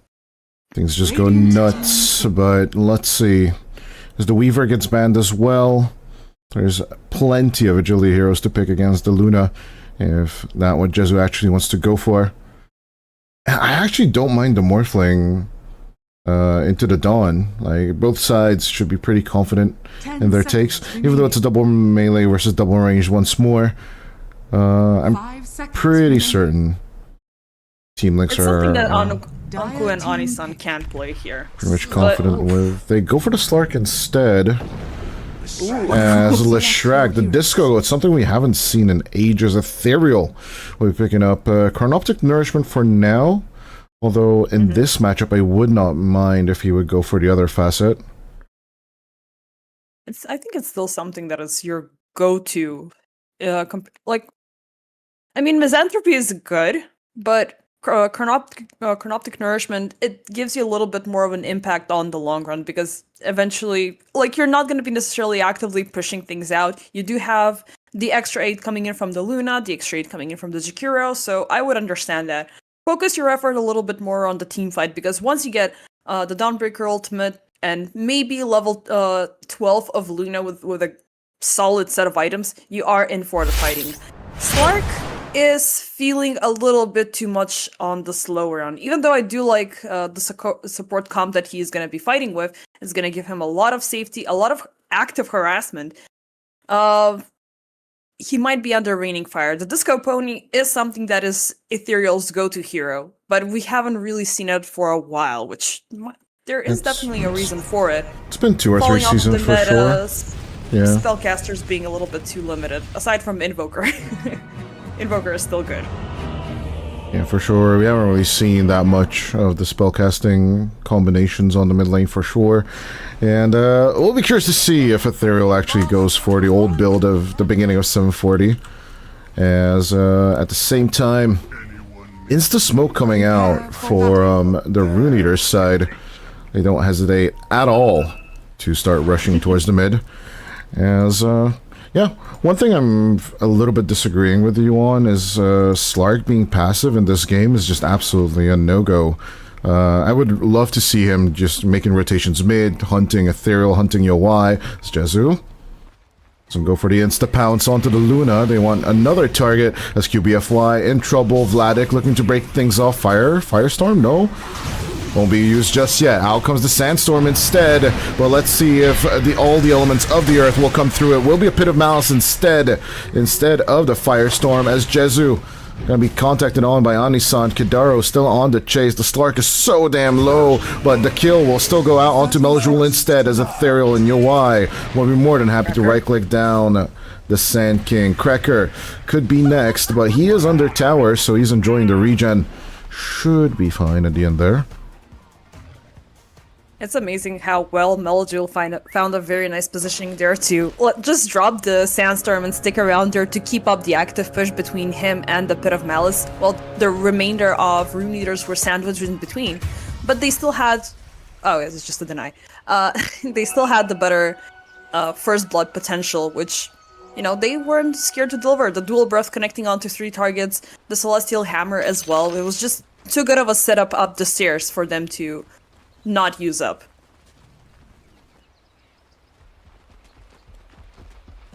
And also honestly, about the Slark subject, I didn't necessarily think that he's passive, but I do believe that he's gonna need a little bit of an extra to get super involved, because there's a beautiful amount of lockdowns and setups that they can use up for him, but he just needs that one item to kick things a little bit more into motion. We'll see. I think the Diffusal Blade Rush is definitely something we can anticipate from Jezu. As, once again, just like in the previous game, Jezu on the more active hero is getting into the right-click trades with Anku. Misses a pounce! No, not like this. Out comes the Decrepify to block off the Tusk, but Anisan is just gonna easily use that for the body blocks. Anku can make good contact with the Celestial Hammer in a second, and will take on Jezu for free. 2 kills already on the Rune Eaters, and it looks like we're just repeating history from the previous game. If Lynx fall into the same habits and same mistakes, although to be fair, Vladik is now on a more aura-based hero than the Mars, so maybe he will definitely be less on the initiation side of things. I'll leave that to Jezu to actually take on the fights. Yeah, it's a lot better of an option, because for Underlord, there's a little bit more of a definitive itemization that you're going for. You're not necessarily the aggressive type, and especially not against the Dawnbreaker from the other end, who is going to be throwing that extra healing, extra damage out of nowhere. And speaking of the Dawn, she got super lucky with that cooldown getting off of it for the Celestial Hammer, because it was at that moment where the dual melee combination is starting to hurt you. You don't have the reach, And Slark is eventually gonna get the pounce more active, he's gonna get the Dark Pact, so he's gonna be a little bit more evasive. Top. Kidaro did just die, but UI is really under much threat. Disruption and Promulgate all were just used to actually take out the easy kill onto the Jakiro. But even with the evening up, UI definitely also on a massively tempo agility based hero, as we all know. Rushing out the PT as fast as possible, and then more than likely Mask of Madness, Dragon Lance should be pretty much standard itemization for the Luna here. On the other hand as well. As let's talk about the mid lane a little bit. Sandstorm versus Lightning Storm. It's just so many storms in this game, right? Lightning Storm, Sandstorm, and then you also have Firestorm. It's just like all the Avatar element bendings coming over here in this game number 2. It's just no Storm gotta Storm. Clarify which Avatar. Which Water Storm? Where's Water Storm? We're not talking about the Na'Vi one because that one sucks. The only true Na'Vi is in Dota 2. SQBFY. Good catch up top, looking to contest the Shrine, or actually the Lotus, as Karka dies on the bottom lane. It's actually Kidaro surviving the contest, as Jezu will pick up Anisan as the counter kill, and the first permanent stack on that Essence Shift as well. No, I meant into a more, what's his face? A more difficult question. Not a difficult question, a more controversial question compared to the Na'Vi Avatar. I meant between the Last Airbender and No, we don't anime. talk. We already talked about this yesterday. We don't talk about the live action one. It doesn't exist. M. Night Shyamalan himself does not want it to exist, so... Yeah. Except the director's vicious, bro. There's Ethereal, getting a little bit low, but so is Melajul. There's a Burrow Strike to be had, but the reach isn't that long. Will be Water Room piece between the mid lane. To respond to that question before we kick off in the fight, but maybe something is happening down bottom. Nah, no, Anisan blocking it off with the Ice Shards. Cracker not going to commit one more, although with the two of them there, maybe so. As up top, the action just does not stop either way. Disseminate immediately used on UI as he took a lot of damage from the damage dealt by Kidaro himself. So eventually it's just going to be a disengage on both sides instead. Top tower is under attack. It was close on both ends, but nothing did happen. Yeah, going back to the answer between Melajul and Ethereal, so the storms versus the Sandstorm versus the Lightning Storms. So far it's just mainly a farm focus fest, even though there's a heavy amount of harassment between area control from the Sandstorm and, you know, the forward damage coming in from that. It's not until we see the big ultimates breaking out that we might see a bigger difference here. Even though between the Pulse Nova and the Epicenter, you do have a better chance of a solo pickup with that one. But you might need some extra additional help. Or maybe you can introduce that down bottom, where you can proactively punish up Anku and prevent him from getting the Solar Guardian early on. And those two kills on Dawnbreaker are actually a big problem to begin with. Pretty active laning stage compared to the two teams that we have, but less of the crossbow we kind of expected from the Dire, more of the let's fight with the Slark back and forth, and already giving away one permanent Essence Shift. It might just lead to that snowball that Jezu was looking for later on down the line. But 6 minute water, 6 minute power room contest is coming up in about 15 seconds. QBFY and Anisan already reporting for duty. As Cracker is joining in on the fun as well. Yeah. They should go for the Disco Pony here. Melajul, ready with the Epicenter. He's a little bit faster on the leveling as Anisan looking to escape with the snowball. Oh, there's shenanigans happening down on bottom at the same time, but let's just focus on the Disco Pony instead. As you mentioned, good with the catch and the focus. Another blast along with everything else. We'll find contact. And as Vladik dies up top, the Power Rune actually went to Anisan all along. Yeah, and it was very much a worthwhile haste rune that helped him survive the entire duration of the Epicenter. Like, he popped up the snowball, even though the targeting was a little bit horrendous there, but it was enough time, those 3 seconds, to avoid and just walk away from danger, putting Ethereal in danger instead. Back and forth between the two teams continues, as on the bottom, as you mentioned, the Shrine of Wisdom should be up for contest. Cool, a little bit forward. Another blast does nothing more than to harass.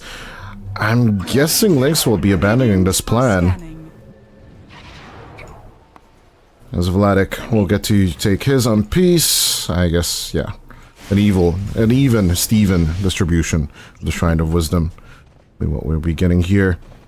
Radiant's It's middle gonna be tower fine. is I under do attack. believe it's gonna take a little bit of time until we see these proactive tower pushes, which Dire's bottom tower both is under sides attack.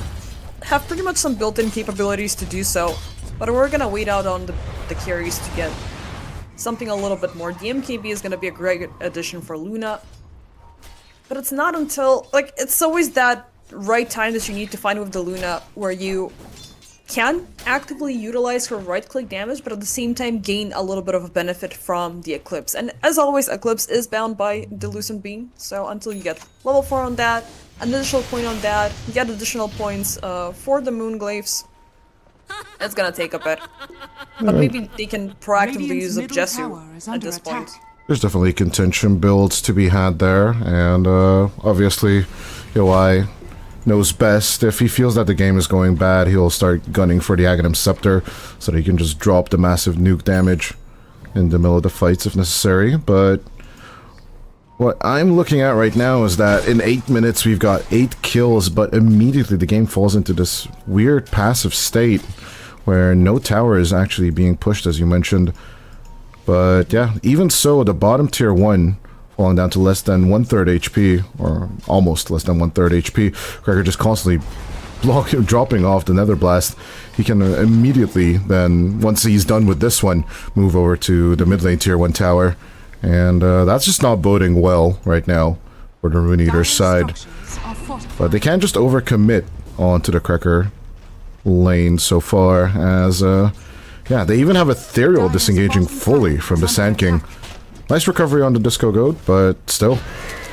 Nice shards. Go for it. Oh, Will be a miss, but even so, he did have Burrow Strike overall, so Dire's bottom tower has been denied. well, let's serve the even play. though you can't really manage against what Cracker can actively do, the best thing you can do is at least deny him the ongoing effort. But yeah, this is gonna provoke a kickoff with a series of fights, and if Lynx start bringing in the big guns, they will force Rune Eaters to react with the earlier items that you spoke of, which I think they're still flexible in terms of how they can react. So far, it's gonna be just keeping up with the farm, keeping up with the current safety that you have, because when it comes down to that, Luna is the flash farmer here. She already has the Mask of Madness available. As we said it earlier, it's gonna be a Desu Diffusal Blade coming in for Jesu as an item number 1. It is gonna put you in a little bit of a fighting state, but I still believe they can counteract it. Rune Eaters, that is.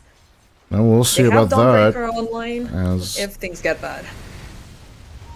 yeah, as you mentioned that one. Cracker will still start sieging on the mid lane, as the Siege Creeper's also coming through from the 10-minute mark. Anisan just trying to find a good setup for Kadaro, but honestly, the Siege will just keep on rolling.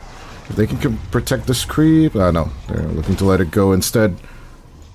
They had the control on the triangle, they took the Heart Camp, there's no other stacks for Jesu to take. It's just this small poking and prodding coming out from good old Team Lynx, and they're not looking to stop it anytime soon. As Anisan, tag team, good with the catch. Out comes the Nether Ward, but it's just an easy walk for Mr. Decrepify, surviving the Macropyre, going for another Nether Blast. Solar Guardian through and through, as Cracker will just look to sacrifice himself quick and dirty into Anku's Solar Guardian instead. It's a very Dire's good bottom timing tower is under on attack. Kiriro here, because it's been a very good... We haven't spoken much about the Jakiro, and that's always a good sign in the early game, which means that Macropyre is going to be active for the punishment. And it came to use. Already with these two combined, there's a striking force from Rune Eaters in the form of their supports that they can actively utilize. And at the same time, the Decrepify is not going to help you out much against these two. It's more to be used up in a way to punish Course, potentially, but then you have the Ethereal problem, who can also is under attack. pretty much not mind it at all. Melajul, Regen Rune popped, as Vladik is just baking out passive aggression, but Melojoul, as soon as they break, blink forward, but a little too forward. Cracker does not go for the Decrepify. They immediately switch targets onto the Jakiro instead. Out comes the Nether Ward to help out here, but the Epicenter is just ticking off passively. Blink is about to be ready. Jump on top of Ethereal. They will combine it with the Burrow Strike as well. Kill exchange, but it's a core for a support. They are going to be happy with that one. Definitely, and since it's gonna be Jesu added up to the concoction. QBFY joining in on the fun. The Pound's still available. They move on to Kidaro instead. Snowball onto Anisan. The Tusk will be more than likely the sacrificial lamb of this lineup now. Disruption just to secure him.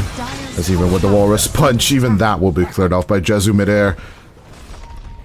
Yep, I'll make that 4 permanent agility for Jesu. It's a great initiation, even though the kickoff was primarily focused onto UI, but he noticed the early smoke reveal down the lane, so he walked in on the side. While they were expecting that he was AFK farming, so at the very least UI has lived throughout this entire conundrum. But Jesu, he's gonna get impactful and he's gonna get to a very solid point soon. Even though he's still breathing down UI's neck in terms of net worth, he's gonna easily compensate it with a couple of kills. But the two supports in trouble over here, as QBFI will be the first one to fall.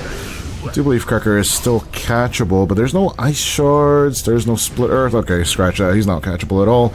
But the mid pressure coming through with the Diabolic Edict, a nice ice path to shut down the Leshrac, as even though the Solar Guardian is coming out, Jesu surrounded by 3, actually 4 at this point. With the Pit of Malice, Vladik will be joining in on the fun. Clear out onto the Disco Goat, as well as Anisan and Anku. There's nowhere to run, as Melojoul will be looking to try and escape. But still Liquid Frosted, he's actually looking to survive, as Jesu will pick up another stack. That is 6 permanent now, as we hit minute 14. That's absolutely disgusting. A beautiful intervention coming there from Vladik. As I mean, it's that Pit of Malice that managed to set things into motion, and right at the edge of the Firestorm, they did manage to get action continuing, as with the Fiend's Gate, they are looking to chase away the Luna. They wait for the end of the Eclipse, perfectly timed, as they just pick off the Luna. Once again, Lynx, they want to even up the score. And they're well on their way for it. You wanted your aura play? You are getting your aura play. So far, Underlord has proven to be the MVP of this game in a way. Like, he's also super active, he's just dropping things on the ground, and he's punishing Rune Eaters to the best of their ability. But I do believe some of this effort can be counteracted, because we're still not seeing the BKBs arriving, they're still on par to be created. For now, it's a little bit of these additional filler items to transfer Rune Eaters a little bit more stably into the mid-game. So we're looking at Mantas, we're looking at Scepters, we're looking at Big Stacks, we're looking at just maybe hindering efforts. That's a good start on to Kidaro, but it doesn't turn into much action up top. And yeah, you're absolutely right, as the Crimson Guard is going to be queued up by Vladik as well. They just want to get these auras up fast and loose so that they can push into the sub-BKB timings of the Leshrac, of the Luna. But there is the counter-itemization from Anku. The Aghanim Scepter will be coming out from the Dawn, and that could turn fights around, as we all know. Yep. I mean, we already saw how much of a difference a level 1 Solar Guardian, a little bit of an extra HP pump can do, as we saw earlier with the Tyrael. Imagine what it's gonna do once we have the Scepter available. And plus, you are able to, you know, pretty much do your own target practice and choose whatever you want to go for. The one thing that is going to be a little bit of a problem is you are somewhat counteracted with the Underlord's presence and with the Sand King, because they can drop the Pit of Malice easily and then follow it up with the Epicenter, so you gotta be insanely careful. Mates are already done on Jesu.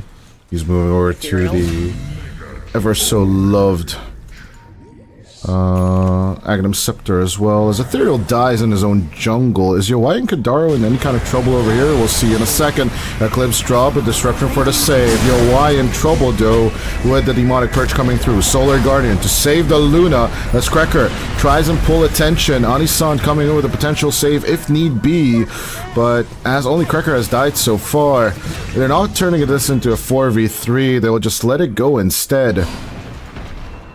There's a little bit of a beep beep coming out from your end. Oh, you really heard that? Okay, that's bad. I should close down the window. Just give me a sec. I wanted to say that it was the smoke initiation going very well in the favor of Lynx, where they got Ethereal, and everything else that just came out extra, and the beautiful save from QBFY. So right now the focus is again gonna be onto the supports. Either you need to shut down the Shadow Demon or the Pugna, because the rest will live. But it's again, this comp is becoming more and more dangerous by the minute, and I'm kind of scared about Rune Eaters as things keep on going. So don't want to see it up front, but 17 minutes in, we might have a game 3. Yeah, no, 4K net worth lead already at 18 minutes in, and it doesn't seem to be slowing down anytime soon. Catching out Jezu, chasing the Slark in general, never really felt good. As Anku getting closer and closer to that Axe, though. There's turnaround potential here for Rune Eaters to get the 2-0 if they want it. But Melojoul done with the Ags as mid lane. A little bit of back and forth. The Nether Ward will be saved. Melojoul will dive in deep. Will eat the dual breath, but as Jezu joins in on the fun, they'll take out the two-headed dragon with ease. Tier 2 pressure as the answer. One thing that I'm actively seeing as a problem is you are still forced to get into the right spot with Rune Eaters. I mean, we're still missing out on the big ones. Now the Scoponi, he's gonna need the general stat amp, he's gonna need the spell amp, he's gonna need the magic resistance, so that at least translates into 2 bigger items. If you're trying to avoid Lynx here, it's gonna be a little bit of a mission impossible, because they can jump you, they can hunt you down, they're in currently the right spot. So I don't know, the best thing for Rune Eaters to survive this game is try to find some graceful 20 minutes. In terms of team fights, let's see. We're just going for the fights with the Eclipse. Maybe that's the answer, as Ethereal joins in on the fun. They just drop all the ultimates on the Pit Lord. It will be successful, as even with the Nether Ward, they just don't really care. Jezu and QBFY coming in to run a little bit of interference, get any kind of counter kill for the price of their offlaner. But Ethereal will be waiting with open arms for Jezu, as that will be the 3rd kill in a row. Rune Eaters do have their potential counter, as despite them actually not having the Aghanim Scepter yet on the Dawn, I'm guessing Vladik just overextended and they walked straight into it. Cracker drawing rapidly mad around the map, as Vladik is just, I'm guessing, more than likely arguing that, oh, the whole bottom area was yours, I was just trying to find my farm to finish off my Crimson Guard. Yeah, Cracker's mad drawings up on the top lane showing that, oh, you were trying to hold the Luna on your own? Of course they're just gonna answer you on the tier 2s.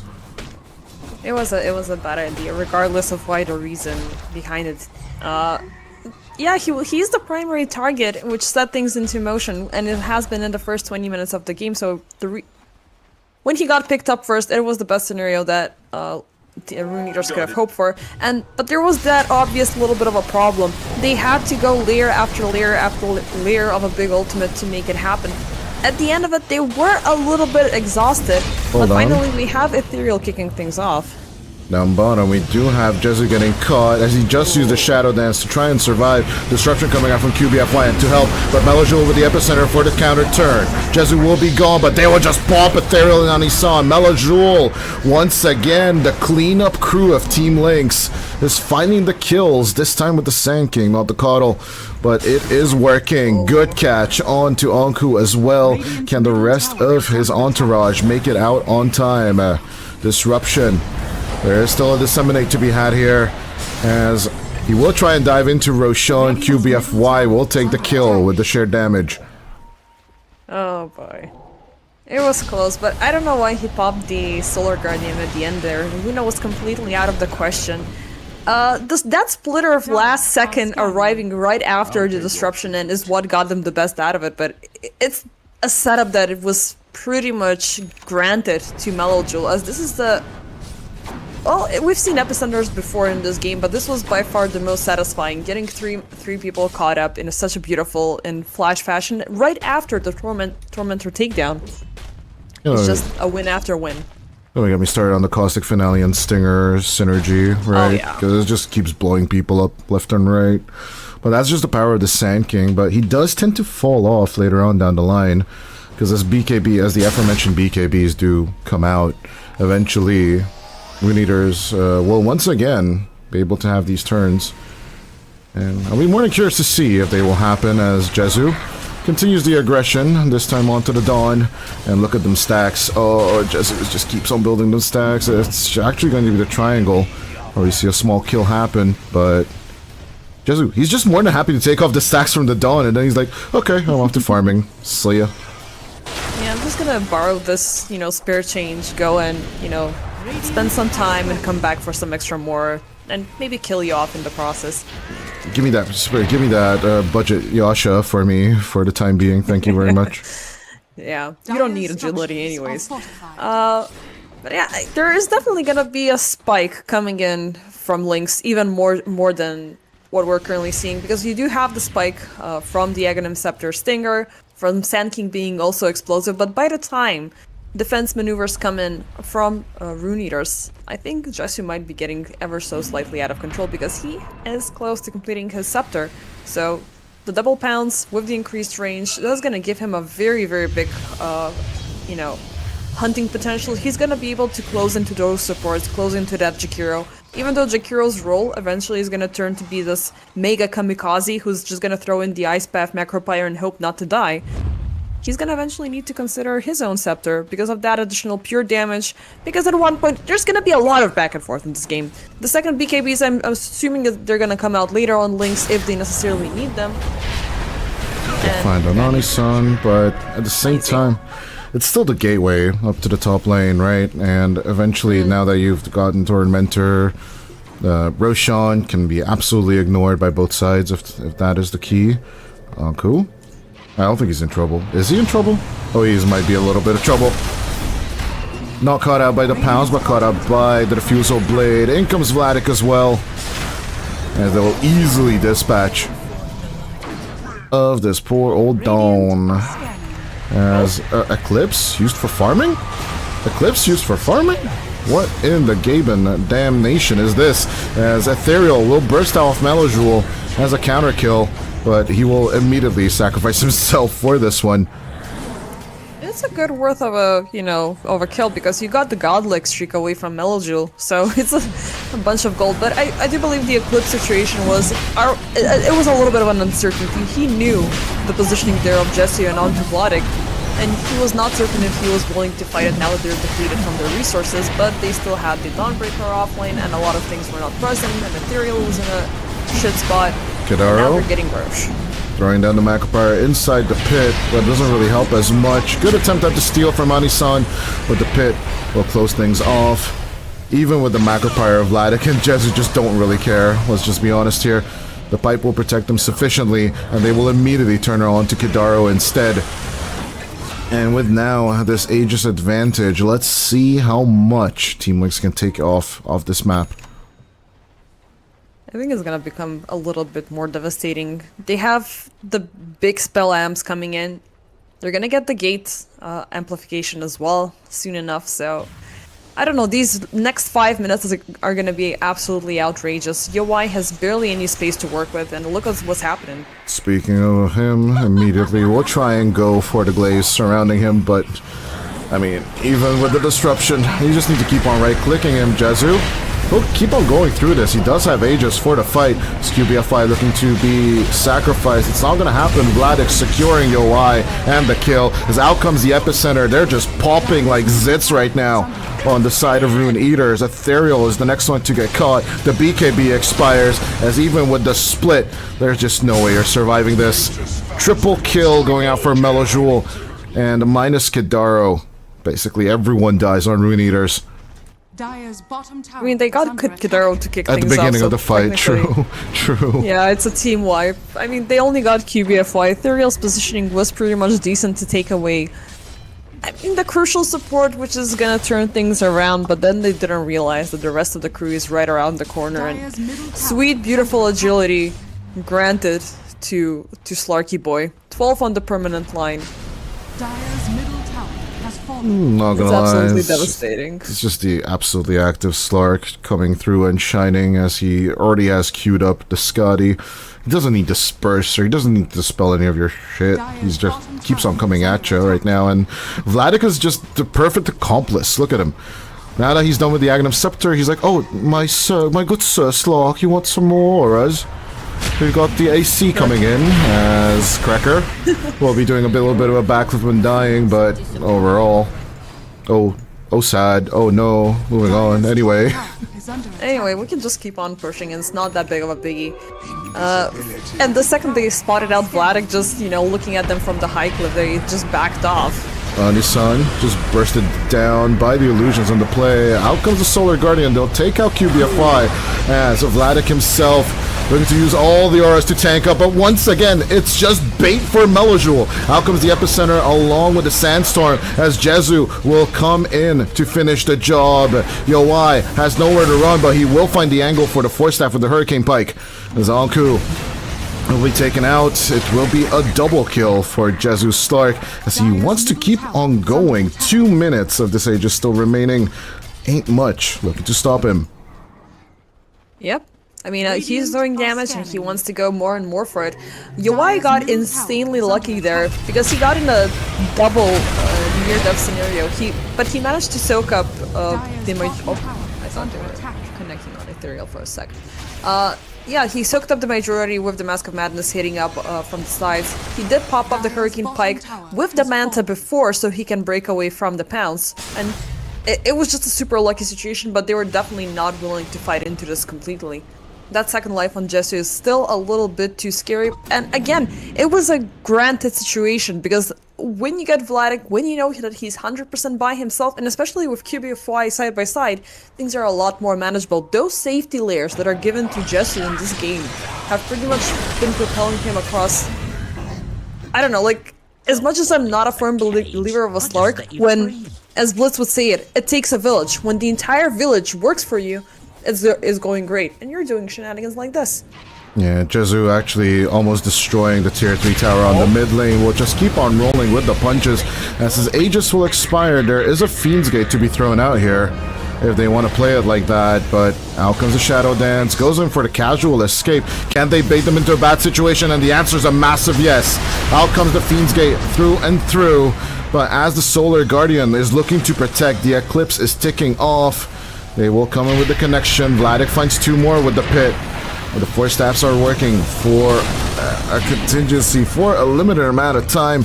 Eventually, no casualties in this cavalcade of ultimates, but overall, it is looking to be like Rune Eaters they're getting their numbers soon enough. Links are slowly running out of steam. I mean, we're seeing that the Epicenter is not becoming as effective.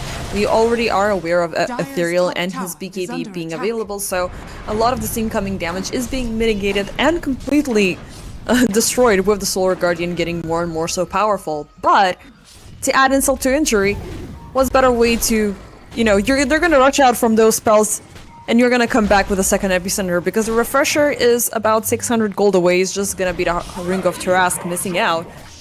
And it's gonna mean that other refreshers should be considered on the end of Rune Eaters.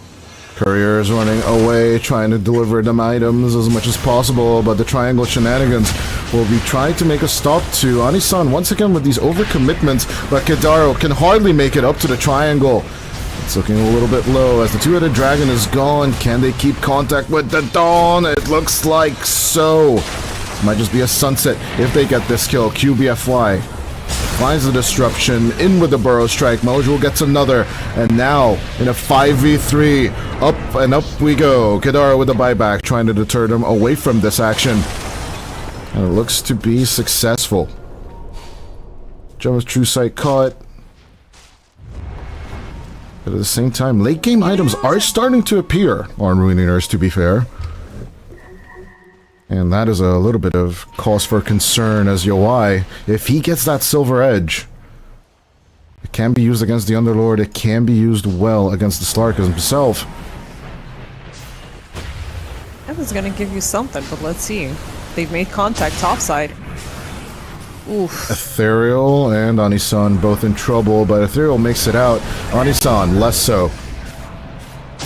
I mean, it's fine for Anisan, you know. He knows that his job is to be the kamikaze. He's still on a low death timer, so...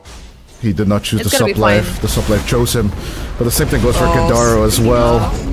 Is under attack. He just gets epicentered and destroyed. Oh, two-headed dragons falling down. Dire's top tower He is does under spot out the attack. refresher, which instantly is going to be used up from Melju as he wants to stay in the action. So at this point, you don't care if you utilize the big ultimate for a support, as long as the Jakiro is out and gone.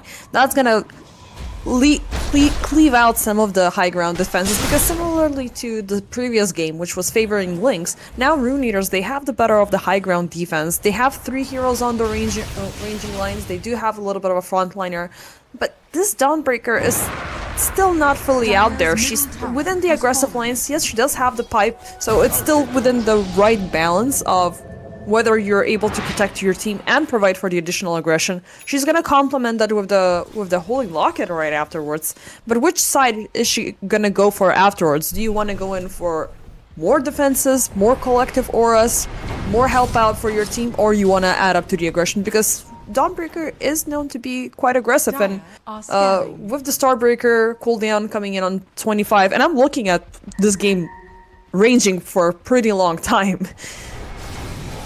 We might as well see a little bit more aggression from this hero. We're more than curious to see though, but Vladik already done with the AC as well. We can, it's palpable how much of a difference there is between Vladik and Anku. And overall, the bigger question is the current plan that Rune Eaters are following, is it going to be enough to actually whittle down a little of this almost 20k net worth differential, which Gaben is giving an 84% win probability on the side of Team Lynx to even up this series number 1 of the day? It's 35 to 19. Of course. 19k net worth differential. Yeah, I'm definitely wanting to see like a solar crest. It's not. I'm necessarily looking at Anku right now. Anisan and Kidaro, all they have is a Force Staff, and Anisan is looking to finish off the BKB to. Oh no, actually he's going for the Agnum Scepter. My bad. To go back for the football kicks. But speaking of football kicks, it's rather Jezu just diving in like Cristiano Ronaldo onto your backline. Anku for a little bit of roly-poly, but even with the backflip, the disruption save in the air, Jezu's still alive. Death Shroud looking to save him, as with the Dark Pack, they'll try and survive him. The Repify is gonna be enough, as the Eclipse bounces are just not enough. Gonna be there to kill off the Stark. He immediately just recovers beautifully, as the sharded suckage of the Nether Ward will keep the Rune Eaters at bay. There was a visual World of Warcraft reference on that one, with the disruption being caught up into the mid-air, like the void attacking the Sunwell, but let's see what happens. I was thinking of like so many like Alien movies, you know, big ball of darkness in the air falling down from the sky. But yeah, good saves coming out from QBFY is what we're getting at, and honestly, this Slark, the more minutes go by, the more unkillable he's going to become. It's not even just the permanent essence shifts, it's so many options for Jezu to go for. I mean, the Mage Slayer, the Scotty, he can, you know, go in for the Disperser upgrade soon enough. This was, like, for a second it looked very scary, because I was like, okay, he's now throwing the game. This is, you know, when things go haywire. But after, you know, the result, that was a very Chad move. Like, I just jumped into your high ground and I came back completely unscathed. What you gonna do about it? Are you gonna get mad? Are you gonna get even? Oh, I'm gonna kill off your supports. Yeah, and these support kills, every one of them for Lynx, especially if they're on Jezu, are just too important. Vladik looking to be targeted right now, but Krekker with the reverse suck. The Pugna Petrol Station looking to make the save, as Yowai will be contacted on. They don't care about their support. You can have the Pugna for all you want. We'll take Yowai instead. Oh, Lynx. There's just no mercy in their hearts, as immediately Ethereal will be targeted by Jezu on the other side of the map. He's not even on the table, but the Disco Goat will be surrounded. Out comes the Dark Pact, a little bit too early, but there's another pounce to be had there. Jezu, he'll just keep on right-clicking. Honestly, he shouldn't chase that deep. A little bit too deep. I mean, it would have been great if he kept on going to check if the Luna has a buyback that we actually know of. Still, he needs to be careful. Roche is up. They can go for that one and make their high ground siege a little bit easier. Honestly, could just give it to Melojoule. Jezu should just keep shenanigans up here. Why do they even need him in the fights? They don't. Nope. Just give it to him. Just save me. Like, the exact enabling that Yowai needs, Jezu has in spades. Disruption, Decrepify, all these tools, all the auras, everything. As they even just leave the Aegis there in the pit for him, actually. That's how confident they are that the enemy's on their high ground. Melojoule, with the easy counter kill onto the Jakiro. They're just wasting their epicenters and all their capabilities. Because they know that they can't come out. They just can't. Yeah, they know that. It feels a little bit, you know, ballsy for them to overextend on such support kills, because right now for 90 seconds you don't have anything. It's a solid minute and a half. Jakiro is going to be back in 30. They still have the high ground defense present. So maybe if you can latch on to Yowai while he's out there, you might make a difference. I'm kind of feeling off-put a little bit in terms of his itemization. He's gonna go full in aggressively and magic-based sort of a build. He's gonna go for the Refresher Orb for start, and then he's gonna go in with the right-click damage addition with the Divine Rapier, which I kind of think it's a little bit too soon of an item, because Jesu can still kill you, he can't take you down. And look at what's happening top. Immediate find on Yowai as Vladik with the contact. No snowball attempt from Anisan, as he knows that this is kind of it. If they cannot find this Eclipse catch, then there's just no hope. And honestly, as tanky as Vladik is right now, what hope would you be hoping for? The BK beat Underlord with all its auras, he's just a tanky boy. But? Ethereal? Nah, he's gonna make it out of there with the Nightfall. Yeah, but for yet a BKB not to be used up for 90 seconds. So it seems like even though there was those 90 seconds of overextensions of Epicenter, links are actively shut down. Rune Eaters pretty much by the root. Luna tries to get out, she's cancelled. Dawnbreaker tries to get out, she's taken down. Ethereal, thank heavens he has the BKB off of cooldown, because once he has, he's gonna end up like Kitaro here. Yeah, every time. It has come to my attention. We'll ignore my attention for now as Anku goes down first. So it has come to my attention that Ethereal is trying to make this Aghanim Scepter happen on the Leshrac, and I would be so curious to see if we'd be in a game where it was finished just a little bit earlier before the BKB. But only Ethereal alive. Melojoule will miss his mark with the burrow. Shiva's guard for the slowdown. He's still trying his best, but surrounded by enemy forces. The Disco Goat will fall. No buyout available. He'll commit the buyback immediately instead. As with that, no scepter. There's an Eclipse to drop. But they don't go for it. Yowai rushing outwards as Ethereal puts himself with the Ghost Scepter instead. Will that be enough for the save? I guess not, because the Disperser will immediately clear it off you. And Megas, once again for the Radiant side of the map. It just seems like Radiant's too strong today. I guess so. But I guess it's mostly because Lynx are completely insane with the way they're playing out this draft. Like, this is harassment all across the map. They're not even able to chill out in Fountain. Looking to just survive once again, but as the Ghost Scepter expires, in comes the Solar Guardian. Can they kill the Slark? At least the once. I think the answer is a big fat no, as Jezu under Depth Shroud this time. Out comes the Pit of Malice. Vladix and all his auras is looking to keep the Slark together again, but he's just basically the Humpty Dumpty of Dota. Melojoule joining in with one more Burrow Strike as GG is called. We're gonna go to game number 3. Between Rune Eaters and Team Lynx. That's Jezu still not willing to die, despite the best efforts. Yeah, I'm genuinely happy we're gonna go for this one, because both of these teams are absolutely insane, and Lynx have proven that they're still in the game after this insane game number 2. Even though I was not a firm believer that you were gonna kick off the Slark, but everything was on point. Melojoule more convincingly insane onto the Sand King compared to the Keeper of the Light, because just the way this hero extends into the late game, it's so freaking good. Yes, you do have a limited available time when you're good, but he used up the maximum out of it. He had everything that he needed. Jesu, I'm not going to talk about it again. The big difference here definitely was Vladik, which the pickoff of the Underlord, the aura play, the crimsons, the pipes, the assaults, and everything, it worked out heavenly, and it also complemented the entire synergy with Pugna on top. So when it comes down to the better draft, they definitely had it, and they definitely delivered with it. Rune Eaters, on the other hand, we were feeling a little bit, awestruck just a little bit from the Leshrac being picked up, but it didn't really prove to be as efficient within the later stages of the game. And even with the consideration of the Aghanim Scepter, I don't think that he would have been pretty much solo carrying the game, because there was already so much big of a difference being built up by Team Lynx, especially post minute 25. Still can't help but wonder what the game would look like if he would have gone for the Aghanim Scepter earlier and would have Blink committed so that UI can drop the Eclipse. Could have that magic damage turned around or save the game is rather the question.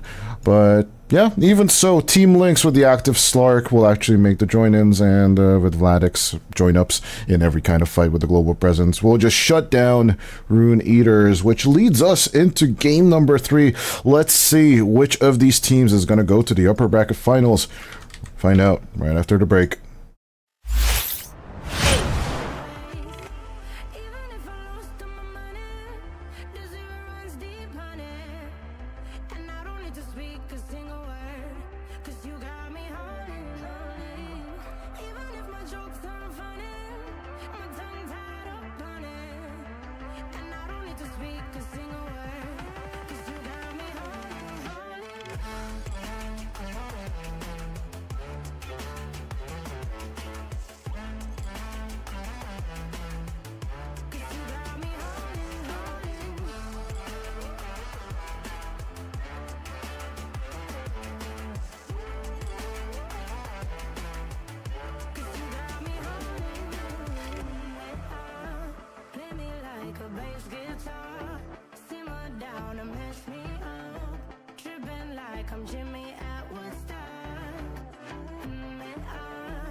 Abrázame toda la noche, no nos queda mucho tiempo más. No quiero perder lo que queda. Seguimos siempre la pasión y confiamos solo en el amor. Yeah. No quiero perder lo que queda. Y más allá, a través de la gran oscuridad, hasta que me convierta en rayos. Y más allá, a través de la gran oscuridad. Y más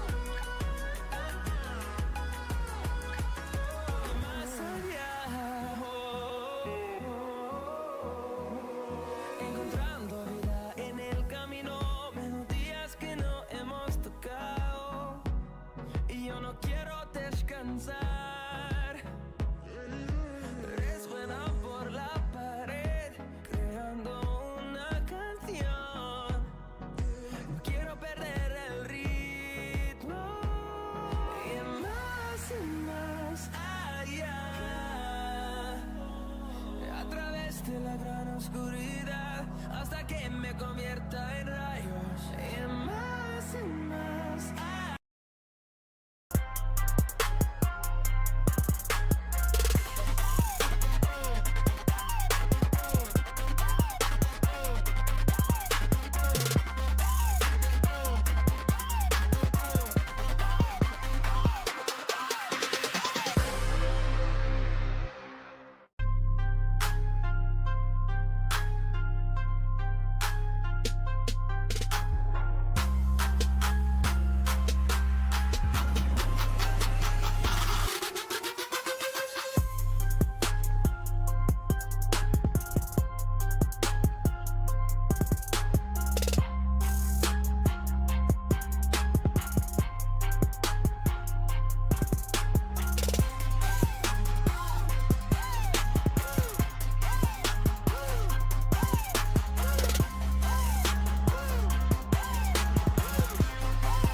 And, yeah, I don't think you want to play Void into Monkey. No, I don't think that's a viable option. I like the Razor mid, though, into the Monkey. Still always damage, right? And even if you get the Jingu Mastery stacks off, it's just a massive big nerf on your damage output. I like this Melodule mid Razor. Yeah, this is actually solid. There's a lot of strong points on each side. I was gonna address this triage, like this I'm gonna call it a Bermuda Triangle relationship between the Tusk, Shadow Demon, and Jakiro, because it's usually which side gets the Jakiro that is better. Is it gonna be the Tusk Jakiro? Is it the Tusk? Is it the Shadow Demon Jakiro? Or is it just the Shadow Demon and the Tusk having the better dual comp? Because I think the best option is currently given to Rune Eaters, the Shadow Demon and the Jakiro, because you have the early setups, you have the early disengage, you can work things out with the Boundless Strike, and you just need to wait out for the Primal Split to show up so you can get a little bit of an extra kick in. But for Team Lynx, they have the collective synergy a lot better amongst the four: Cracker, QBFY, Melodule, and Vladik. The Pit of Malice and the Vladik comp with the Aura play has proven to be immense. Melodule, he can have a very quick kickoff, start rushing in with the Eye of the Storm, just be overly annoying with the plasma field damage coming in. So it's coming down between Jesu and Yowai, who's gonna have the better pickoff. Ursa I'm a firm believer of the bear, especially within the later stages of the game. TA, she's gonna extinguish a little bit too soon. So contingency plan based drafts, in terms of it, I think Rune Eaters have the better out of it, but I'm more of a simple man myself as defender. I see two ranged and one melee into triple melee core.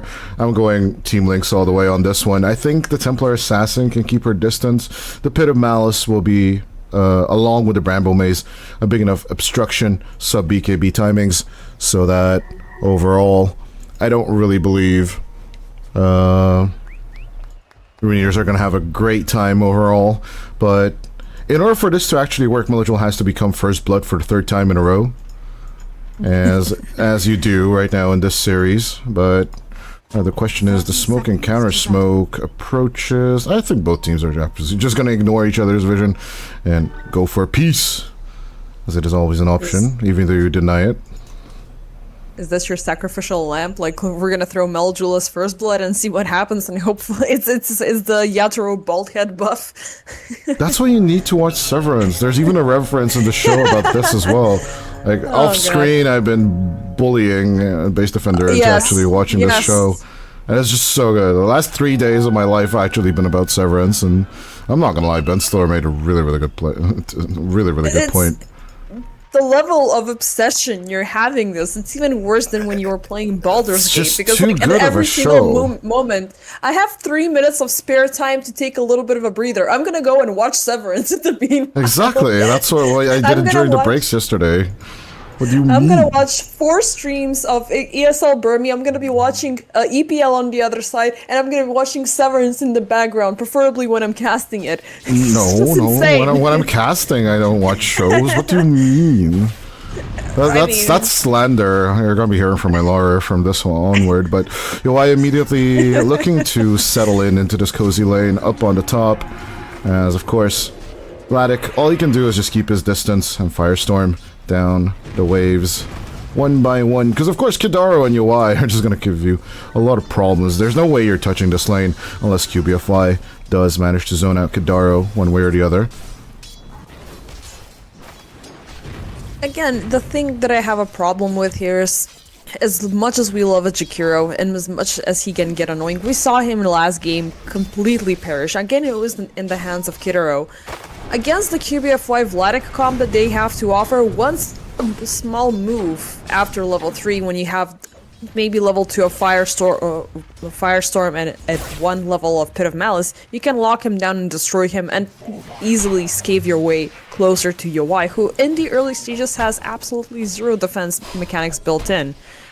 Down Speaking bottom of, hold up top, it's either going to be Vladik or Kidaro. It will be Vladik first, but QBFY will finally find the right click damage to actually take down the two-headed dragon Yoi. I don't think he's in any kind of trouble. There is a Shadow Realm on QBFY to be thrown out here, but I don't think he's going to join in. Yeah, he's gonna do a very good job with the Bramble Maze connecting.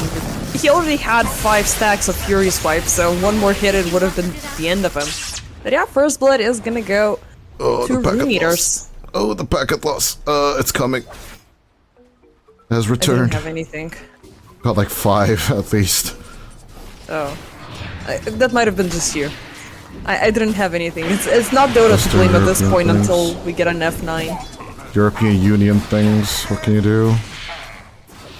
Wait, you guys don't have Dota in the European Union? No, we just don't have packets in general in the European Union. Remember Hamburg, how bad the internet was and how many times they had to pause TI? Holy hell. Oh yeah. That was horrible. Actually, that happened. I thought They we put were the having, blame on us. and I thought we would have it worse. I thought we were gonna have way more many pauses. Like surprisingly, it was less than expected. Than like in the Berlin majors. Yo, why? Once again, the Bramble Maze is causing problems, but Vladik, surprisingly enough, still only just half as many last hits compared to the Ursa. But even that is actually a godsend right now on the Underlord versus a Bear, as we all know, Ursa is just a massive counter to the Underlord. I mean, that takedown definitely had something to do with it. But yeah, you cannot really go against the aggressive nature onto your Y unless you get that wombo combo to work out with the aforementioned spells. So far, things are looking good. Like, they're able to leverage the earlier strike that they saw. They just gotta keep at it. As long as Vladik is alive and he can start gating across the map as he did, you know, before, he can start punishing. And maybe he can provide some additional help across the other lanes. Maybe we can give them a check. Yeah, the other lanes, though, Melojoul and Ethereal having quite of an even Steven, as you'd expect the Razor versus Monkey. But of course, as long as Melojoul can keep up this contact with the static link, Ethereal will need to back off, re-heal, and then basically return into the lane, find those extra last hits, and then Control C, Control V. They're just repeating this dance over and over again right now. As down bottom, a little bit of too much aggression between Jesu Krekker, Anku, and Ani-san for our liking. This position is definitely favorable for Kidaro to just twin gate over and have a little bit of fun with as Anku. Making the contact onto Jesu. There's no more refractions to be had. The blood grenade is ticking off. They turn around with a snowball as they lose Krekker for this play. Jesu tries to get it to happen. There is a refraction to be had, but he just does not have the range on the Templar. And once again, even with the turnaround, even with the refraction charges gone, he does not want to go in for the Brewmaster, knowing full well that Ani-san's passive would actually kill him. It was insanely close, and a beautiful job that they're being done by Ani-san with a little bit of a body block. The setup was ultimately there. I mean, the quick reset with the snowball into the shards, it might have saved Krekker and taken Ani-san, but unfortunately, they're still lacking that extra damage into the Templar Assassin. But again, those refractions help you out, at least for now. Eventually, as you said earlier, we might have Kidaro rotating across the twin gates. Here he comes as Jesu out goes the Disseminate. As with the Breathe Fire, they're just looking to take down Jesu.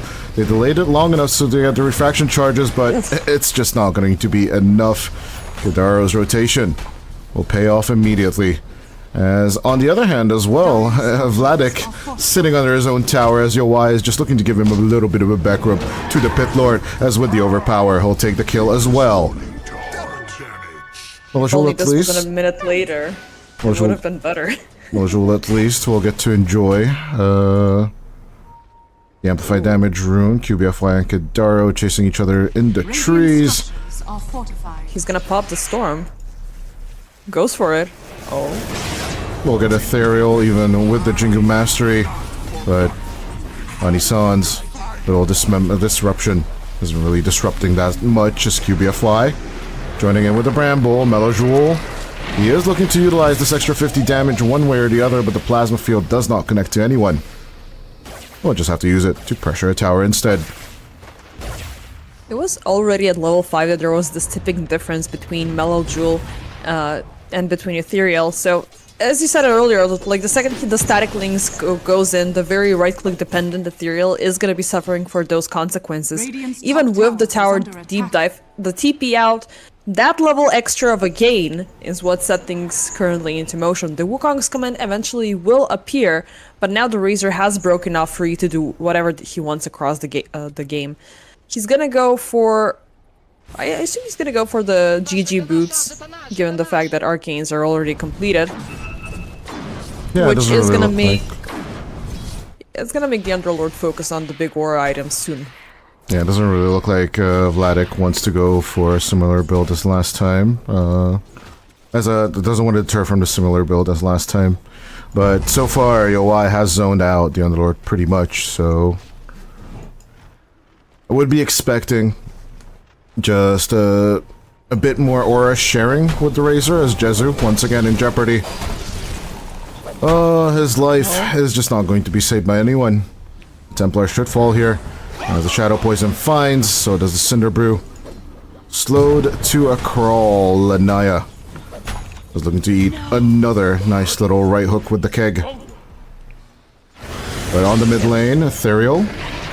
Cursed by the Crown, another Eye of the Storm. Needs to be used as is it's available. Bottom tower is under attack. And that's the benefit that you have of Razor. Once you get to level 6, you just keep on with the push. I have the Storm, either for fun, either for fighting. Just keep that spell rolling. Anku joining on the front on the mid lane does not have enough mana for the Primal Split. Now actually does, but isn't really thinking about splitting it until they come onto the high ground. Pit of Malice looking to lock themselves in, but out come the Brewlings. They'll immediately back off them. And Kadaro lives to see another day. Yeah, they got a response out of it. They popped the Primal Split right after the Eye of the Storm, but that little bit of a withholding of the Pit of Malice just to wait for the Primal Split to go through lost them that split second of momentum that they had, which was a very good reaction after all. I was gonna say something about poor old Jesu earlier, Scanning. other than the problems will keep piling up because it's his life versus the supports who are just actively raining fire across him. He's not able to stay alive, and God forbid he's able to use the Melt, which is still not scaled up in any means. Anku, bring around the Rosa. They do have a potential good catch here, but this eruption once again, this time from Ani-san. It's the reversal of the roles, right? Ani-san just can't catch a break right now, or actually does not let Cracker catch a break. The question still remains, like, why not go drinking buddies on the Tusk if you have a ranged hero on you? Why did he go tag team this time around? I believe it because you are incentivizing yourself to have a little bit more of a global team fight, well, not global, a general team fight presence, rather than subjugating yourself to be sticking around this one core hero that's gonna amp things up. And this is not a gyro, this is not something that is fast. TA, she cannot really kick off that well into the early game for you to utilize. What do you mean, TA? What do you mean, TA not fast? She's fast after she gets the Deso and stuff like that, after she starts getting the cleave from the side plays. I'm saying in the terms of getting the kill potential, because the Drinking Buddies is like a mini IO. Like, an IO touches you for a second and you're gonna get a little bit better, and then you're there for the execution. Gyro can utilize that, and it's more of an early game facet in my opinion, compared to the tag team, which has an ongoing presence throughout the entire game. And you are getting some slows. It's gonna help out with the Pit of Malice. It's gonna help out with a lot of things that you have to offer, including the traps from the TA. So I like that stacking bonus that you're getting from that. I wouldn't have went with the Drinking Buddies. I don't know. It's still an interesting question for sure. If I ever get to ask Cracker, I'll definitely crack the question for him. Wow. As pun absolutely intended. As the Desolator is definitely missing its timing. Almost a 2k net worth difference between the Ursa and the Templar Assassin, as the pain just keeps on growing right now. Jezu having to shake off 3 adversaries at the same time. Kadaro more than happy to just spit on the tower a little to keep it damaged down. Anku Primal Split immediately committed as Melojoul with the Eye of the Storm, looking to keep up contact with the Pandas, but one of them is immediately invis, so catching all of them is just not going to be available. Some Brewlings just running away, as with the Cyclone not going to be used either. Just a big fat disengage at minute 12. Got it. Yep, it's again another big spell for a big spell. The Primal Split keeps on being popped up in a very defensive manner, which is withholding Brewmaster just a little bit, but he's at the same time successful with these disengagements, saving his own life, saving the life of his friends. The Orchid is going to come about quite soon, which the Razor is going to feel its consequences soon enough.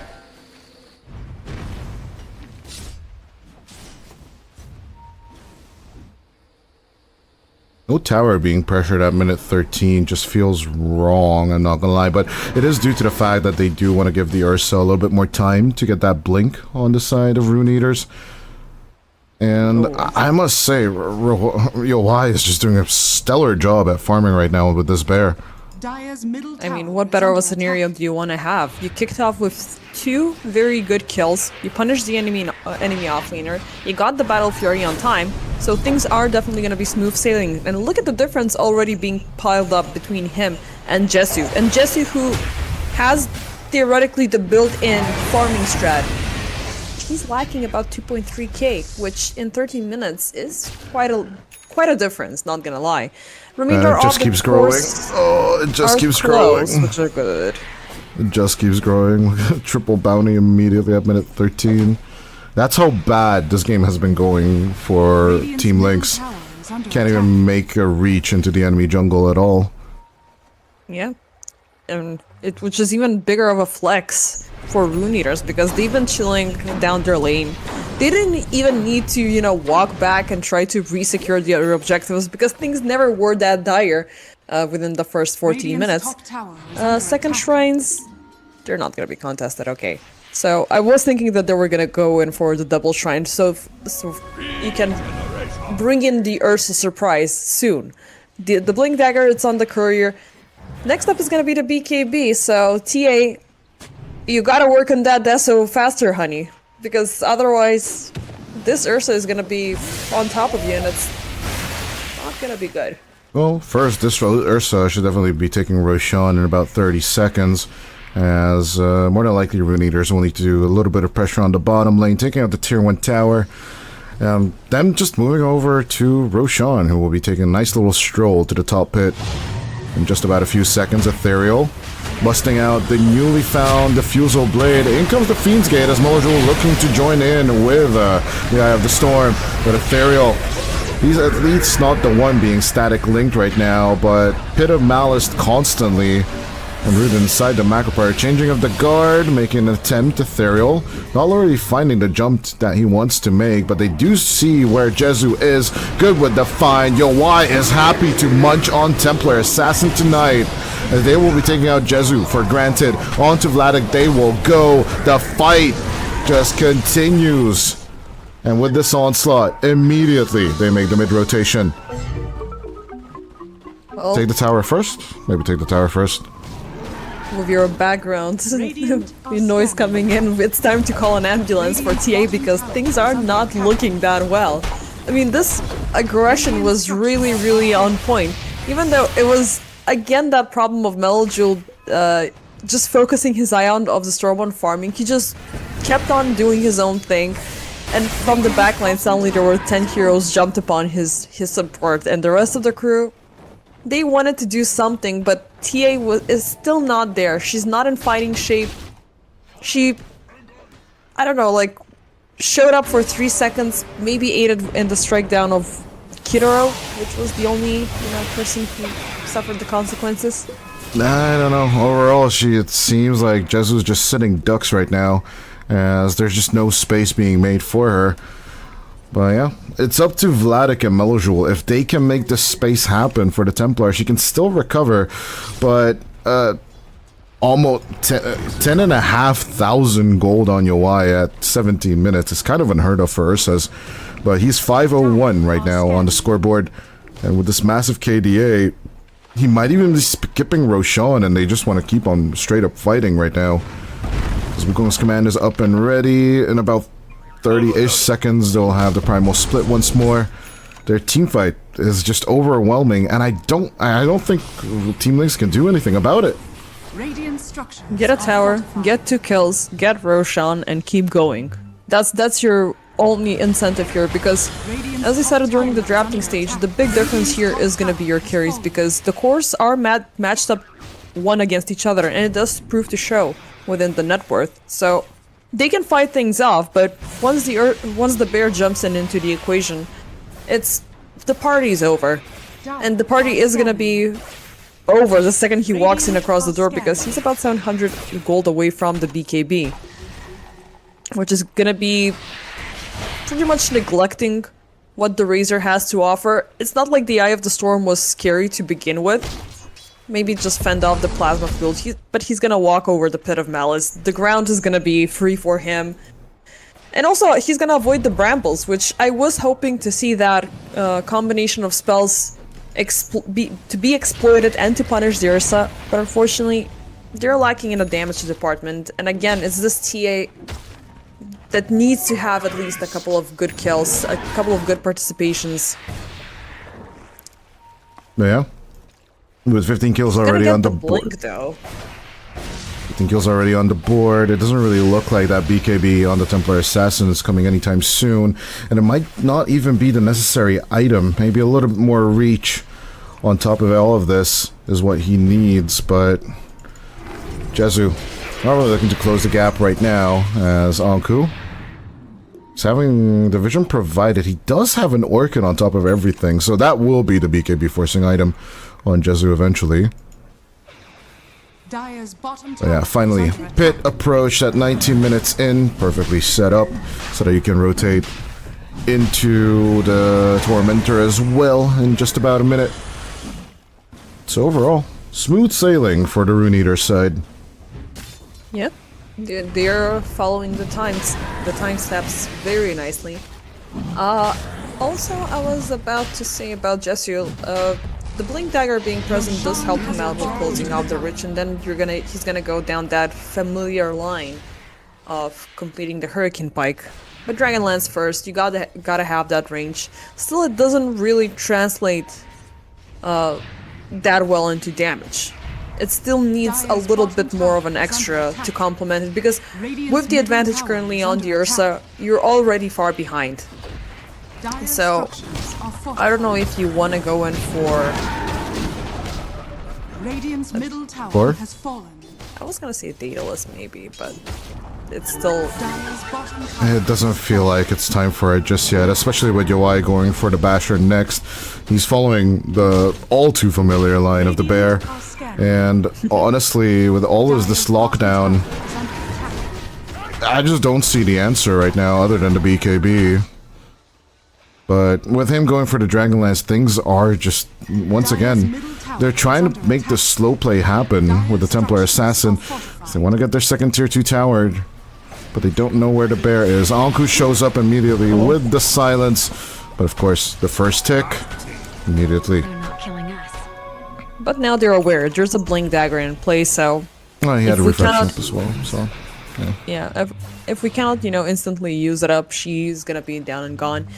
As you said it, with the Aegis, being claimed, right after comes over the Tormentor, which is gonna take away the collective shared cooldown of the Liquid Frost and Fire, so Hero is gonna be a lot more effective in taking down those refraction stacks, which all of these indicators are just bad signs for Jesu, and he's gonna commit fully for the Hurricane Pikes. He wants to get the distance away, because I still believe that the front lane has something to offer here, but yeah, second I see it, Cracker gets taken down. Yeah, good attempt at the steal, but it's just not gonna happen. Nice opportunity moving on over to Anku, but at the very same time, it's just not really looking.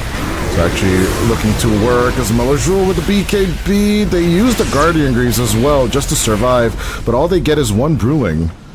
Not really giving them money per se. SQBFY caught out, immediately executed by Yoi. It is now a dominating Bear that is coming at you to end your tier 2 towers. It was a very good opportunity there with catching Anko at the end of the brambles with the terrorized follow-up. It did look like for a second he was gonna go down into the gutter, but as far as we know, while the primal split is available, all of your spells will be brought to naught, and that's exactly what happened. Set off a very nice path for UI to jump in.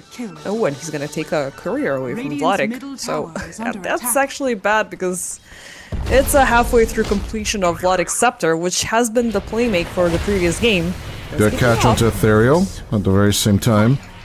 Despite it's going to be a Fiend's Gate onto the bottom without the Aghanim Scepter. It doesn't really matter for them. As long as they get these important kills, can they get more of them?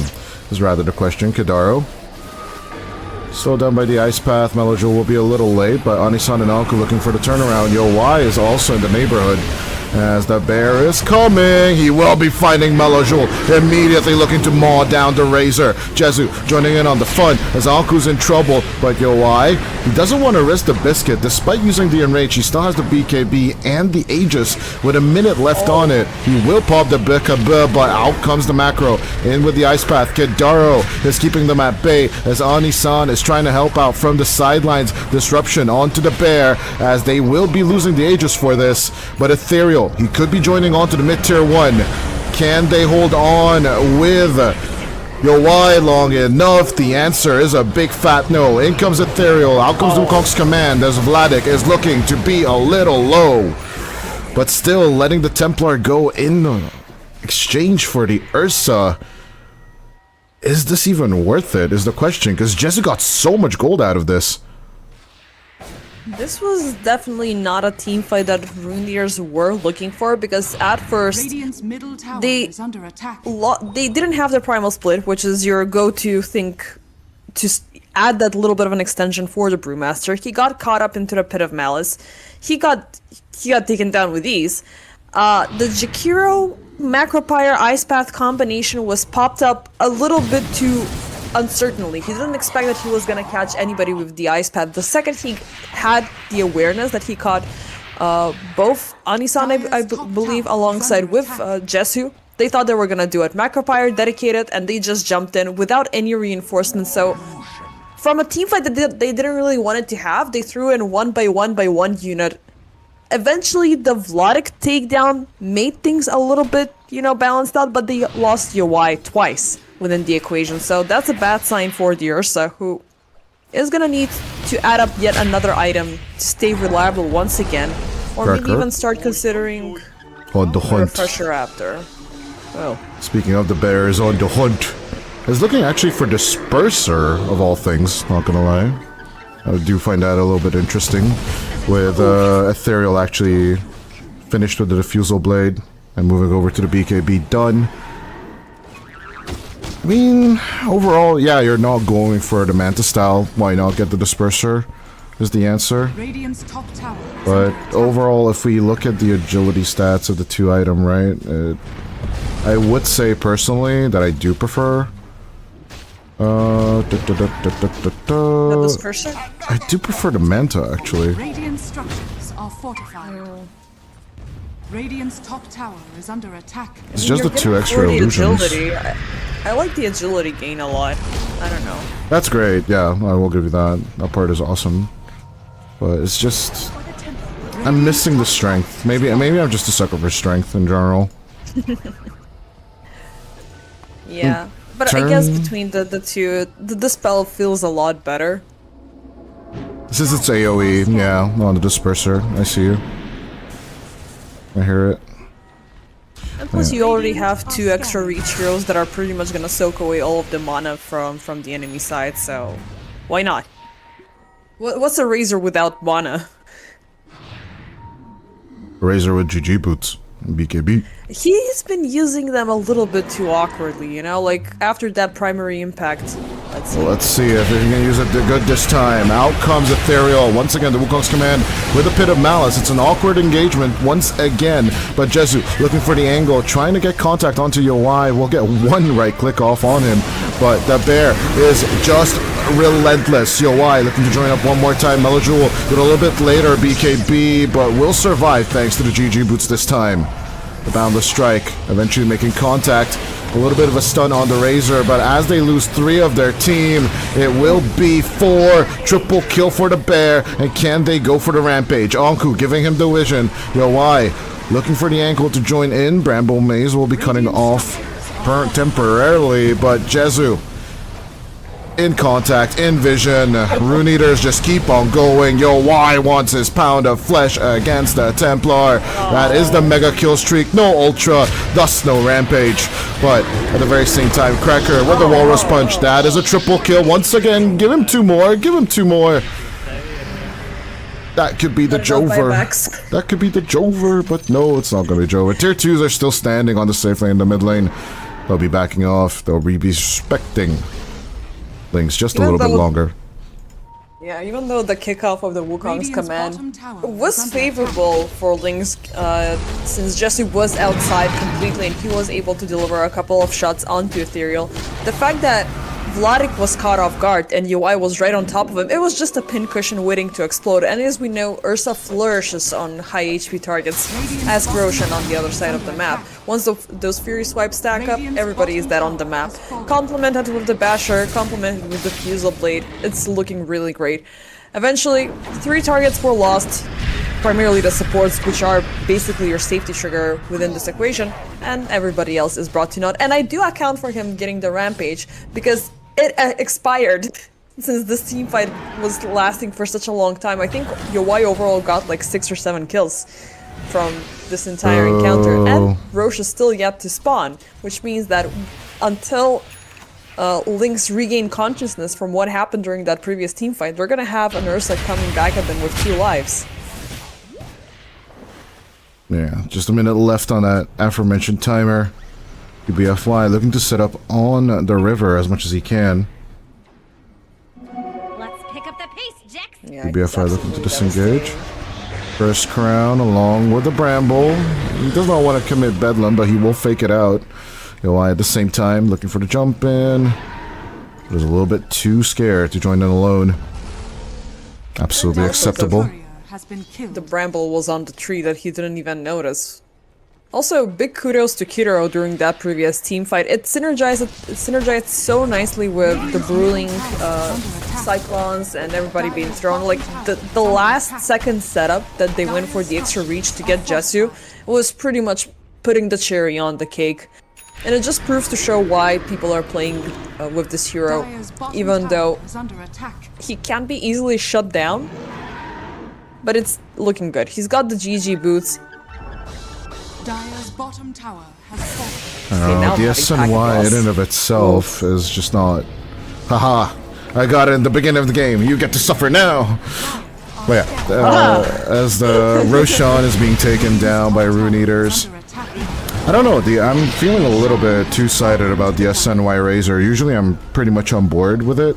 This game though, I don't see the Razor being dominant enough for it to be justified. I'd much rather see like a Lotus Orb or some kind of armor-based item that would add longevity to Melojoul. But speaking of longevity, QBFI doesn't have any, and as the Willow dies, it's Tier 2 being taken down by Cracker solo on the bottom lane. So there is a vulnerability on the Dire defensive line. So if they can hold against the Sages, you might just get a longer game. That's a very big F right there. And yes, now that you mentioned the builds, like, it feels a little bit of a concern. Like, even though the Underlord is checking some of the collective defensive ticks with the Crimson Guard being present, but we're seeing a lack of pipe, we're seeing a lack of other items to get the team all together. They're good kid, jump onto your white. That's the first one. Yeah. Let's see if they can get more. Anku deep into play as the Primal split. It's just there to set things up. After Bruise and the Bears move to the right, everything moves to the left as Yowai might just be losing Aegis over here, but who even cares? Ethereal and Anku keep up the contact. They'll chase back Melojoul, even with a double Fiend's Gate. It just doesn't do anything. The pits are worthless. All your base and all your towers belong to us. The first tier 3 falls on the mid without any hero intervention, maybe just Kadaro with the liquid fire as YoY jumps in for one more round, still holding on to the Aegis. He's just tanking all of this with the BKB, with the dispersers. It just doesn't matter to him. He can actually die here if he wants. He still has the Aegis for 3 minutes. 3 minutes though. Without Ethereal, they might be rough ones. As no second tier 3 tower will be taken, Roshan banner will be ripped off. All they have to commit, although it's a pricey one, is Jesu's buyback for it. It's a big hefty cost to keep the rack standing, but again, what are you gonna be getting if you're just keeping down this aggression line? Because Rune Eaters are 10 times worse than you are. They went with the siege, with the Aegis Sunscape, and they're gonna come back. YoY is so lucky, gets the amplified damage rune, goes immediately for the Templar. And can he tank this all up? And obviously he still has the Aegis. Doesn't even care. Disruption. Setting them up as Vladik is looking to get on top of the backline. He will take out Kadara and Anisan, and with them dead, they can't just hold on to the bear. Alku does not have Primal Split to help him. YoY is in trouble. He jumps over onto Krekker. Out comes the Fiend's Gate one more time. YoY. There's nowhere to run. Oh, Pooh Bear. Oh, this is not what the Disney movies were about. This is a horror film. And it looks like the Underlord will catch a team wipe going in favor of Team Lynx at minute 33. And what? They had solid less than 2 digits on terms of kills. Now they're at 13 to 17, which it's still 27 to 13, let's be fair. But they have a 5k turnaround just from the death of the monkey and the numbers advantage. I mean, not only the death of the monkey, look at the streak that it got granted to Vladik. It's like a paycheck for all of the misery that he suffered during the early stages. So, with an extra interest. It was a very good situation that Lynx pretty much destroyed there. They knew that they had the lower hand after that defense, but Rune Eaters, they were feeling overly aggressive and they got severely punished for it. They fought a little bit all over the place, and the fact that Vladik jumped into the backlines, caught both supports red-handed while they were trying their best to defend YoY, it just gave them a little bit of a breather, a little bit of a fighting chance, and to redeem themselves after the devastating kickoff. And they've been able to get some very luxurious items after that. We're gonna see a little bit of an extra pickoff from Melojul with the refresher coming in, and I want to see something more from the remainder of the crew. There's a reason why Team Seeker was so dominant for so long, for sitting on triangles, and YoY making the mistake of leaving it will have to suffer the consequences of his actions. I meant that the Monkey King dying put themselves in a 5v4, right? And then the whole streak basically is just it's a domino effect of a catastrophe. If they can pull this off one more time on Lynx, then we might just be looking down the barrel of an ultra late game scenario, as Gaben actually gave the 90% away to good old Rune Eaters, and with just this one turnaround, Team Lynx are back, and they're just back in play, and the Templar, it's showing its power, picking up the Daedalus as you mentioned, not going for the BKB route. It might be consequential later on down the line, but definitely picking up the shard here for the silence will be extremely important. As Lynx, I don't know what they're playing at right now with this deep smoke. Because they're not really going to find Ethereal, I guess? Maybe they're trying to scout out. They're completely blind as to what's happening on their side of the map and on the other side. Maybe they could, you know, have a little bit of a kickoff, a little bit of a pickoff for Jesu. But it's not happening as nobody from Rune Eaters are currently present.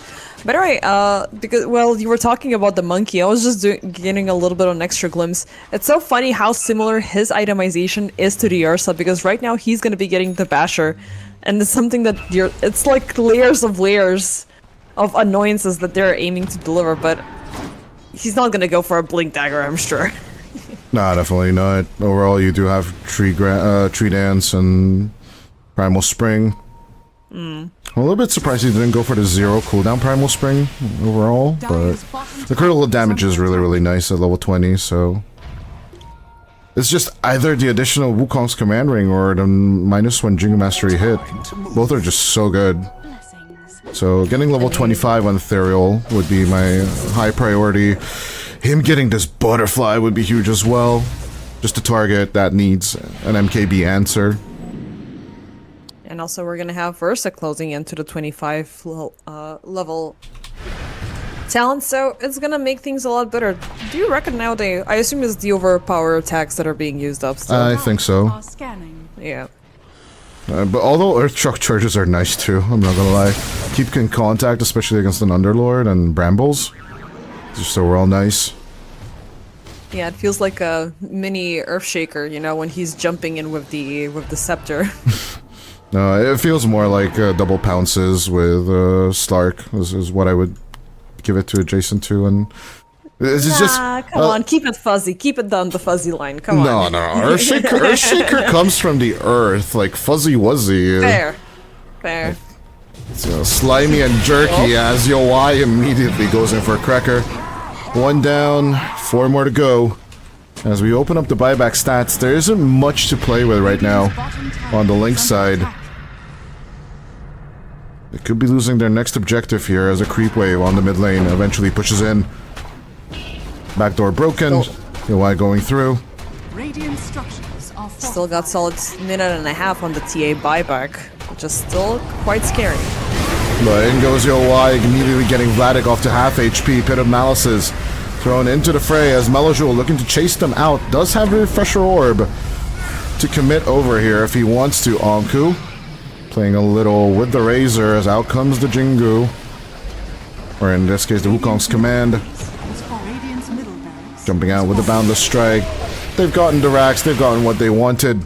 It's time to rotate over to Roshan unless they can get another contact. Melojoul looking to refresh. Out comes the Eye of the Storm. Double this time. Kidaro is melting, but can they get Yoi? That would be the big target. Can they keep the right clicks on the bear? But Ethereal jumping onto the backline. QBFY and Cracker once again threatened. It doesn't really matter. Yoi is dead for 100. As Ethereal could be next. Jezu with the Hurricane Pike. Out come the right clicks. It will be enough. Jezu is on fire with the help of Melojoul. Triple kill for the Razor as they now have the opportunity to take out Roshan. A minute and a half without the bear. This was a very problematic team fight that unfortunately it was Rune Eaters who initiated, and Anisan is gonna fall by Jesu. Easy spare change. Yeah, I don't know why they decided to keep up with the overextensions. Kidaro, once again, he turned around, went in for the Ice Path, got 2 targets, popped the Macropire, didn't realize that Melojoul was on top of him, and he pretty much showed a way where Yoi was. And the one problem that you have, as long as Razor is alive, he's gonna soak up all of the incoming damage from the Ursa, so yeah, he's gonna get the stacks, but he's not gonna get any damage to complement it with. Eventually, Jesu, he had the distance that he needed, the Hurricane Pike, the projectiles were flying in, and now the situation is favoring Lynx, as they are the ones pushing onto high ground. Buyback committed by the Monkey as Anku going for the Primal split. Jesu with the immediate disengage. Net worth lead for the first time this game on the Lynx side. As Lynx, they've done this yesterday. Can they repeat it now with Rune Eaters? Jesu in the air as Yoi is going to be alive in 15 seconds, but how long are those 15 seconds? Ethereal looking to run away. The Nullifier keeping the Monkey at bay, but as Anku will be thrown into the air, out comes the Pit of Malice. Ethereal tries his very best. An additional ring of the Wukong's Command will break the fight apart as Vladik will fall. But as the bear is coming, Yoi will have his pound of flesh. Die back on the Willow as Melojoul is trying his best to make this work. Cracker with one last effort from the snowball. Melojoul will heal back up in time as Yoi is gone for Hundo again. Jesu with the right clicks will take out Anku and Ethereal as 2 minutes without the Monkey. No way, they just made that happen. That was absolutely freaking insane. Yoi coming back amongst the Link. I mean, kudos to Ethereal for having that insanely good team fight in the backlanes to take down Vladik, but it was not worth throwing all of your damage, completely ignoring what Yoi has, Jesu has to offer, and baiting Yoi in the process. It seems like Team Lynx are doing it again. Absolute reversal of the situation. Mirax will be taken on the mid lane, as is the second lane as well. They have a full minute to take on the tier 4s. And honestly, there's no reason for them to leave. Refresher at the ready for Melojoul. If they have to fight, they have the ability to. With the Satanics, with the plays. Cracker, the savior of Team Lynx, pushing the team into the upper bracket finals. As they might be throwing the Razor into the air. Jezu is looking to clean up the bruise. Only the Earth Panda left alive. As, oh no, the Storm Panda actually makes it back home. Meronku. It's a little something. There isn't much left for him in the tank. They will disengage and go for Roshan instead. It's just it's amazing how much of a, you know, game changer a Tusk can be. Who just got the Aghanim Scepter, by the way. He's been pulling these things out with just a Force Staff and a Blink Dagger. And definitely that previous reset with the Snowball. Like, it could have been certain death for Melojoul, but he made it happen. Still, Rosh upon us. Let's see what this smoke is gonna do. Last effort. Attempt is made by Anisan and Kadaro to reach, but they know full well that there's global presence due to the Underlord. There's not really much they can do about this. And as Jesu picks up the Aegis. Gold and sweet. Yep. And speaking of Vladik, like, he is freaking insane in terms of how much of a ground control he has. The Aghanim Scepter is doing his freaking bidding. It is gonna be, I want to see if he's gonna go in for the additional 0.4 seconds of Pit of Malice route, just because he's got so much area covered. It's gonna take a little bit more. I'd go for the 700 DPS. All day, every day, baby. Yeah, sure. That's just so strong. Throw it down the Fiend's Gate and then people just start dying. Yeah. Just cannot underestimate that. It's been a while since I've seen an Underlord manage this much late into the game, you know? Yeah, usually you finish earlier or like super ultra late game Underlord does feel a little bit awkward. But he's actually going to have 2 Fiend's Gates. So if he gets level 25, I don't think much is going to stand in terms of the Dire side. As the Smoke Hide isn't really working out as much. Shove on the mid lane by Rune Eaters. But they are extremely careful about this. They know full well that they don't really have any buybacks on their team. So now or never. Do they go for the wraparound or do you go for the defense? I think wraparound is still the option. You have Primal Split, you have the Blinks. It's difficult. It's very difficult to call for it because right now the Underlord is it's Uber. You know, you just call him up, he's gonna put you wherever you need to be. It doesn't matter where you fight it off. You don't have the upper hand unless you strike them down very severely, and you need to shut down Vladik. He has the safety of the buyback, so either or, you're kind of screwed. Jesu up front and center is looking to pressure the tier 3 as long as there are creeps around. As Yowai, he's just overly patient, waiting for the mistake of Lynx actually trying to wrap around themselves, but finally the drawing is there. QBFY wants it. They want to try. They could Pit of Malice into the backline if they want to. As you aforementioned with the Fiend's Gate, but Melojoul showing up, they see the creeps moving. With the Plasma, Ethereal, and with the Boundless Strike, they'll find the vision. It's nice and slow. Lynx are in no rush whatsoever. Banner thrown down, Jesu. 2.5 minutes left. He will try and commit to the tier 3. In goes Cracker with the snowball and the play. Pit of Malice holding them in place as Cracker is in trouble, but he'll eat the cheese. The cheese is good. Melojoul at the very same time. He will have double Eye of the Storm in just about 4 seconds. And it looks like they will be holding on to this. Because if they do that double commitment one more time, they do have buybacks on all 3 of the cores, and Crackers will be up in 10. The fact that they provoked the Primal Split is already too much. Like, they're scraping off defense lines. As once again, the Pit of Malice is causing issues for Anku. But he is trying his very best to hold on with this AC, because that is the extra armor for the tower. But one more right click is all Jesu needs. He will go for it. Out comes the Ice Path. They're trying to hold on to him, but eventually Jesu will find the angle. Goes on to Anku. Cracker. He's just running interference, and they're ignoring the Templar Assassin. Objective by objective, Lynx just want this to end. One more Pit of Malice. But at the same time, they're not tending to leave. These objectives are not falling fast enough with Ethereal. I mean, it is slow, but it is working. It's working. Bit of Malice on the hold. Ice Path separating Yo-Y, looking for the contact, but it will provoke a kickback. Out comes the Wukong's command as the big bat circle will be joined up by Melajul and the boys. No mana left on the Templar Assassin, but she absolutely disengages. Jezu is just not in the fight as Melajul is deep inside the fountain looking to burn them off one by one. Yo-Y will be first, but as Melajul is on the back, he will lose his Satanic and he just dies. Ethereal will be dying on the outside as Yo-Y is looking to chase away the aggressors. One last Rax before the Mega Creeps. And it doesn't seem like they're going to be sticking around. They're going to last for more, it seems. They want to stick around. One more kickback onto Pooh Bear. Yo-Y, he's just not dishing out enough. He's just not sustaining enough. And it looks like the dieback of the bear will be the last thing he does in this game. Out comes the Fiend's Gate.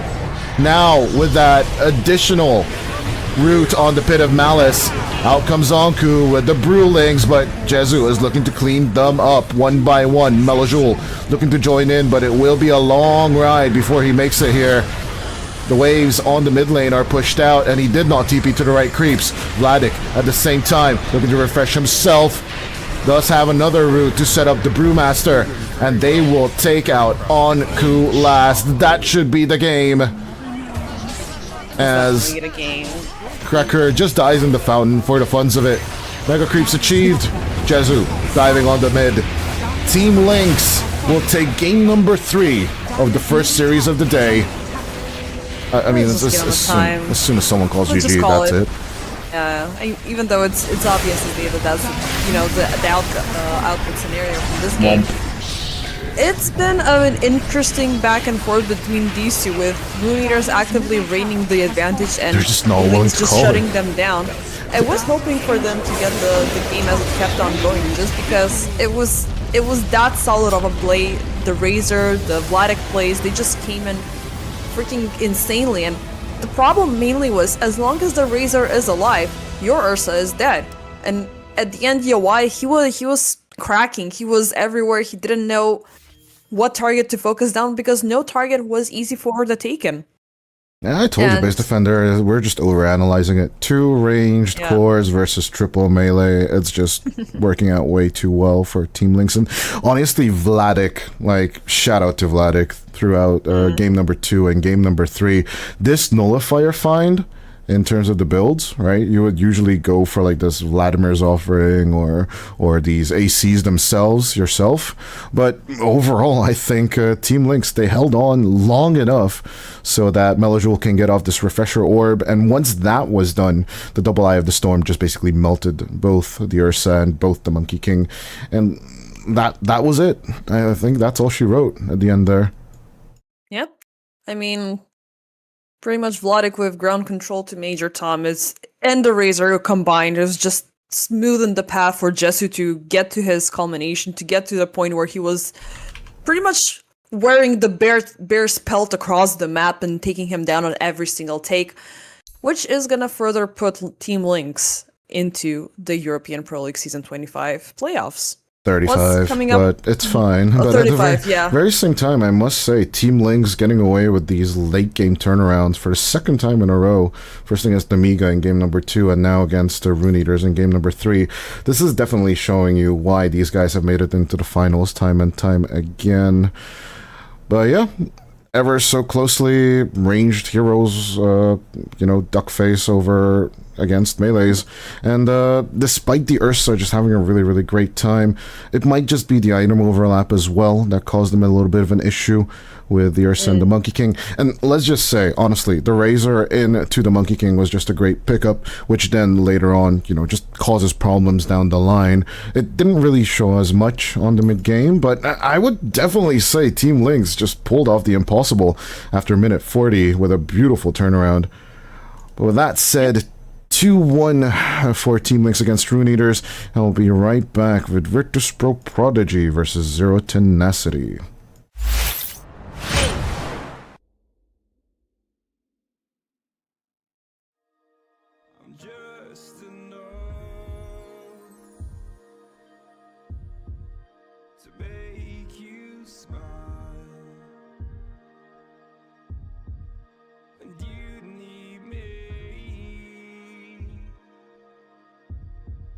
To hold you close and all your fears that you dream of will disappear and flutter on.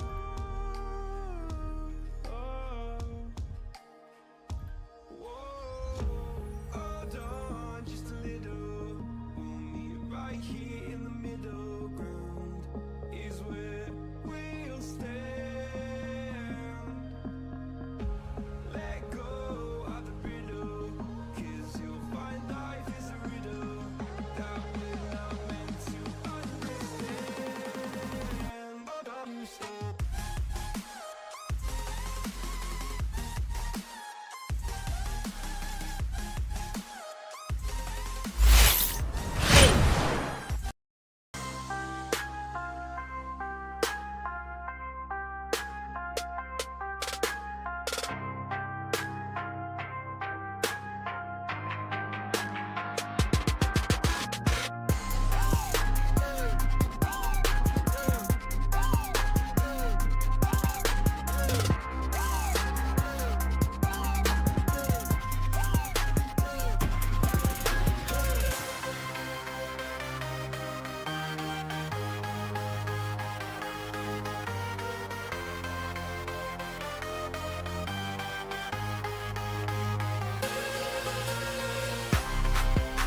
And ladies and gentlemen, welcome back to the European Pro League Season 35, not 36 as I called it out earlier, as we have a different set of teams fighting things out once again into the upper bracket semifinals. It's gonna be VP.Prodigy and Zero Tenacity. By my side is once again Dodie. And do you have any final remarks before we kick off with the series from the previous one with Lynx's performance and Rune Eater's performance? You're just all over the place with numbers. You said 25, now you said 36, and yeah, it is 35, by the way.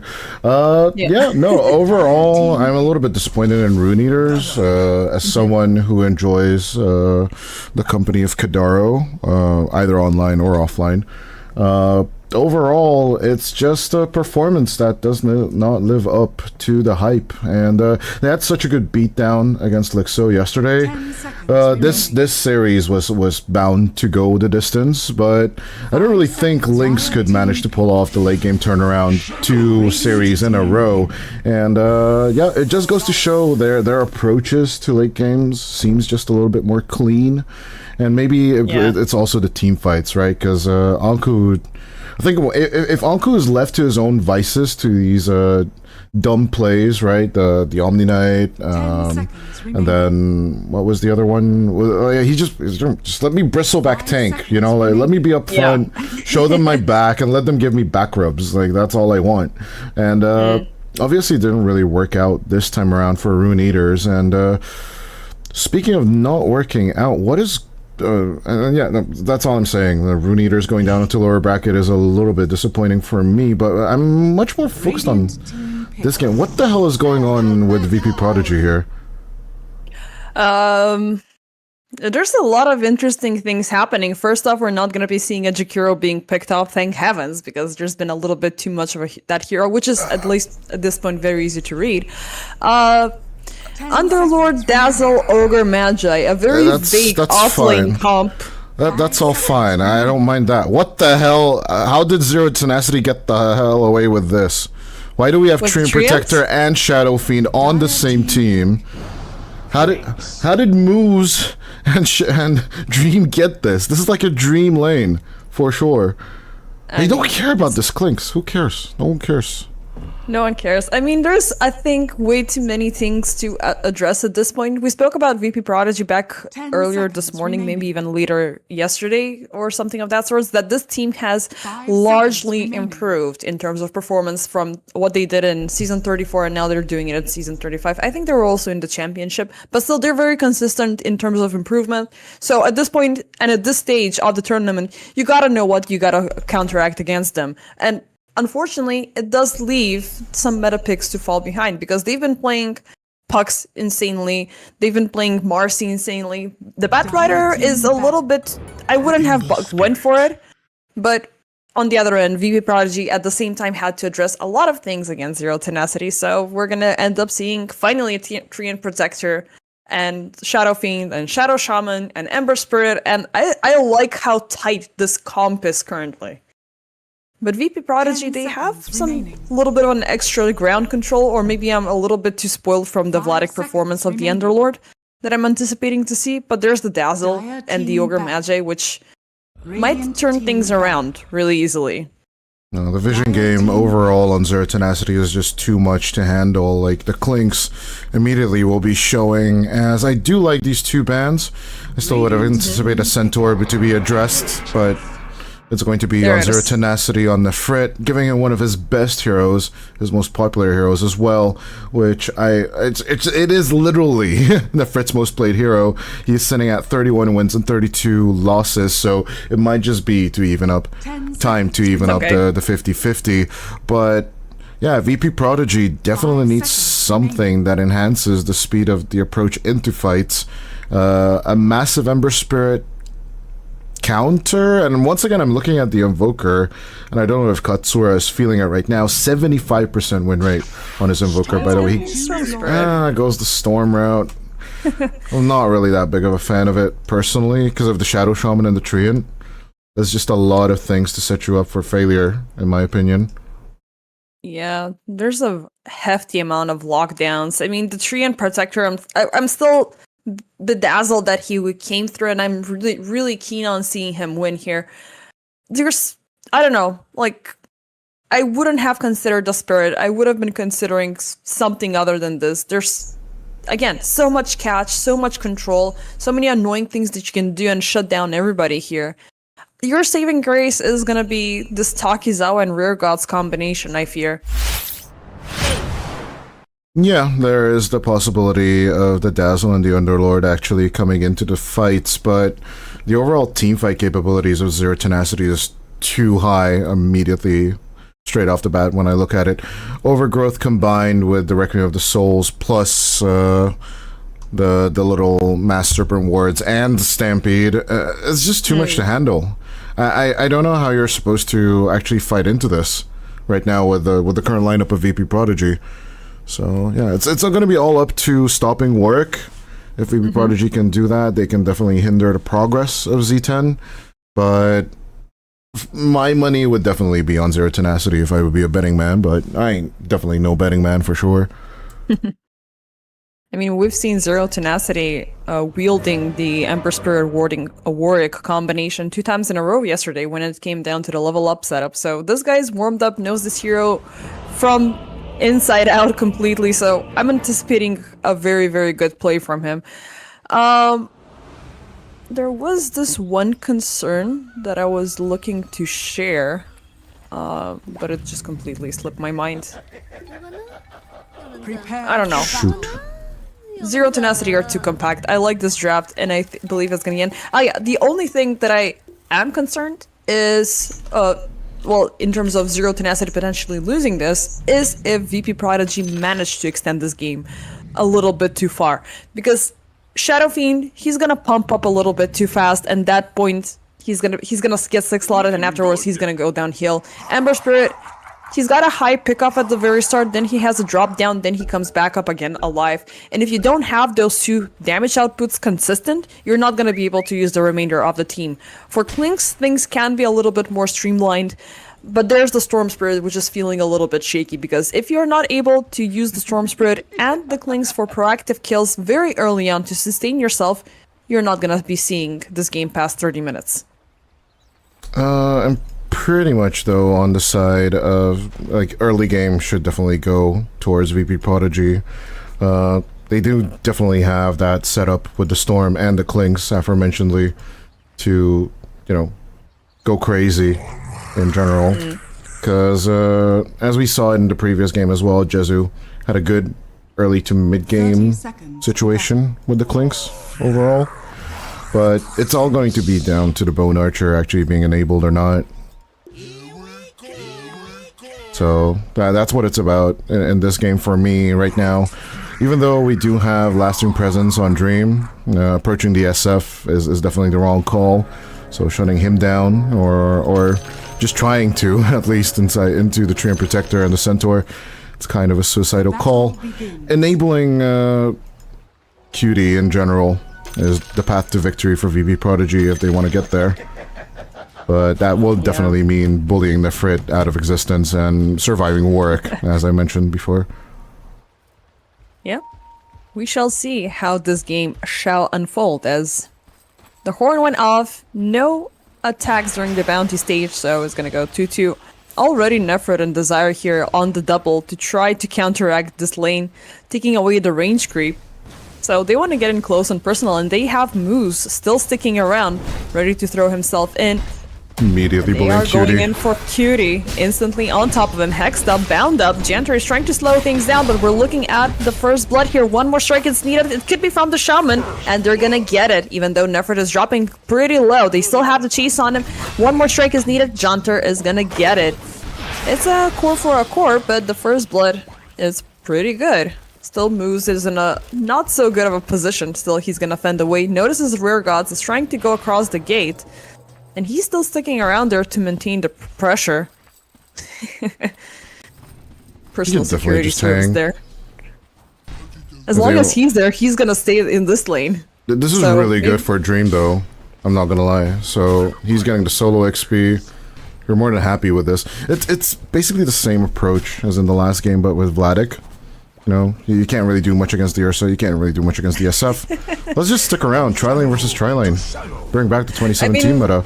Please, give me. Okay, but they're gonna give it up. They were waiting for the first one to go across the gate. Eventually, I think that they realized that now it's gonna be who's gonna go where. Okay, eventually Rare Gods goes across. Moose is gonna intercept him on his way, deliver a couple of right clicks, and never forget, this guy is a very heavy hitter once you get in close and personal. Yeah. And overall, Treant Protector, one of the best melee heroes in the game right now. Got numerous buffs in 7.40 when it was released earlier this year.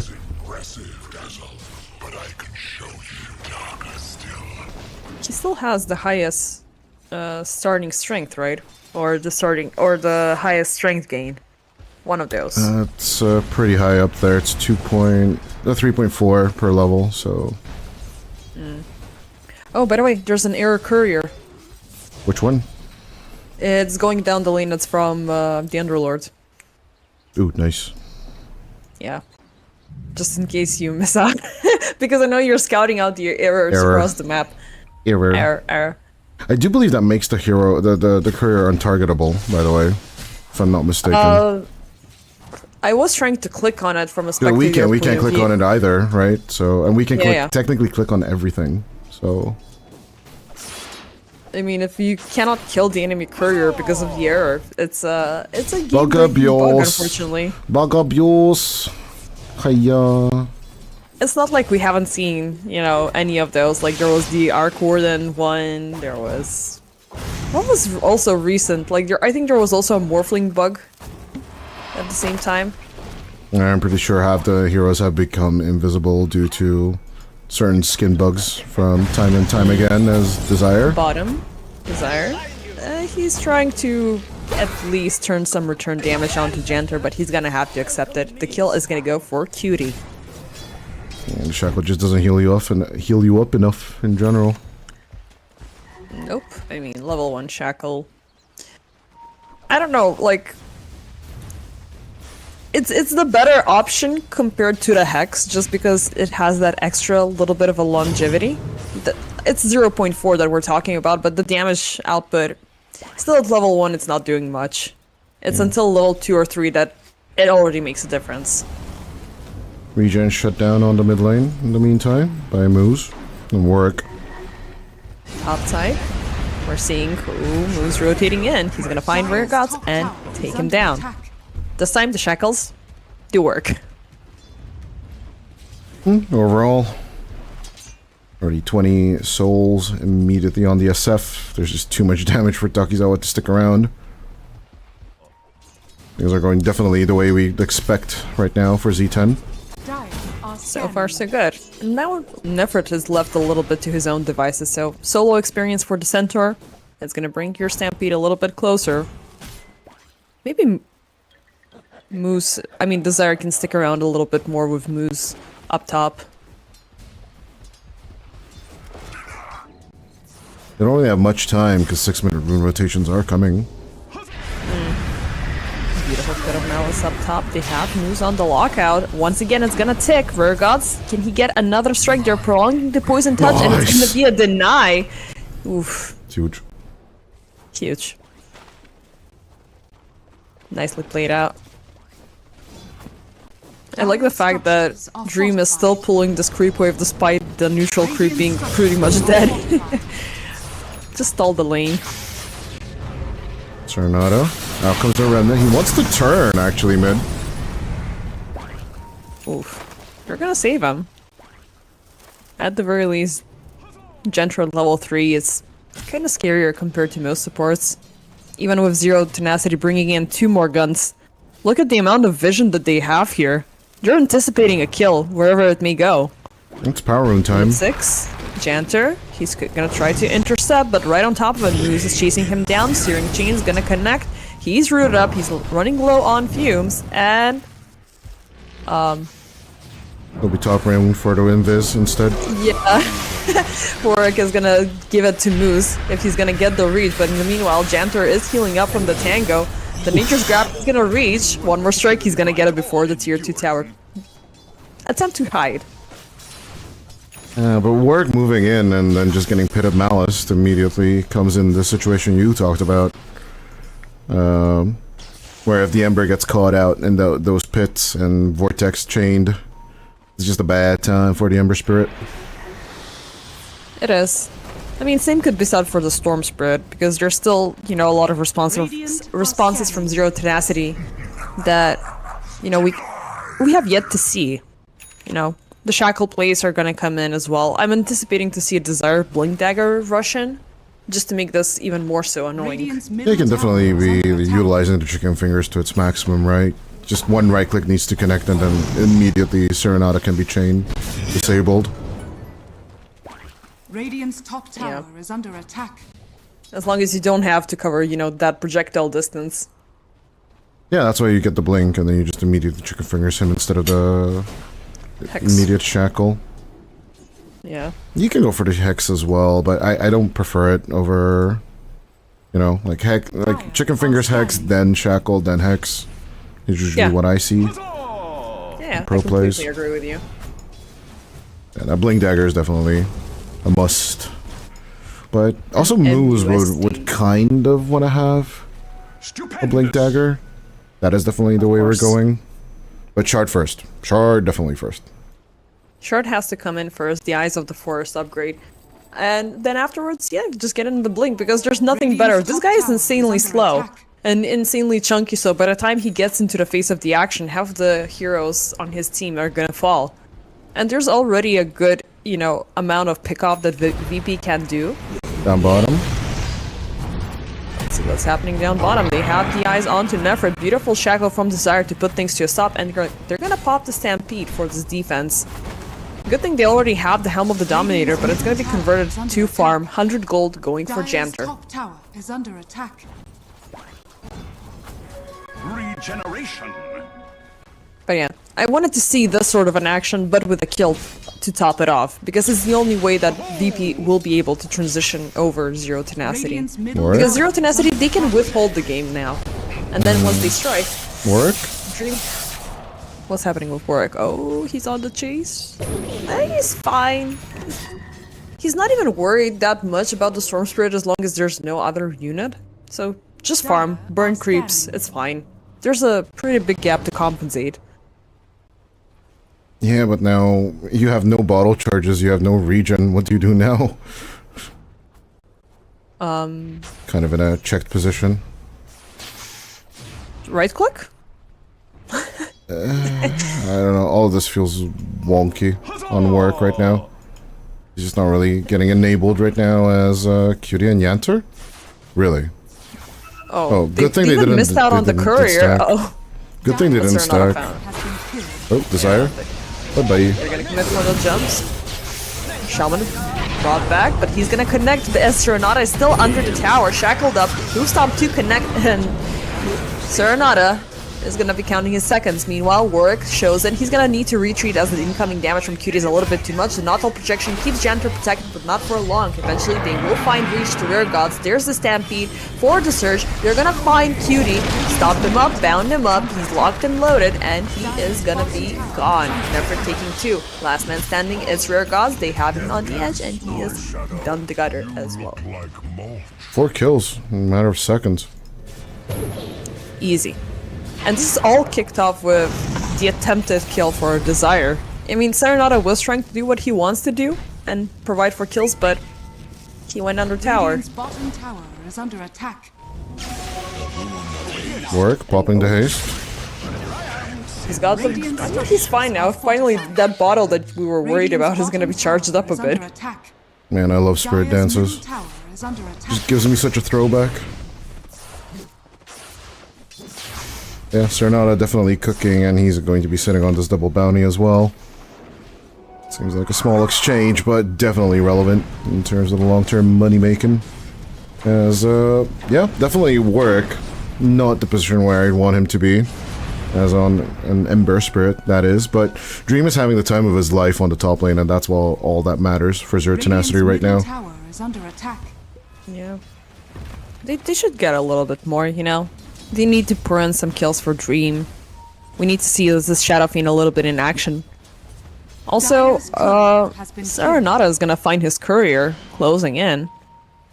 So, no items for just a little bit. What was he waiting for? Or was it on its way back? It's on its way back. He already just finished the Yash and the Falcon Blade, so... Nice. I don't think you really want to utilize Dream. Taking a few objectives is fine, but putting him up for team fights, definitely the riskier move. It's up 20 minutes in for an SF. Warwick. Serenata, Warwick. The second he pushed out that tower, he's gonna find his brother down the river, and the rest of the crew are gonna be there to intercept, trying to prolong it with the Shallow Grave, but he's still hexed up, bound up, and he's not gonna go anywhere. Next up, it's gonna be Rear Gods, and even with the gate showing, they're not gonna be scared. It's a 4v2 engagement. I wouldn't be scared either. Even if Mr. Gate would come through the gate, they don't really care about the Underlord. I'm pretty sure Takizawa, with a single Vanguard and PT to his name, isn't really much of a threat. Imagine if Underlord's real name is Bill. Bill. Bill the Pit Lord? It just doesn't sound right. Mr. Gate. You just called him Mr. Gate. Well, he is Mr. Gate, but he's not Bill Gates. He's just Bill Gates. Well, when he gets the refresher, he's got 2 gates. Easy. Technically, that would be 4 gates, but I know numbers have not been good to you today. I'm not gonna lie. No, not really, no. I mean, okay, 1 pair, 2 pairs. It's like socks. That's 4. No matter how I count it. 2 times 2 is 4. I'm just trying to... My nephew knows that 2 times 2 is 4, and he's 3. Hey. In my defense, I can only count to 4. That's it. The only thing you can defend is the base defender. And at the very same time, But also, that is not a game of numbers. I mean, what do you mean? No, don't you start this. Don't you start this argument. Don't you start this argument. Dota is not a game of numbers. I'm closing it. I'm closing it with Gabe not being able to count to 3. That's Liberal arts majors have told me this before, and I flipped the table. I will screw this production. I swear to Gabe. You're gonna mute me until the end of the game. I'm gonna destroy the stream immediately. Dota is not a game of numbers. Oh my lord. You just fell for a bait, but okay.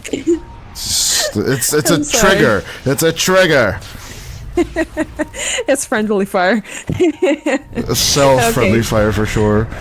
Top side, we're seeing some siege under the tier 1 tower. As Zero Tenacity, they're contemplating whether they want to join this. Nefrid is going to be the first one exposed with the Pit of Malice, but they're keeping up the siege. Janter caught up down the lane. He's going to be hexed up, sneaks on top of him. He shall burn. Cutie cannot do much about it, even though Shallow Grave prolonging just for a little bit. Oh, they're going to save themselves with the Greaves, but nope, not against the upheaval. They're gonna find Rear Gods and Janter. Serenata on the run. Takizawa running low on HP. He still has a little bit of mana, but the Pit of Malice is still on cooldown. One more strike, the hoof stomp will connect, and they will get him. Do you remember what I said at the beginning of this game? You cannot take fights into the SF. What did VP.Prodgy do? Take a fight into the SF. Consequences, as John Wick used to say. I mean... They were trying to, but yeah, it was at the worst position, you know, provided. You cannot just rush him under tier 1. I mean, yeah, tier 1, but it's still... Still, you can't. You can't. It's not 35 minutes yet. You're too strong. He's so strong. And moves. Oh, no. Oh, no. Is it coming? It's not coming yet. Okay. Still 1,000 gold needed. But it's on its way soon. We're looking for the Blink Dagger? No, we're looking for the shard. Okay, just a little bit more. He actually enables Dream first with the Solar Crest, which I massively respect. But most greedy Treant Protectors, they just get that shard. That's just like instant vision. Oh, down bottom. Oh, they're gonna find Cutie. Swiftly and easily. And they still have eyes on Janter, who's trying to juke around the trees. Warwick. Oh. I mean, does explain how easily he fell given the amplified damage from Searing Chains are gonna connect with the vessel. He's ticking, trying to throw some ignites and blasts and whatever shenanigans, but it's not gonna happen. Mid lane, meanwhile, Rear Gods gets caught up as well by the hands of Dream. Nah, this game is definitely just getting out of hand according to what the draft set it up to. I mean, it's looking absolutely devastating, even though they're still not too shabby. on the end of VP.Prodigy, because their cores are not falling off just yet, but there's the escalating difference, which is still showing. There's not that big of an item for Cutie just yet. Desolator is the thing that he's gonna kick off with, but until he completes the Scepter, until he just completed the Shard, it's still gonna take a while. I'm fairly surprised how effective Warwick is compared to his net worth being so poor. Him having a 2-119 KDA and then just basically, it looks like as long as he can keep up the pace with Serenata, he's gonna be more than fine with this gameplay. As Triangle Invasion. Easy. This is theirs, and as soon as they take this, they just go Roshan. What do you do against this? Oh my lord. And this is all due to the fact that they tried to siege the safe lane tier 1. It feels so wrong, but the last 3 minutes have just been consequences of VP.Prodigy's actions. I mean, things have been so good, you make Shadow Fiend look better than an Ursa. Last game we had a 19-minute Roshan, this is 17 minutes in. It's like you're even having a Beastmaster, maybe even. By the way, a little bit of an off-topic. I love the Moose Century model. I've never seen the statuette before. Let me see if I can find one. I It's see the Monkey Century from Desire. Oh, that one. Okay. Yeah, I have this one too. It's pretty cool. It's actually really cool. I love it. Look at the chess pieces from Harry Potter as mid lane. Mid lane, Nephrid, he's under siege, but he's absolutely fine. He's gonna break off the siege, but he's still looking low. They're chasing after him. Are they gonna get him? Serenata, he is pushing, but he's gotta be careful because Warwick is in the vicinity as well as Desire and the rest of the crew of the freshly obtained Aegis. They're gonna connect onto 2, jumping in, rooted up. Beautiful overgrowth there. He's gonna set things up for 3, as Takizawa will be the first one to fall. Janter's gonna be bursted by the Ether Shock. Up next, Cutie, dropping low. He might take somebody down, but nope, he's gonna fall. Moose is still alive and well. It's gonna be 3 for the price of none. Well, Serenata tried so hard, but got so far, but in the end he's even shackled. Oh boy. I mean, great attempts coming in from rear gods to keep him protected. They're popping the graves, they're popping the shallow graves, but it's just a provocation that is gonna end to Serenata's death. Rear gods still on the run. One more jump. Oh, beautiful Tumbler toy setup with the boost stomp. Bye bye. I like the wave. I like the wave rushing people. It's you just put up your hand for high fives and it looks like you're waving them goodbye. It's so tilting for a lot of players and so extremely effective. But it's a feature in the game, so Valve gave us the tools. They gave us the tools for harassment even when people are muted, so why not? Still, the one thing that is always personally gonna tilt me the most is when I fail to deliver and the enemy side is gonna throw in got gamer alert. Oh, get the gold slacks, taunt. Yeah, that's always getting in my head. The current zeitgeist, people are using unlucky instead by T-Gov, but I hear you. I definitely hear you.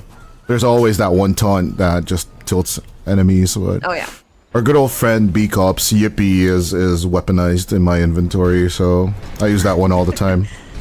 Something good happens, Yippee. Something bad happens, Yippee. I usually use it when I do something stupid. I use it all the time, because I do stupid things all the time, for sure.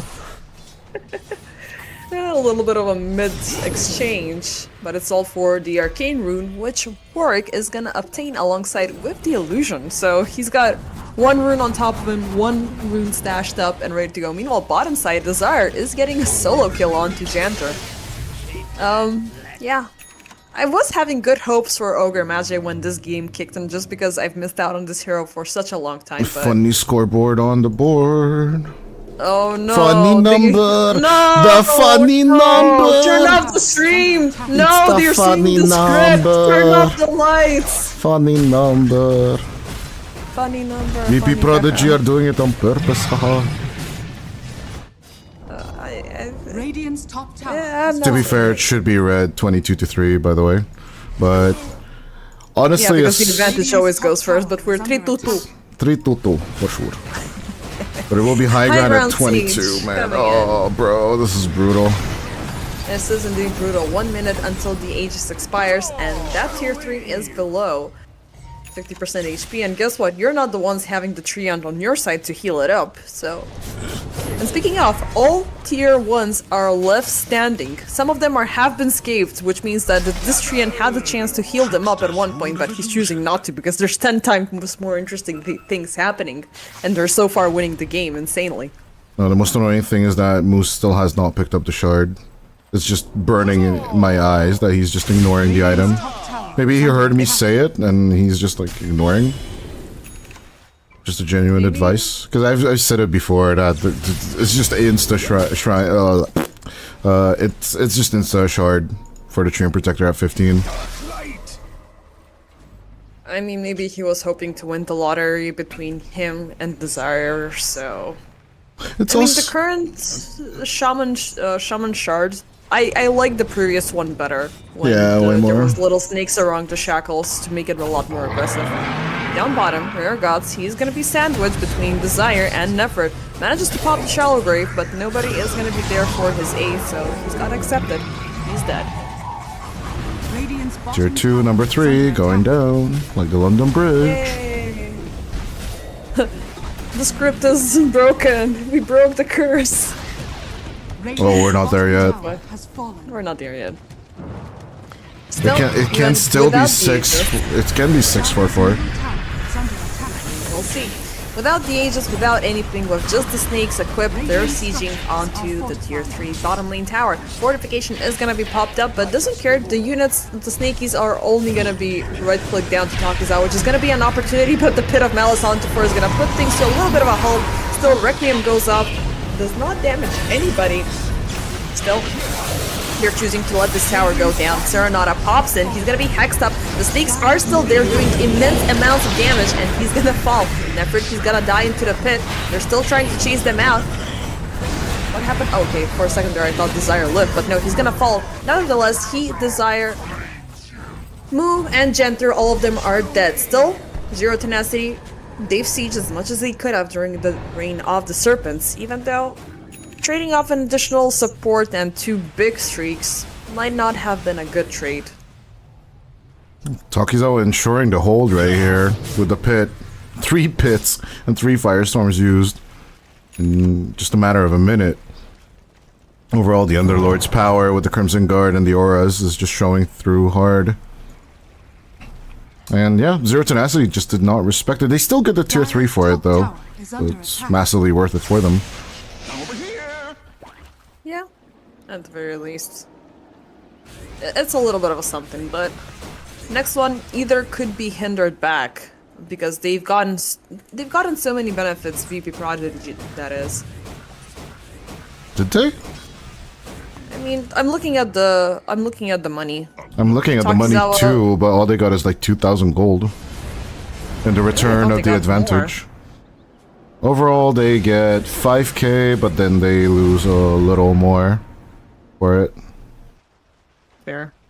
I mean, after that team fight, it's been like a full minute and a half at this point, so the net worth is just leaning back towards Zero Tenacity.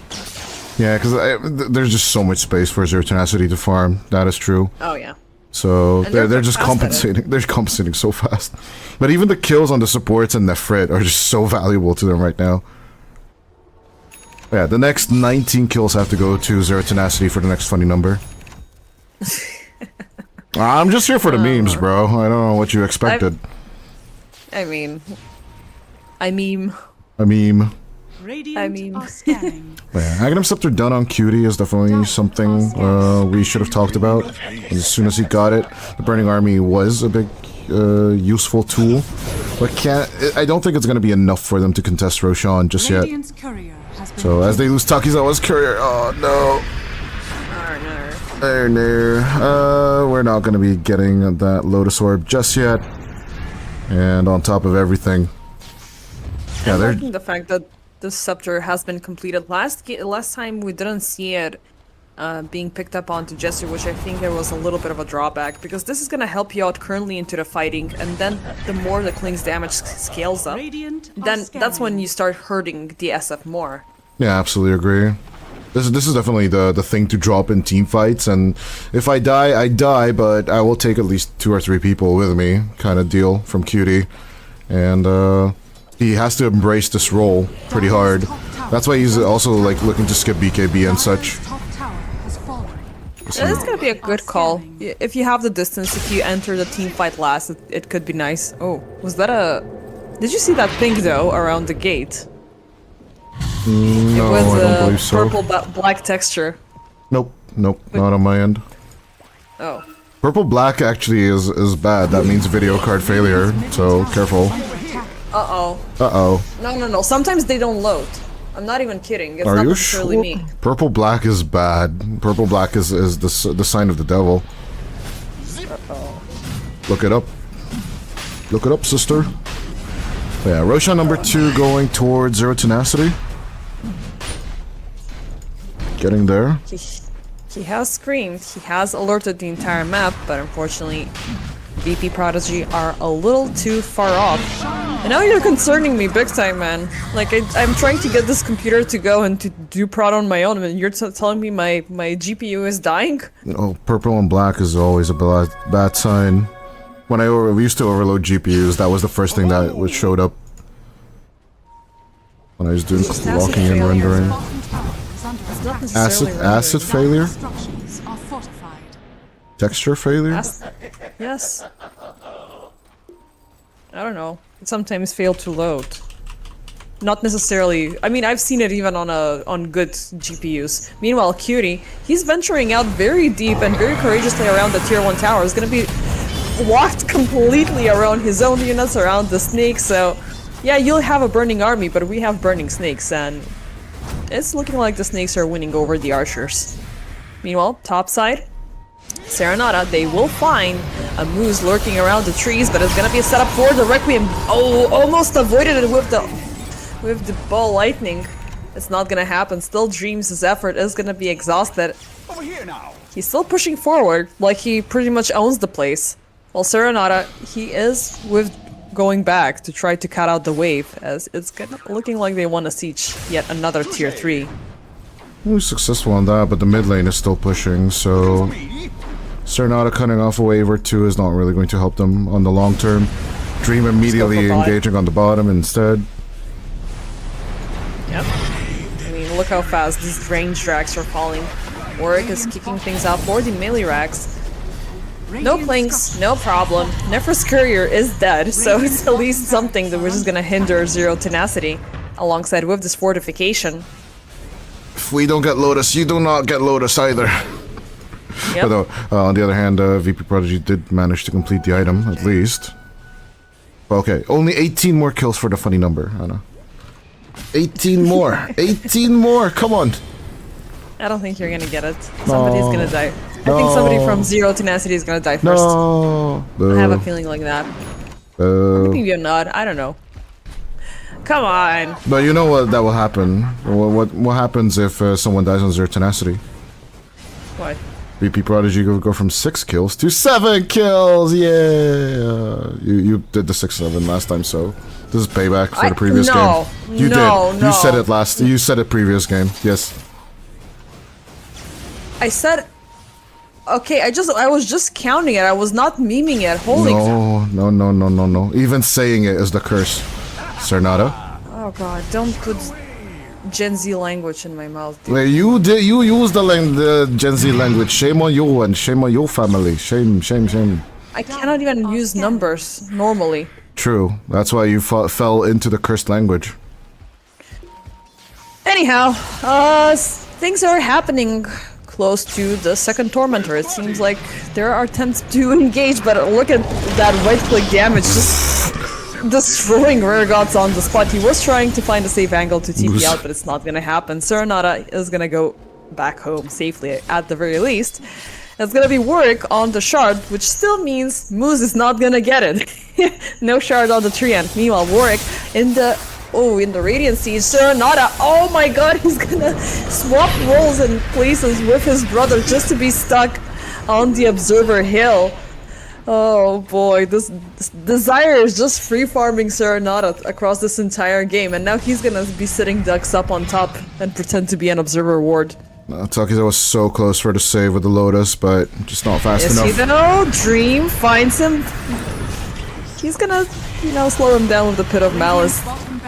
As, I don't know, this is a very, very scary SF currently. Bottom rack's completely dead and gone. They're gonna refocus their efforts onto mid. Where's Cutie? Where's Cutie Pie here? We want to fight something, not just these objectives. Give us something. Now we're gonna wait until Serenata shows up for 15 more seconds. Meanwhile, mid tier 3 is gonna be dead and gone. It's gonna be... They're gonna respect it though. Even though they have 30 seconds left remaining on the Aegis timer, it's that window that it could turn things around very swiftly against Zero Tenacity.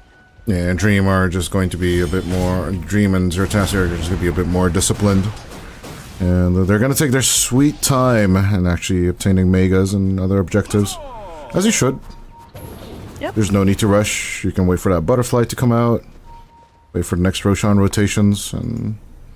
It's all good. Let VPP and Serenata and Cutie just make their wave cuts. It's all fine. You're still having all the space in the world, all to yourself. Look at this map. This is like the Crimson Raiders, you know, all over.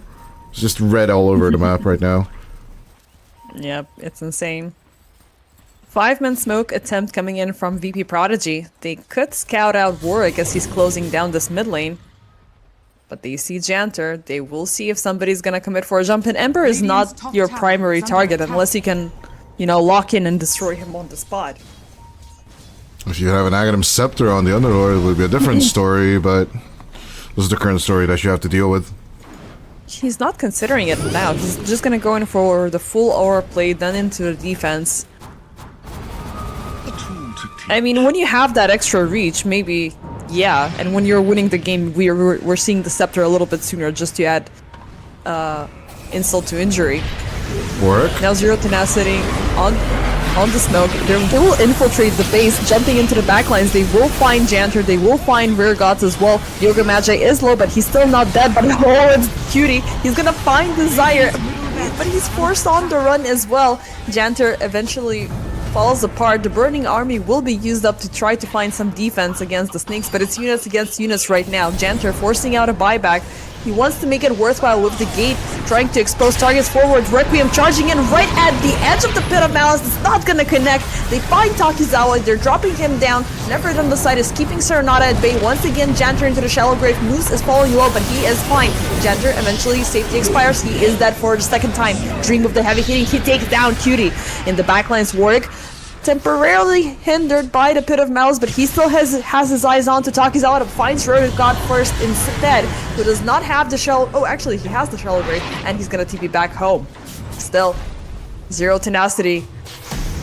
They're not gonna give us your funny number, but they're gonna give us a bunch of kills. And Serenata dead as well, to top it all off. Yeah, I truly believe Desire fed for the funny number.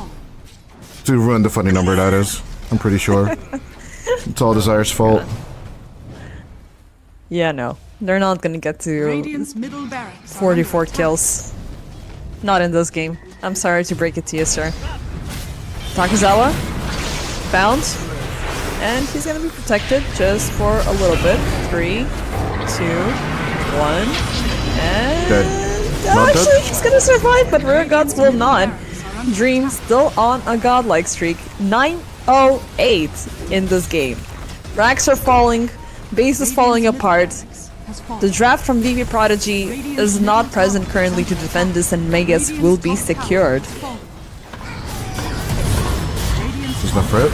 Oh, in the back lines they find him once again. Janter with the shallow grave trying to prolong his life. They have Desire locked out. He will try to prolong his life with the foul play. That is just gonna be a small little tip to compensate for the Megas who will be sieging down your base. And the best thing of all, 10 seconds until Roche, Zero Tenacity, they can claim this one with ease.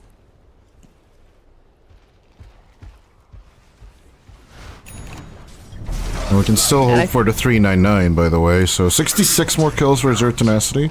1 more for VP.Prodigy. Oh boy. I'm just here for the funny number, bro. Oh boy. But yeah, as mega I creeps wish are I could support achieved, you. as mega creeps are achieved, this is like 100%. I mean, Gaben is saying 99, but honestly, I don't see that 1% chance angle at all. The catch on moves. I mean, that's 1%. It's like that Dumb and Dumber moment. So you tell me there's a still chance. a chance. I mean, there's always a chance chance. until there's HP on the ancient. There is a chance. Not gonna lie, it's a thing. Yep. Oh, Roche is gonna be paid visit. Be paid visit by VP first. Okay, they're gonna be using up this opportunity. But Zero Tenacity, they are aware of what's happening, or the move's buyback just scared them off. Still, they will retreat their effort. Warwick pays a visit. They know that there's possibly nobody present, but down the middle lane is where the fight is going off. Takizawa, look at the incoming damage from Dreams. He will refocus his efforts onto Cutie instead, as it doesn't matter. It's the big one that we want. The other one is Shallow Grave either way. Serenata on the run, running low on resources. Desire jumps right in front of him, taken down, and there's the GG being called out. Zero Tenacity, a convincing game 1 victory. 37 minutes, 37 kills, over 9 and 27. Net worth difference. 777. We're getting that. And that is a lucky number in Vegas, so Gambit confirmed.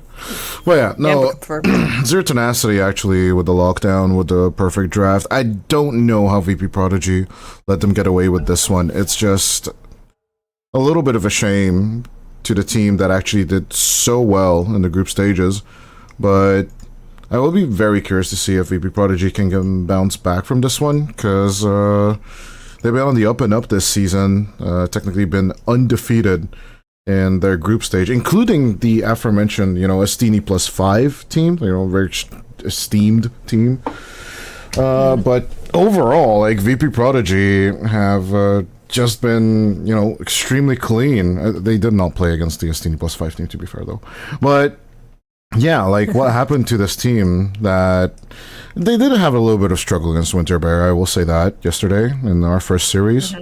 But overall, dropping it this hard in terms of the draft, I really hope they can show us a bit more in the next game. Yeah, for sure. I mean, even at when we jumped into the draft, when we saw the Treant Protector passing through, we're like, there's already this huge, advantage leaning on to Zero Tenacity at the very start. So there's not a lot of ways that you can counteract it. Janter on the Yoker Magi felt a little bit suspicious, and the Klings did not manage to deliver as anticipated. And interestingly enough, by the way, that you mentioned the groups, Zero Tenacity are the only team who are able, actually, let me just do a quick double check. Yeah, it's been only 2 teams that have been able to scave away a point from VP.Prodigy. One is Zero Tenacity, the other one is Lixo, which might incentivize that if VP.Prodigy don't have a good compiled draft, they're not going to be able to deliver. But performance style, it was great for what it was worth, but eventually it was falling apart. Yeah, definitely we'll see if VP.Prodigy can bring it back in game number 2, but so far I'm not impressed, and I want to be impressed. Entertain us.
second game between Zero Tenacity and VP.Prodigy. Game 1 was a convincing victory for Zero Tenacity because I don't think that there is anything that VP.Prodigy could have done against it.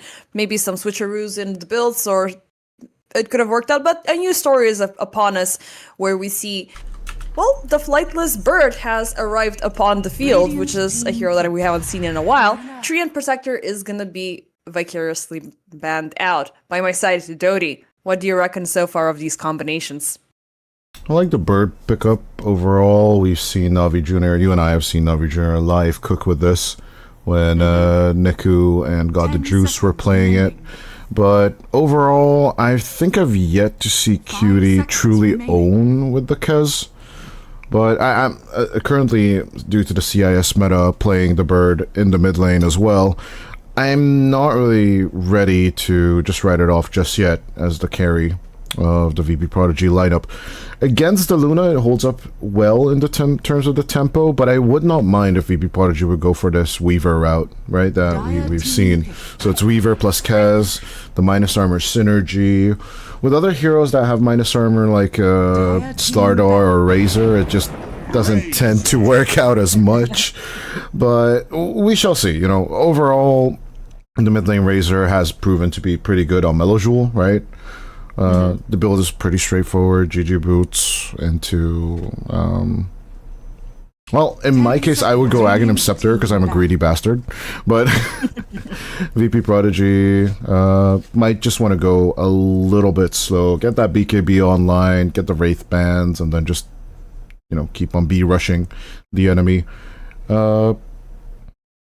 But yeah, one thing VP.Prodigy did not do as much into the SF is play aggressive as they should have. And it looks like Zero Tenacity this time around, they're going to be like, we want to play the defensive gameplay, right? So we're going to pick the Underlord, we're going to pick the Luna, and you just come at us, and if you're aggressive enough, and if we're on the back foot, we're just going to build Aghanim Scepter and turn it around on you. Yeah. I was still like thinking about this Razor positioning. This is very likely to be it could be either or, because they've been rotating the Razor across 3 positions so far. That is VP. So they've played it on Serenata, they've played it on Takizawa, they've even played it on Cutie in previous encounters. So it could go either or. I was first feeling that this Tiny might break out from the support role, but it doesn't seem like it is going to be the case. I would have wanted to see a little bit more of a proactive, aggressive play to bring upon the Luna and the Jakiro, so you can shut down Zero Tenacity before they can do anything outright destructive.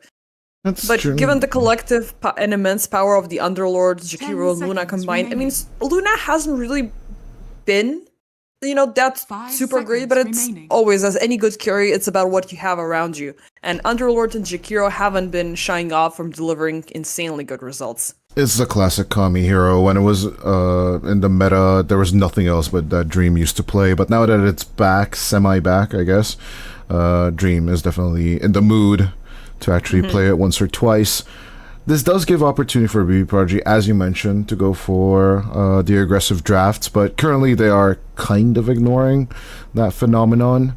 I don't know if you can Centaur here for Takizawa, because genuinely a bit faster rotations is what I would want to see, but they opt in for the Razor offlane instead. So yeah, putting these 2 and 2 together, Razor's good against the Luna, I will say that, but is Queen of Pain that je ne sais quoi, you know, extra aggression that I'm wanting? I'm really not sure. I think the Hoodwink can catch you, Pit of Malice is once again a problem. And this time it's not going to be Work that needs to worry. It's going to be Serenata that needs to worry. And his backline approaches weren't the cleanest in the previous game either. Yeah. Warwick, once again, he's going to be wielding a Spirit.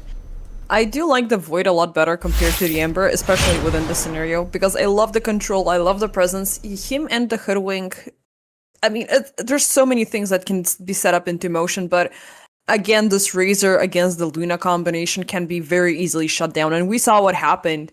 As long as the Razor is alive, your carry is completely out of the picture. Even Ursa didn't stand a single chance.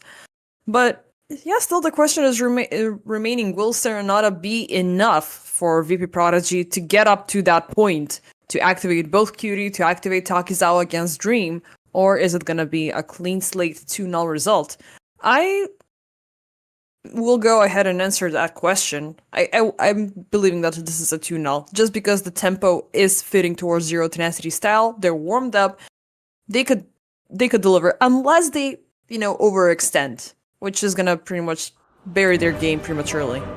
No, it would definitely be just turtling down if I'm Zero Tenacity. Just wait until Dream gets that 25-minute, let's just say, Mask of Madness, Manta, Butterfly, I'm guessing, would be just straight and narrow. And then just ignore the Kez and the aggression that VP.Prodigy need to deliver on top of you. Because you can take your time. Nothing is going to rush you.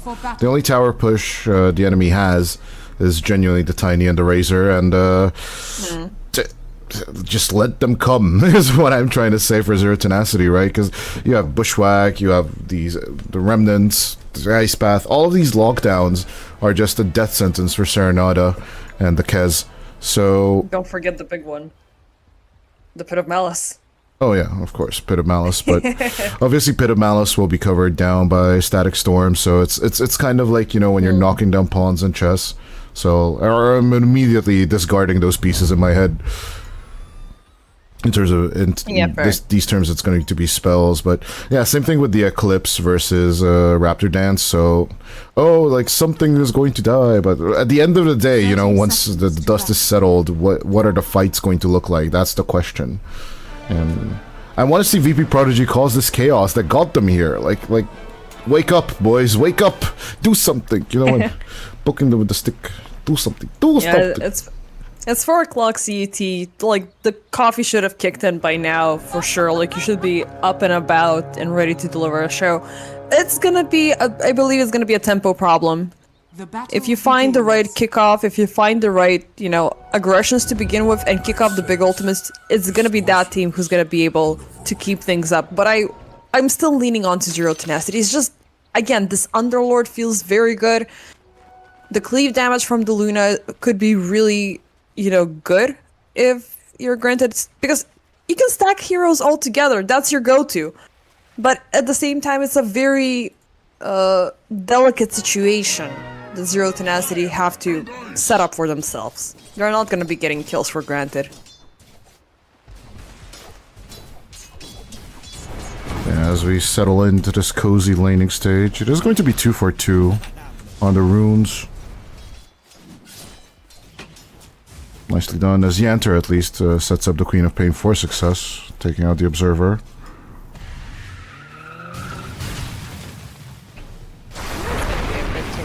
What do you reckon between these two mid laners? Like, Void Spirit or Queen of Pain? I would go Qualp 5 times out of 10, but Serenada going for the Bondage. It's not the aggressive approach, right? Masochist is definitely the aggressive approach with the Spell Amp. Bondage is the... I'm looking to counter you and let's just even up the lane. It's the handshake facet choice. But it is also the meta choice. Side, we're seeing a glimpse back, long range onto Desire. They are keeping up the pressure, the Thunderstrike is there, and there is the first blood. So yeah, just keeping up with the meta, you go for the Bondage overall on Serenada. But yeah, good start for VP.Prodigy for sure. More of this, please. Thank you. Yeah. There was a 1 creep difference between Janter and Cutie earlier, which did give Janter the level 2 sooner than his carry counterpart. And yeah, just having 2 spells onto the Disruptor seems to be enough to withhold onto Desire. As long as you can keep the Hoodwink low on HP, you're happy in and of itself. Great dodge from Yanter once again. He did bring the Quelling Blade just to cause problems for Desire, as you do. I mean, he likes trees. We don't like trees. We're just gonna, get a little bit of a cutting power there. Fully negating the power of the Bushwhack is a lot to handle, as Dream also losing out on a lot of last hits due to Takizawa and Rare Gods. Just messing about. I believe he's gonna be fine. The one thing about this lane that I like and dislike at the same time is it's very glass cannon. The damage output it could be utterly insane when granted, but if you get in close and personal, and as long as the Razor is alive before he gets his level 6, he can counteract both of them. So Moose, he will need to double down on that pressure. And maybe they can utilize Rare Gods if he chooses in to rotate and stuff like that. He is gonna be bringing in the creep wave at the neutrals to try to balance things out. Yeah, all Takizawa wants to do is just static link on Dream so that there's no damage on the Luna. And just constantly keep delivering on that. That's all you want to do. But it's good that you have the Lunar Blessing. That's for me. Yeah, but obviously if Takizawa is constantly being abused like this, it's not really going to happen. But now that you have the Avatos combo, maybe, just maybe, Air Gods, not gonna go for the reach. Radiant are scanning. I mean, they could get a dead Jakiro if he oversteps. But so far things have been looking quite well for him. Nah, peace is always an option. Rare Gods tries to move in a little bit down the mid lane, but it's gonna be a both water runes heading in towards the direction of Zero Tenacity. Janter was trying to put a stop to it, but it's gonna be unsuccessful. Down bottom, finally we see the Toss Avalanche combo. Moose is gonna be thrown back. The Static Link is on top of the Jakiro, which might be a little bit of a concern as there's gonna be a return kill coming in from Dream. He keeps up the pressure ever so slightly onto Takizawa, but he knows that he's piling up some additional 60 damage, which is pretty much a amplified damage rune.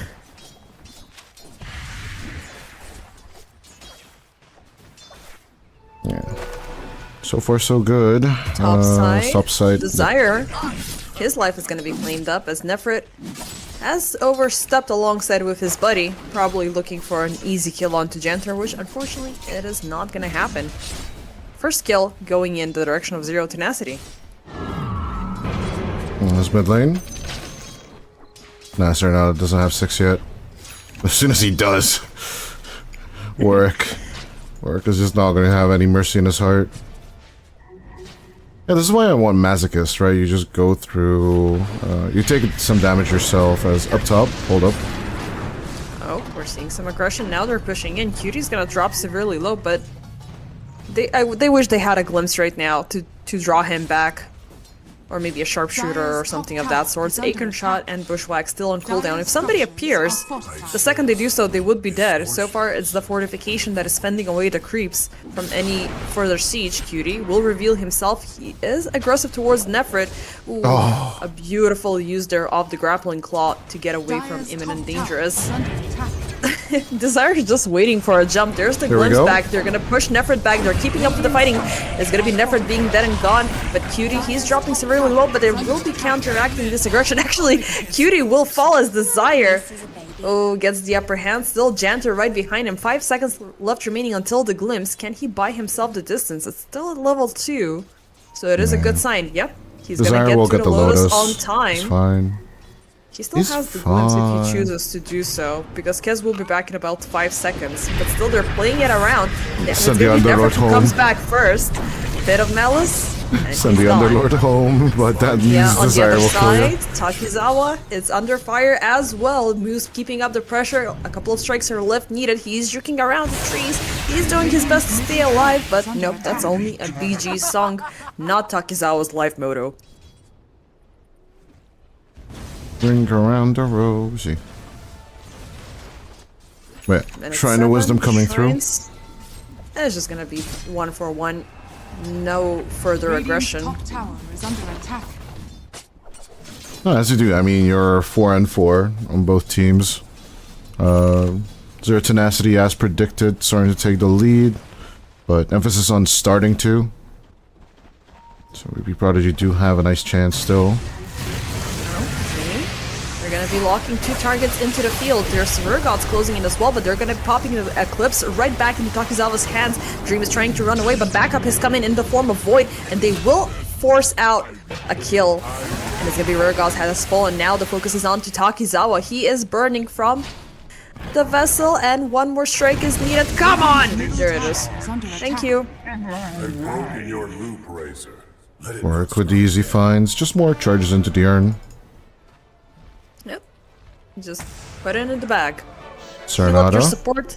And let's go for more. Radiant's He'll be happy Courier picking up Serenata. couriers. That's all he Radiant's gets. courier has been killed. Serenata is being a Dire's bounty top hunter tower support is right under now. attack. That's a little bit of an insult to the Queen of Pain. Queen of I everything. mean, I want to Nefret? see something. I want to see the Queen of Pain doing something, not dewarding Observer Wars, man. I mean, Cutie Nefret, getting he's gonna die another kill, topside. though. Yeah, Cutie's doing pretty okay. Oh, Serenata, no. There we go. Oh no, that's good. Could've She's been got way the worse. blink. It is fine. Even though they still don't have any big reach, and Zero Tenacity have not opted in for these Shadow Shaman sort of supports, but they're still packing in a lot of damage. Serenata forced to retreat, just because the presence of this Jakiro is too much to handle. Down bottom, we're having a little bit of a attempt to siege down Dream, as even Cutie is going across the gates, but a beautiful safe space has been found by Dream, and it's just gonna be a wasted time and a wasted effort for VP.Prodigy. Is there Tenacity turning us into mid push, though? Why not? Dire's middle tower They're is keeping under things in attack. check. They're dropping deep vision. They see Serenata, instant bushwhack into the trees. They have the ice path as the follow-up, and the queen has fallen. Dire's middle Not tower. Queen of with the everything Queen. anymore. Radiant's bottom tower is under attack. Oh well. But still the Queen of Pain.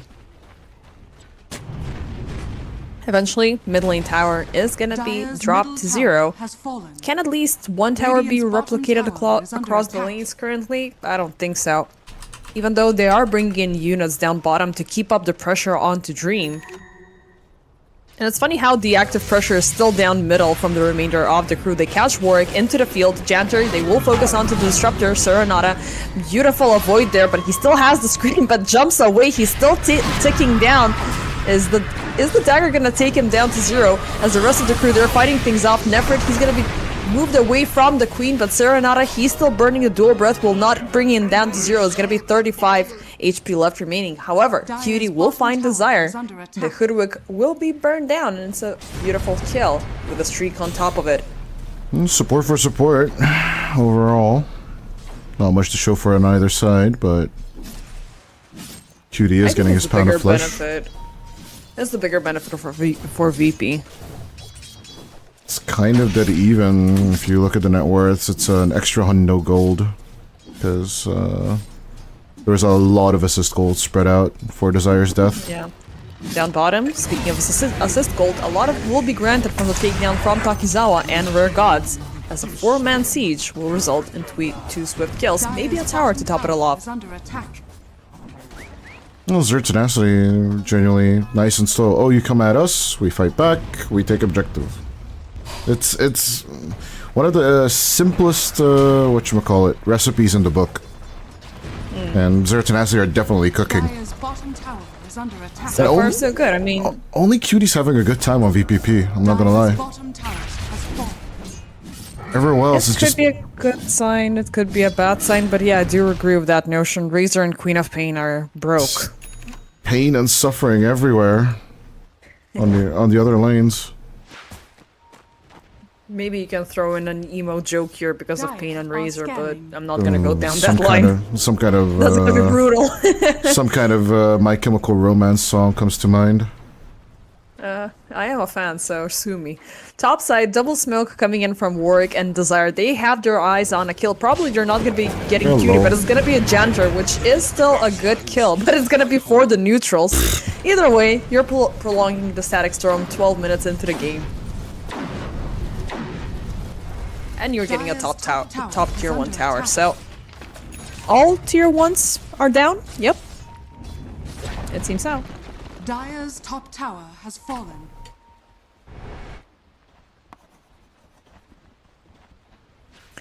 So yeah, Cutie's been having a good game, but for how long? Eventually, the remainder of the Zero Tenacity course will close in onto him. And even Nefret, who's still off to a slow start, he is just breathing down his neck, 200 gold of a difference. Radiant are scanning. I mean, third place on the net worth chart. There's nothing to be shy at. Nope. Scan popped up. Nefret is aware that something was hunting him in the background. It is good that Serenata appeared first because that's the only hero that cannot connect with you. But there's at least 3 more lurking into the backlines. Yeah, A lot totally of big ignored efforts as well. from... Yeah. A lot of big efforts from VP are just falling apart Dire's really bottom fast. tower is under attack. Which is concerning. Radiant's top Yeah, it's just a tower is group under up attack. aggression on one target, coordinated, would grant them anything, but as I said, zero tenacity. Oh, come at us, so we can come at you. Just show me a card, then I'm gonna show it back to you. Exactly, that's exactly what they're Yeah. doing. Rare gods under Radiant's middle vision, tower is under attack. immediately ready for the taken, but... Yeah, Let's they see, know what's smoke going up. on. Double damage. But they know about the smoke as well, right? They know about the group up in the area, so... Yeah, they did see it. There's this observer at the river. Well, not a river, down the lane, which pretty much exploited that there's targets don't- disappearing off of the map. I'm not sure if it showed the smoke. It definitely showed up a movement that resembles a group up, so... in and of itself, you'd know. It's enough. Serenata? Serenata jumping in onto the high ground instantly to be caught into the pit of malice and ice path. Necropire a little bit too soon used up, but still Serenata will die in the trade-off for Moose. Rest of the crew, they're backing up, even though Takizawa is locked into the river with the Eye of the Storm. Gate in the backline. Do they want to use it? Nefrit leading the charge. Instant glimpse back. Go back right where you came from, sir. Girl, bye. It feels like a little bit of an overextension from Zero Tenacity, but oh, hold up. They will find Takizawa lurking in the trees. Second the Eye of the Storm expires. Rare God's fending off with his life, but you're not gonna get a connection because that Pit of Malice is from Zero Tenacity. Desire still shooting projectiles from down the river. Cutie, Queen Serenata, back into the picture. He's gonna pop the scream, but it's just gonna be for Desire. Nefrit's still locked into the river, tossed back into Jantrus' hands. He's fine and knows that there's nothing else that can be thrown at him, and just TP's right in the middle of a team fight. Warwick disengaging as well. Overall, Zero Tenacity just taking W's fight after fight. Yeah, they lost both supports in the process, but they took Serenata and Takizawa, which the trade-off is far more worthwhile. 15 minutes in, 12 over 8 with 5k net worth difference so far, favoring Zero Tenacity.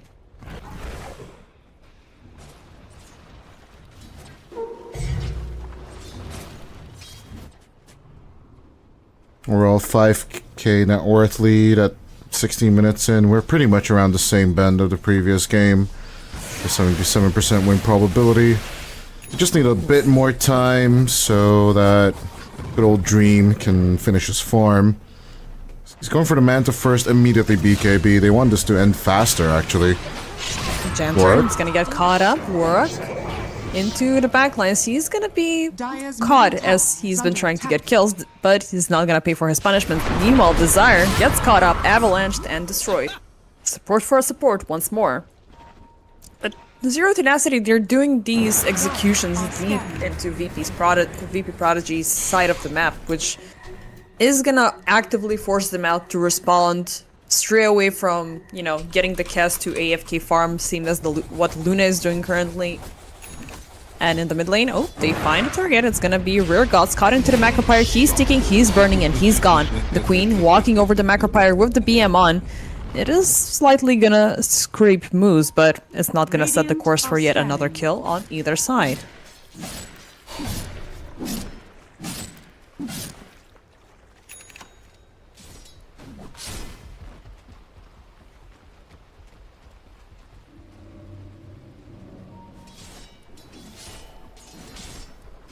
So yeah. Bit of a quiet game at minute 17, I'm not gonna lie. No, I'd want a bit more activity on the map from VPP, but obviously VP.Prodgy are scared shitless. Let's just be honest here. Yeah, Any move don't they do... withdraw the dictionary, you're on point.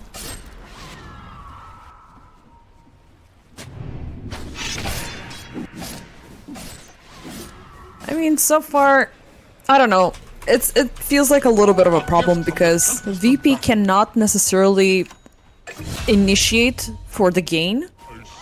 As you said, like, you show up, we're gonna strike you back with double the effort. If they withdraw back to farming, Luna is completely gonna outscale them and... Warwick? Warwick, where you at? Is going a little bit for a deep dive there, but he's gonna be fine. Moves, last man standing, Sonic Wave. It is gonna connect, but it's not gonna pop him. Ice Path misses out. It's just the dragon versus the queen. Eventually the dragon will fall, but still the setup is there. Serenata will fall right after. It's a worth pick off either way, because you're keeping up the punishment onto Queen of Pain, who's still failing to complete her Kaya.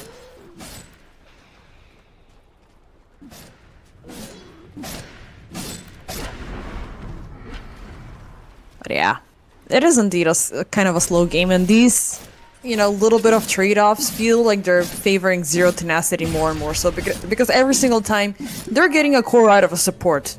So why the hell not?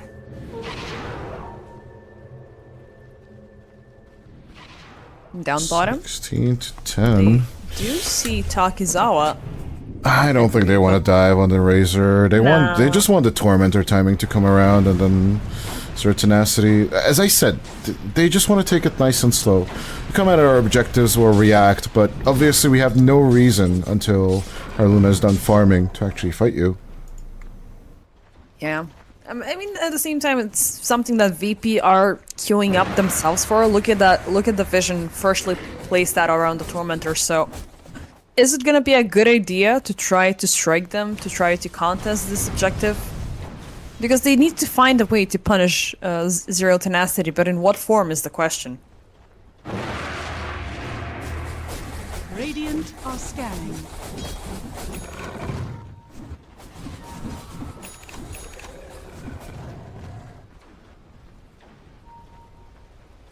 Mid lane? I think it's all gonna be fine. Yeah, we're just seeing targets move close to the river. I'm anticipating somebody to commit for the jump, Serenata. There it is. Thank you very much for satisfying my appetite, but it's not gonna be there. Come on, killer. The vessel is not gonna do its job. Zeus ult now. Deep diving for her is just not really worth it. No. But they are setting up for maybe Roche after the Tormy? I don't know.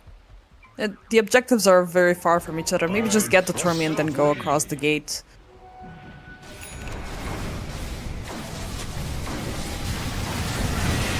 There's the Stormy Siege. It's gonna take a little bit of time. Moose, thank the Yules, but is it gonna be enough to even pop the Eclipse for it? Eclipse for this? What? Okay. I mean, they don't have the damage just yet, and they don't have the additional units, so they went in ballsy with three people onto the first Tormentor. Not a lot of teams do that. Popping ultimates not on with this Tormy comp. just feels weird. I think the only one I usually think of as the classic drop ult for Tormy is still the Ursa and the Troll. Only two ones I think of. But I've seen people in pubs drop it with the SF, the Requiem. Just straight up to just pop it. Half the team dies. That's greedy, I mean, but it's just completely It unnecessary. falls. It falls, so it's worth it, I guess. I'm sure, yeah, Sergey is fine, but Ivan is gonna cry. That's the map. Yeah, Yvonne is gonna abandon the match, that's for sure. Of course. Ivan is gonna throw couriers down to mid lane. But yeah, at the same time, we've seen snakes being dedicated, you know, when there's a shaman in play. True, Big Snake for sure. Small Snakes not so much. Yeah, we haven't seen Big Snake. I miss Big Snake. Chicken Fingers is just so much better, I'm not gonna lie. Chicken Fingers is just Fair. so finger licking good, if you know what I mean. To be honest, I was arguing pro the chicken fingers when it kicked off, just because I resented the snake a little bit too much. But then I was convinced from the snake, and I was like, okay, yeah, sure. But now the chickens are back. But I miss the snake. Chicken Fingers was always, in my book, the better one. Instant free hex. Yes, please. Yep. Why not? Yep, pretty slow cooking game. It's just we're watching this Luna farm and farm and farm. Even though Kez is really close to her, which is a good sign. He might as well get a BKB before the next team fight, but next team fight they're gonna be amped up with an Aegis. Roche is not gonna be a snitch to reveal the first one, so it's gonna come as a surprise for VP.Prodigy. Classic Radiant rotation. They've taken the whole tier 1 defense line. They're losing nothing for this game. I told you, they're just gonna turtle up here. And this game, it's super straightforward for Z10. They'll just stick to their guns, walk down nice and slow, take over the triangle. This is exactly what VPP should have done in the previous game.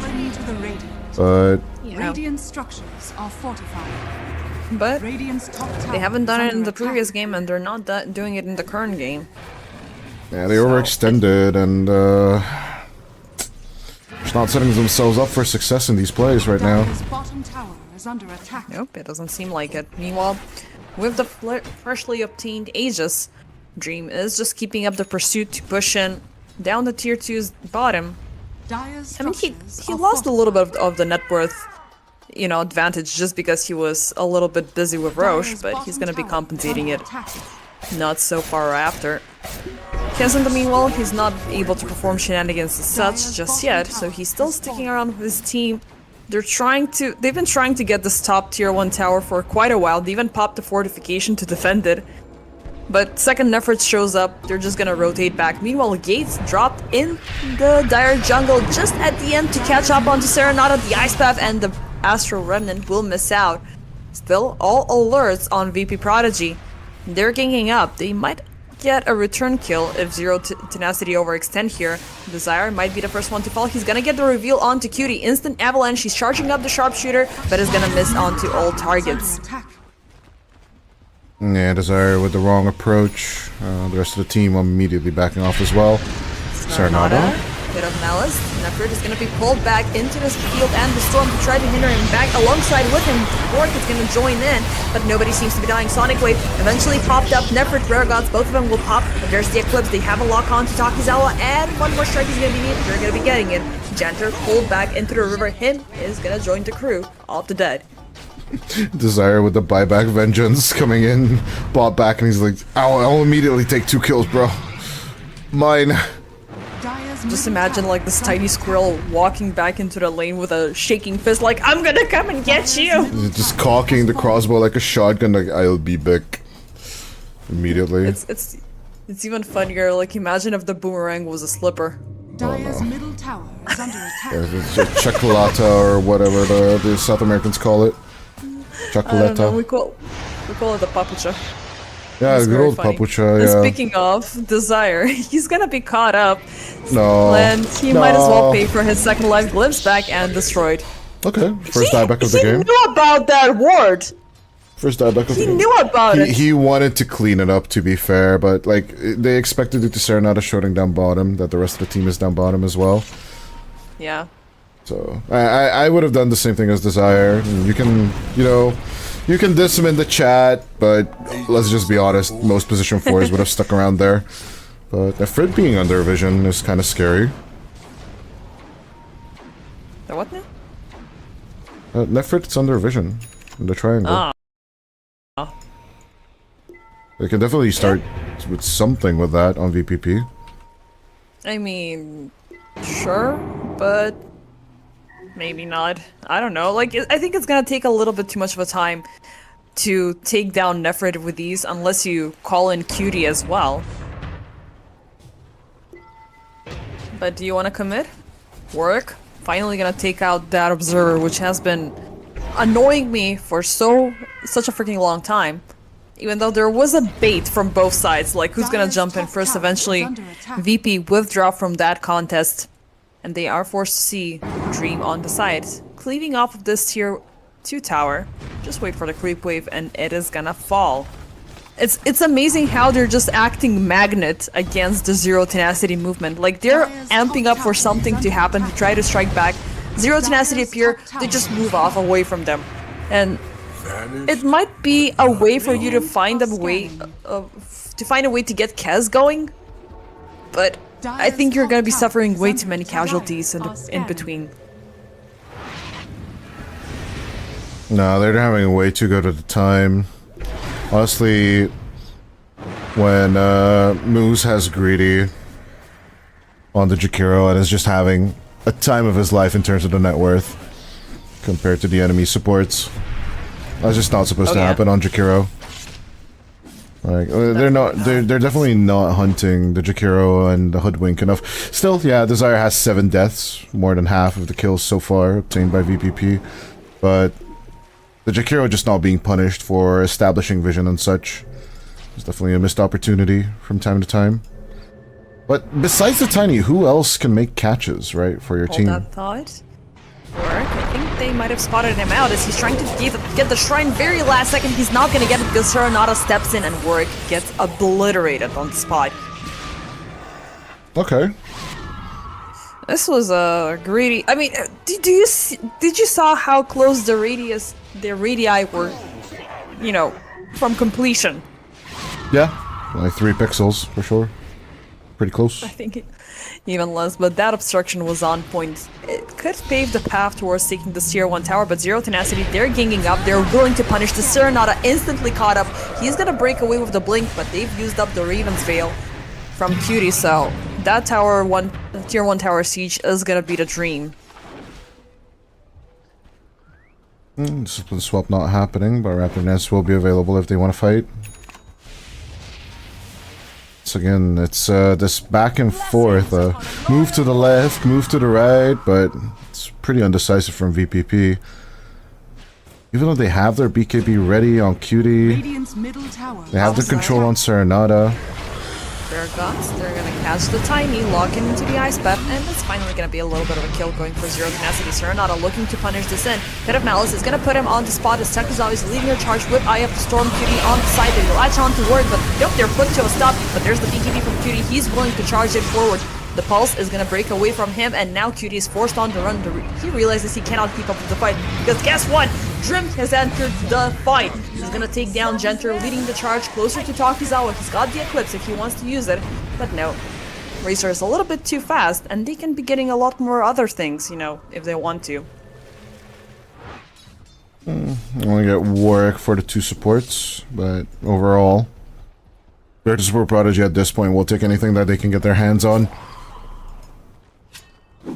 It was a free catch. Actually, Warwick has fallen twice within the past minute, which might be a tad worrisome, but he's never been the one to be, you know, super strong.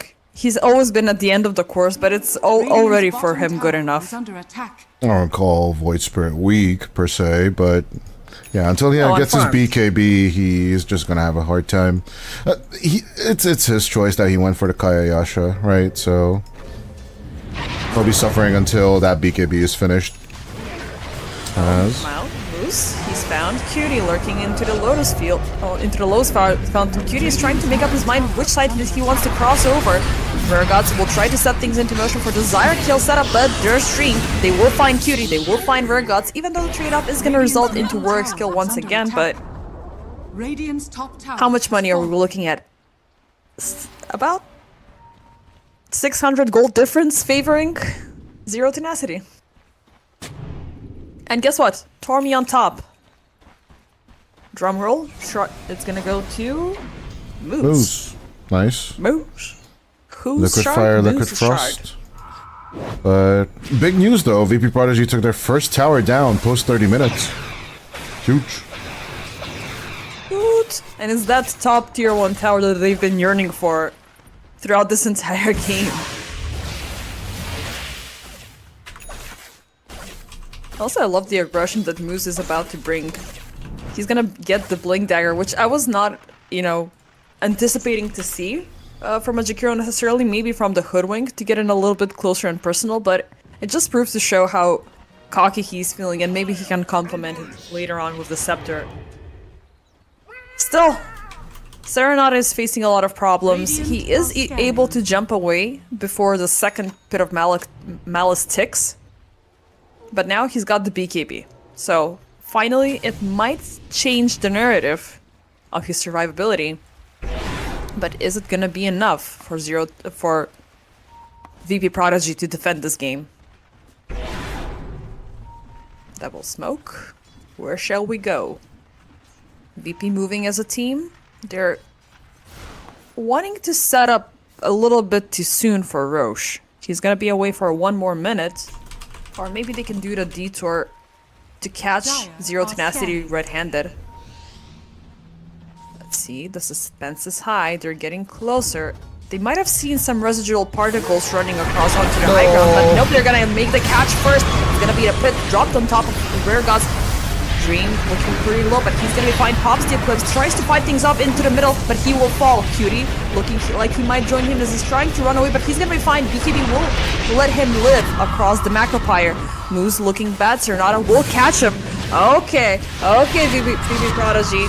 Hold your horses, guys. That's quite a strike that you've delivered there. Nefrit's still trying to fight things out. He won't go down without a return kill, but he will be the one who fall. Team wipe. And scream, and scream. Wipe. Scream of pain, and scream of pain, and dagger, and scream of pain, and scream of pain. That's what Serenata just did all this fight. Well, let's just be honest here. The amount of damage that was just done by Cutie and Serenata alone is more than enough to basically kill more than half the enemy team. But yeah, Rapture Dance was really, really close. If Cutie would have died there, I would have said, poor Cutie. But honestly, if Serenata, the build, it just translated perfectly in this one fight. And VP.Prodgy, they might just extend it here with a turnaround. But they were extremely patient, losing all these objectives for it. I think they got off with a very good jump there, which, and I'm not sure when this, if the Observer came first or the Siege came after.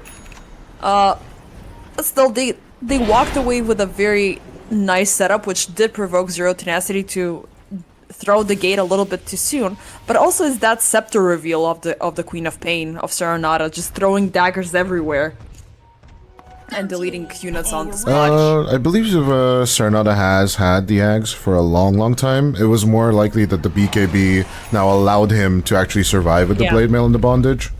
It's more that. But yeah, definitely, for sure. Finally, the Qualp is online to actually dish out a bit more in terms of that damage. Yep, it's a little bit of a something.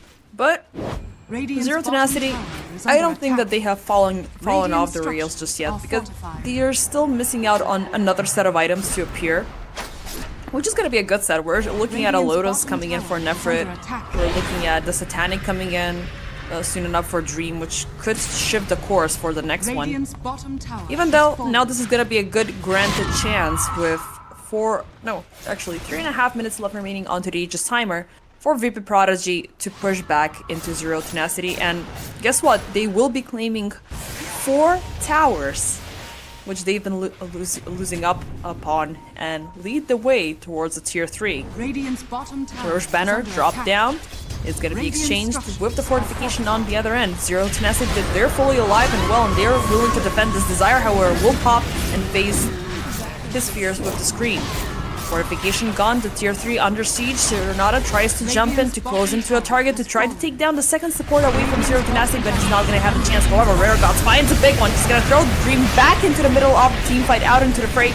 He's going to force to pop the Eclipse, but no damage is being dealt him because Takizawa has him on the leash. All your damage belongs to us. He's going to throw him back with the glimpse. The Dream is gone.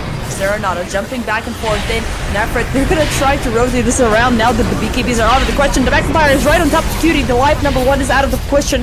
Takizawa is gonna be tossed back to safety, but still, there's the Pit of Malice on top of Cutie, but there's no Macropyre for the further damage. Gate drop down, there's gonna be the Ice Path. Janter, he's gonna be burning down, but the rest of the crew are gonna be able to secure the Rags down bottom. Serenata still into the pit. He's gonna need to withdraw because he's running a little bit too low on resources. Yeah, team running out of mana, but at the very same time getting the Luna kill for the price of one sheer disruptor.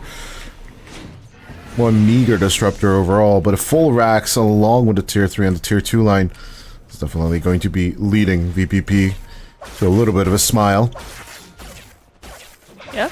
If only we were watching like the player cams right now to get a live reaction on their faces. Oh boy. I mean, it's a good one. That catch from Rare Gods was absolutely insane, and I love it when Tiny gets, you know, fully online. Even as a support, he's able to deliver these big deep dives. And the best is yet to come, as he just has the BKB yet to obtain. Rare Gods is still the only one that can do these open initiations. If Zero Tenacity don't address him as the problem, then there isn't much to do for them. Even though they have the Yules on Moose, they just didn't manage to actually use the Yules on Moose. Oh god. But yeah, all that rhyming is too much. But genuinely, these team fights have been just due to the chaos that Rare Gods causes in the fights, along with the minus armor problems and of course the damage taking problems by Takizawa. But yeah, the Eclipse just not cleaning anymore. Like, we are past that point where the Eclipse would become a problem for any team. Pipe is definitely online. Big stat items are coming out for every hero. You just don't have enough damage to actually burst anyone besides being solo, or maybe the two supports could die to the Eclipse, but it's just not that bursting specialty at minute 40. No, but at the same time, we've noticed that Luna is being actively forced out to use these abilities in a defensive manner. Like, Dream is being put into team fights that he doesn't want to be in. He's sandwiched, he's tossed around, he's forcing out the BKBs way too soon. Maybe the Satanic will give him the upper hand to survive that initial strike, and so he can prolong the Eclipse a little bit afterwards. But we have yet to see. Takizawa, he's aiming up for the Refresher, which is going to make this Razor a little bit more annoying to deal with. Rare Gods attempting to go in for the long range up. He's going to find Warwick. They're going to throw them in a beautiful field and storm, but it's not going to be enough to hold them all together. Eventually, Rare Gods will suffer for his crimes. In the backlines, Warwick is being still chased away by Serenata, but he's going to be fine as well. Takizawa keeping up with the siege. Nefrit, beautiful dual connect onto the Sonic Wave, but they won't be claiming Dream as easily as last time. Dream leading the charge, trying to focus his efforts onto Cutie. Takizawa now out of resources, but Dream, he's still out into the fray. Now he pops the BKB to try to keep up with the siege. Does he want to close in? Does he want to keep up the pressure? Absolutely not.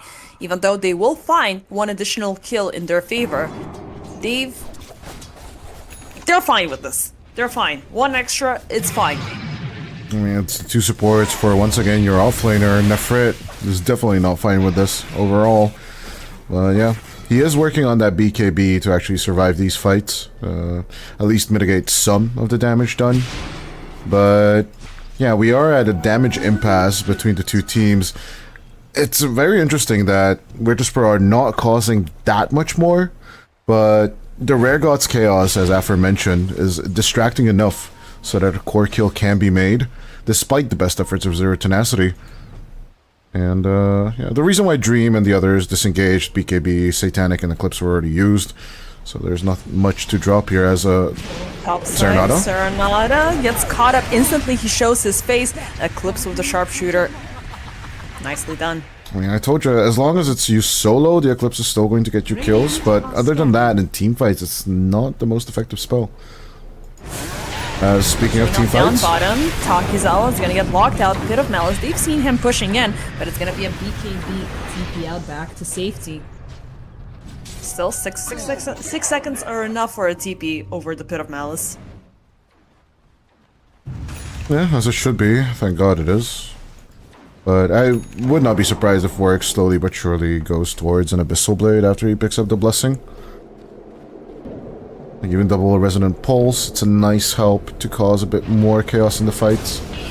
Yeah, Warwick is in a weird timing as well with the Void Spirit. Even though they are compensating, they just picked up Tormentor. 450 gold each. So it's all money. shards have been collected, which is absolutely great. It's money. And now, instant smoke away. They don't want any nasty surprises, like Zero Tenacity have been ever so slightly on the suffering end. Now it's time to build up for the next Roche, who we are gonna know in about 5 seconds when he's gonna be at. Zero Tenacity already setting things up for some deep vision, for some deep control. They're dropping the gems, they're dropping everything. And Roche is gonna be back in a minute and a half.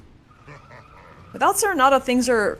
It's this little tiny breather that this Queen of Pain, you know, absence is given you currently. Which is quite nice.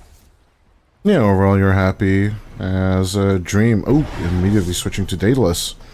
No Swiftling just yet on the Luna, so movement is going to be a little bit hindered, I would say. And it's even a question if he wants to pick it up at all. Because then one of the core items needs to be put in the backpack. Now smoke being popped up from VP.Prodigy. They're gonna take the long detour from the Radiant side to see if they can intercept some pesky Zero Tenacity players roaming around the Roche pit. Dire scan does not catch anybody in the pit. Serenata? Like, oh, No. Serenata jumps in onto high ground instantly into the ice path. Pit of Malice is gonna follow up. The BKB eventually will go through, so he's fine, but Warwick is not. Takizawa throwing everything that he can with the refreshers, with everything, but he's not gonna survive this. Warwick is back amongst the living. Now Dream fighting things out. He will be popping out the Satanic. Rare Gods will fall, but they had them locked down. 2 into the Pit of Malice. Now it's Cutie under siege. Can this guy run away and hide? He's dropping Warwick onto 0. Well, pretty low, but not onto 0. Serenata will die. Buybacks are being forced out. All efforts are being thrown on onto VP to survive this. Even though they've thrown buybacks of their own, Nefrid and Warwick are back into the picture, but the outpost is for the Radiant side. Genter locked out. They have in the middle of things Dream. Cutie trying to walk away from the cleaving Moonblaves. Meanwhile, Dream, he's gonna get the wrath of the Sonic Wave. He does not have a buyback, and they're still trying to fight things out. Now it's Rare Gods versus Nefrid. This Tiny is trying to close in the gap, 4 staffs forward into the Yules. They have to toss right back into Cutie's arms, and it could be worthwhile the trade-off, as this is gonna be the first target falling for a dieback. That would be, I believe, the Razor, though. But still, first target to fall would die back on the Zero Tenacity side is going to be Nefrit. You're absolutely correct on that. Are they going to be enough in the 4v3-ish scenario? That's going to be an interesting question, though, that we're about to find the answer to. Now it's VP's open window. Start pushing. You're not gonna have a pesky Nefrid throwing discs on the ground to make it very difficult for you. You even have the refresher, you have the cheese, you have the second life. You gotta protect. You have a chance to protect Cutie, but not a chance to protect Serenata. So the time is nigh. Just strike them down right now. Get yourself a game 3 and proceed with. You were actually right. I thought everyone bought back on the VP.Prodigy side, but. Actually, not true. Only Takizawa did not buy back. Yeah. Everybody else did. And slowly but surely, targets are coming back amongst the Lillian. 10 more seconds without Dream, 45 without Nefrit. They have the siege coming in from the mid lane. So far, it's Desire doing the best he can to try to prolong this. They have the fortification, but they're actually they're gonna pop it right now. It's a little bit too soon, but you gotta you want your Rex unscathed, Cutie. He's just actively being pulled away from this tower. And he closes in the gap. Are you gonna bring it down? Yes, indeed. Now the Rex are exposed. Dream, he's back. They will try to do their best to buy 10 more seconds of time for Nefrit to return. But they're still not killing anybody. They're trying to push Cutie back. These racks have fallen, and it's going to be enough time for VP to withdraw without expending any of the Roshan granted resources. Radiant's middle barracks has fallen. Let's go for more, shall we? Let's give them a little bit of a punishment from what we've received early on in the game. Can you delay the game long enough, though? Was rather a question, because Zero Tenacity, both teams now just need to turtle up. And take over some territories without taking casualties. Easier said than done, obviously, but... Of course. This is why the Luna should not be... This is why the Luna should not be riding a doggy. It should be riding a kitty. Let's see. Wolf riding Luna, just always causing trouble. How? What do you mean? How? It's trying to be Little Red Riding Hood when it's Luna. It should be riding Nova. The kitty. I mean, sure. Oh, I have the same issue when you have Chaos Knight riding a Griffin, right?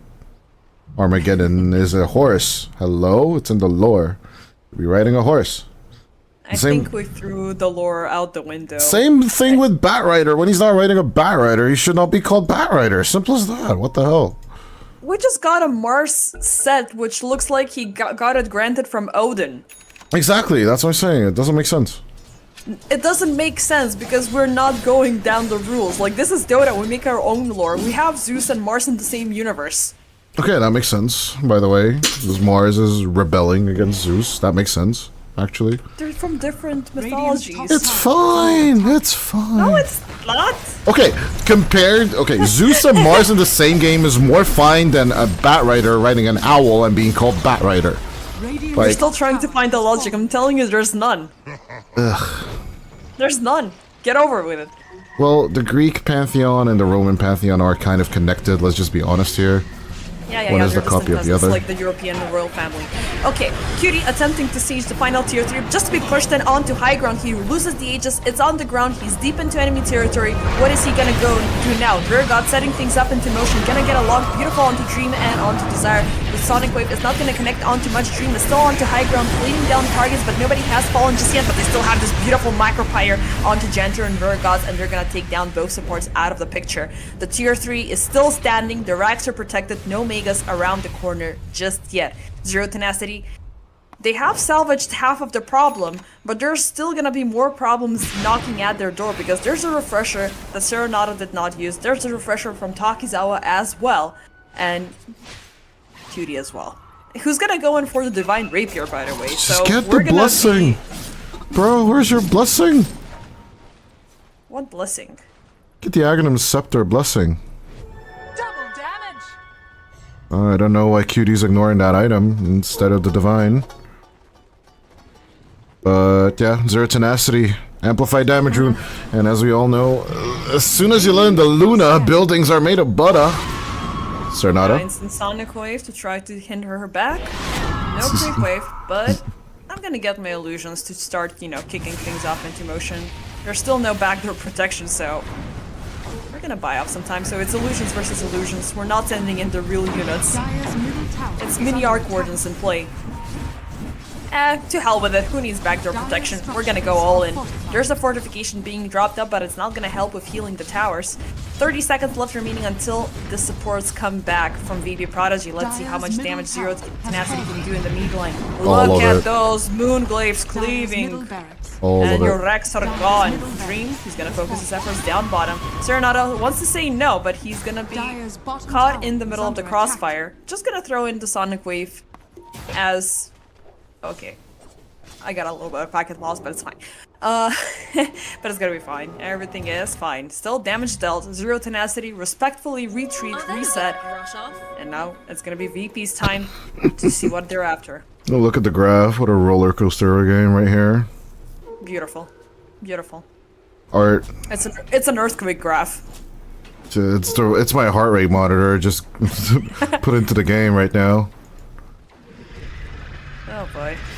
Still, it's a good one. I mean, so far the series from today have been really fun to watch. Both series number 1 with Lynx and now this one as well.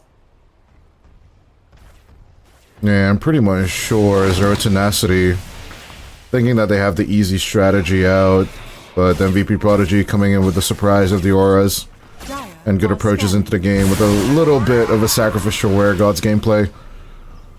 But overall, it is working out for them, and not gonna lie, with the Anther finishing this Aghanim Scepter, this is gonna be pure chaos now. I just need the Aghanim Scepter on Cutie. Where's the Aghanim Scepter on Cutie?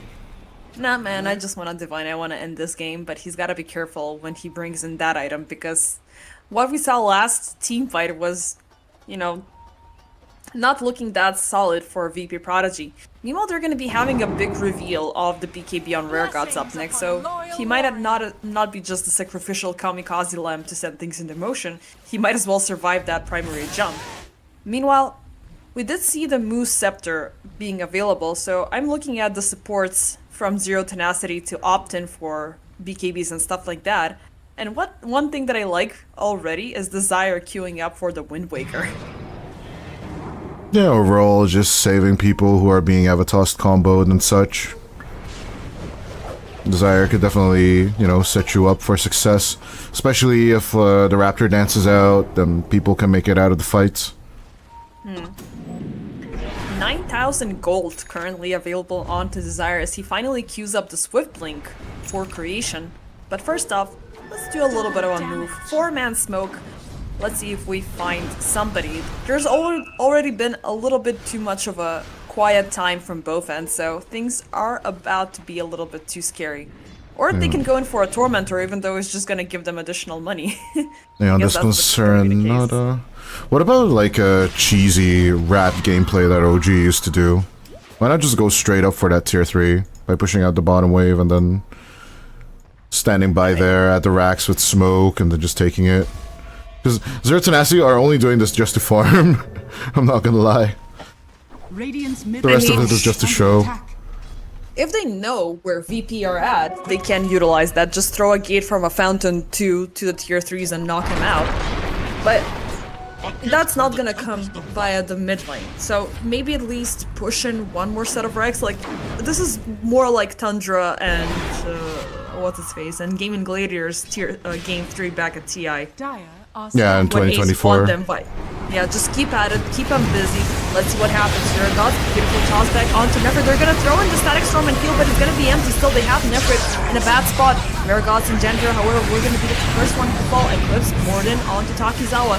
He's not gonna have a target to latch on to Serenata with the escape run. Can they find an additional target? The Astral Remnant is not gonna connect. Takizawa locked into the ice path with the Pit of Malice. He did pop the refresher, but to yield no results. Beautiful defense there, even though it costed the life of Nefrit. It's still a good statement that is keeping Zero Tenacity in the game. Yeah, BKBs and spells used at efficient times, but yeah, statically not connecting perfectly on the Luna, and just not leeching off enough damage from them. Yep. It's a puzzle take. Even though, like, Rare Gods and Yanter just basically set them up for success. They can go in for this tier 3 tower bottom push, going for Roche afterwards while Takizawa is still dead. They got the Moon Shards available on Dream before they opt in for the Swift Link, which is a nice addition to have. Attack speed still out the wazoo. I still don't know what you are going to sub out if you're Dream here. I'm still wondering. What's a good option here? I don't know, maybe you can swap around the Manta and the BKB to see whichever one you're gonna be needing first. I don't know. But maybe just go in for a Scepter. An Aghanim Scepter Blessing. Roche number 5, I wanna say. I do believe so, yeah. Currently. As a 3-man smoke is gonna try to intercept this, but they're gonna learn of this a little bit too late. Dream claims the Aegis, they will find. Ooh, Warwick finds Genter. There's the gate being dropped into the backlines. Disruptor is out of the picture, but buybacks are slowly coming back in for VP, so they might as well risk this, but not for Serenata, who's in the Yules, into the Remnant, hypnotized back, into the Ice Pad, and into the Pit of Malice and everything. But there's the BKB being popped up. He's still gonna be fine and walking, but it's gonna be on thin glass either way as Dream. He is able to push in. Genter forcing out buyback number 1 for VP. And they do something about it. Serenata jumping in, but he's on the Observer Clip. This might be a bad position. He will pop the Sonic Wave connecting onto 2, but Nefrit and Dream are fine. Aegis will drop on the ground. Nefrit, however, he's not fine. That's a big dieback on the side of Zero Tenacity. They have Moose locked in. He will pop the Macro Fire and everything that he has to fend off for the Dream. But Moose is gonna be a good one. Takizawa, he's gonna go down. Cutie dropping pretty low. He's gonna be caught by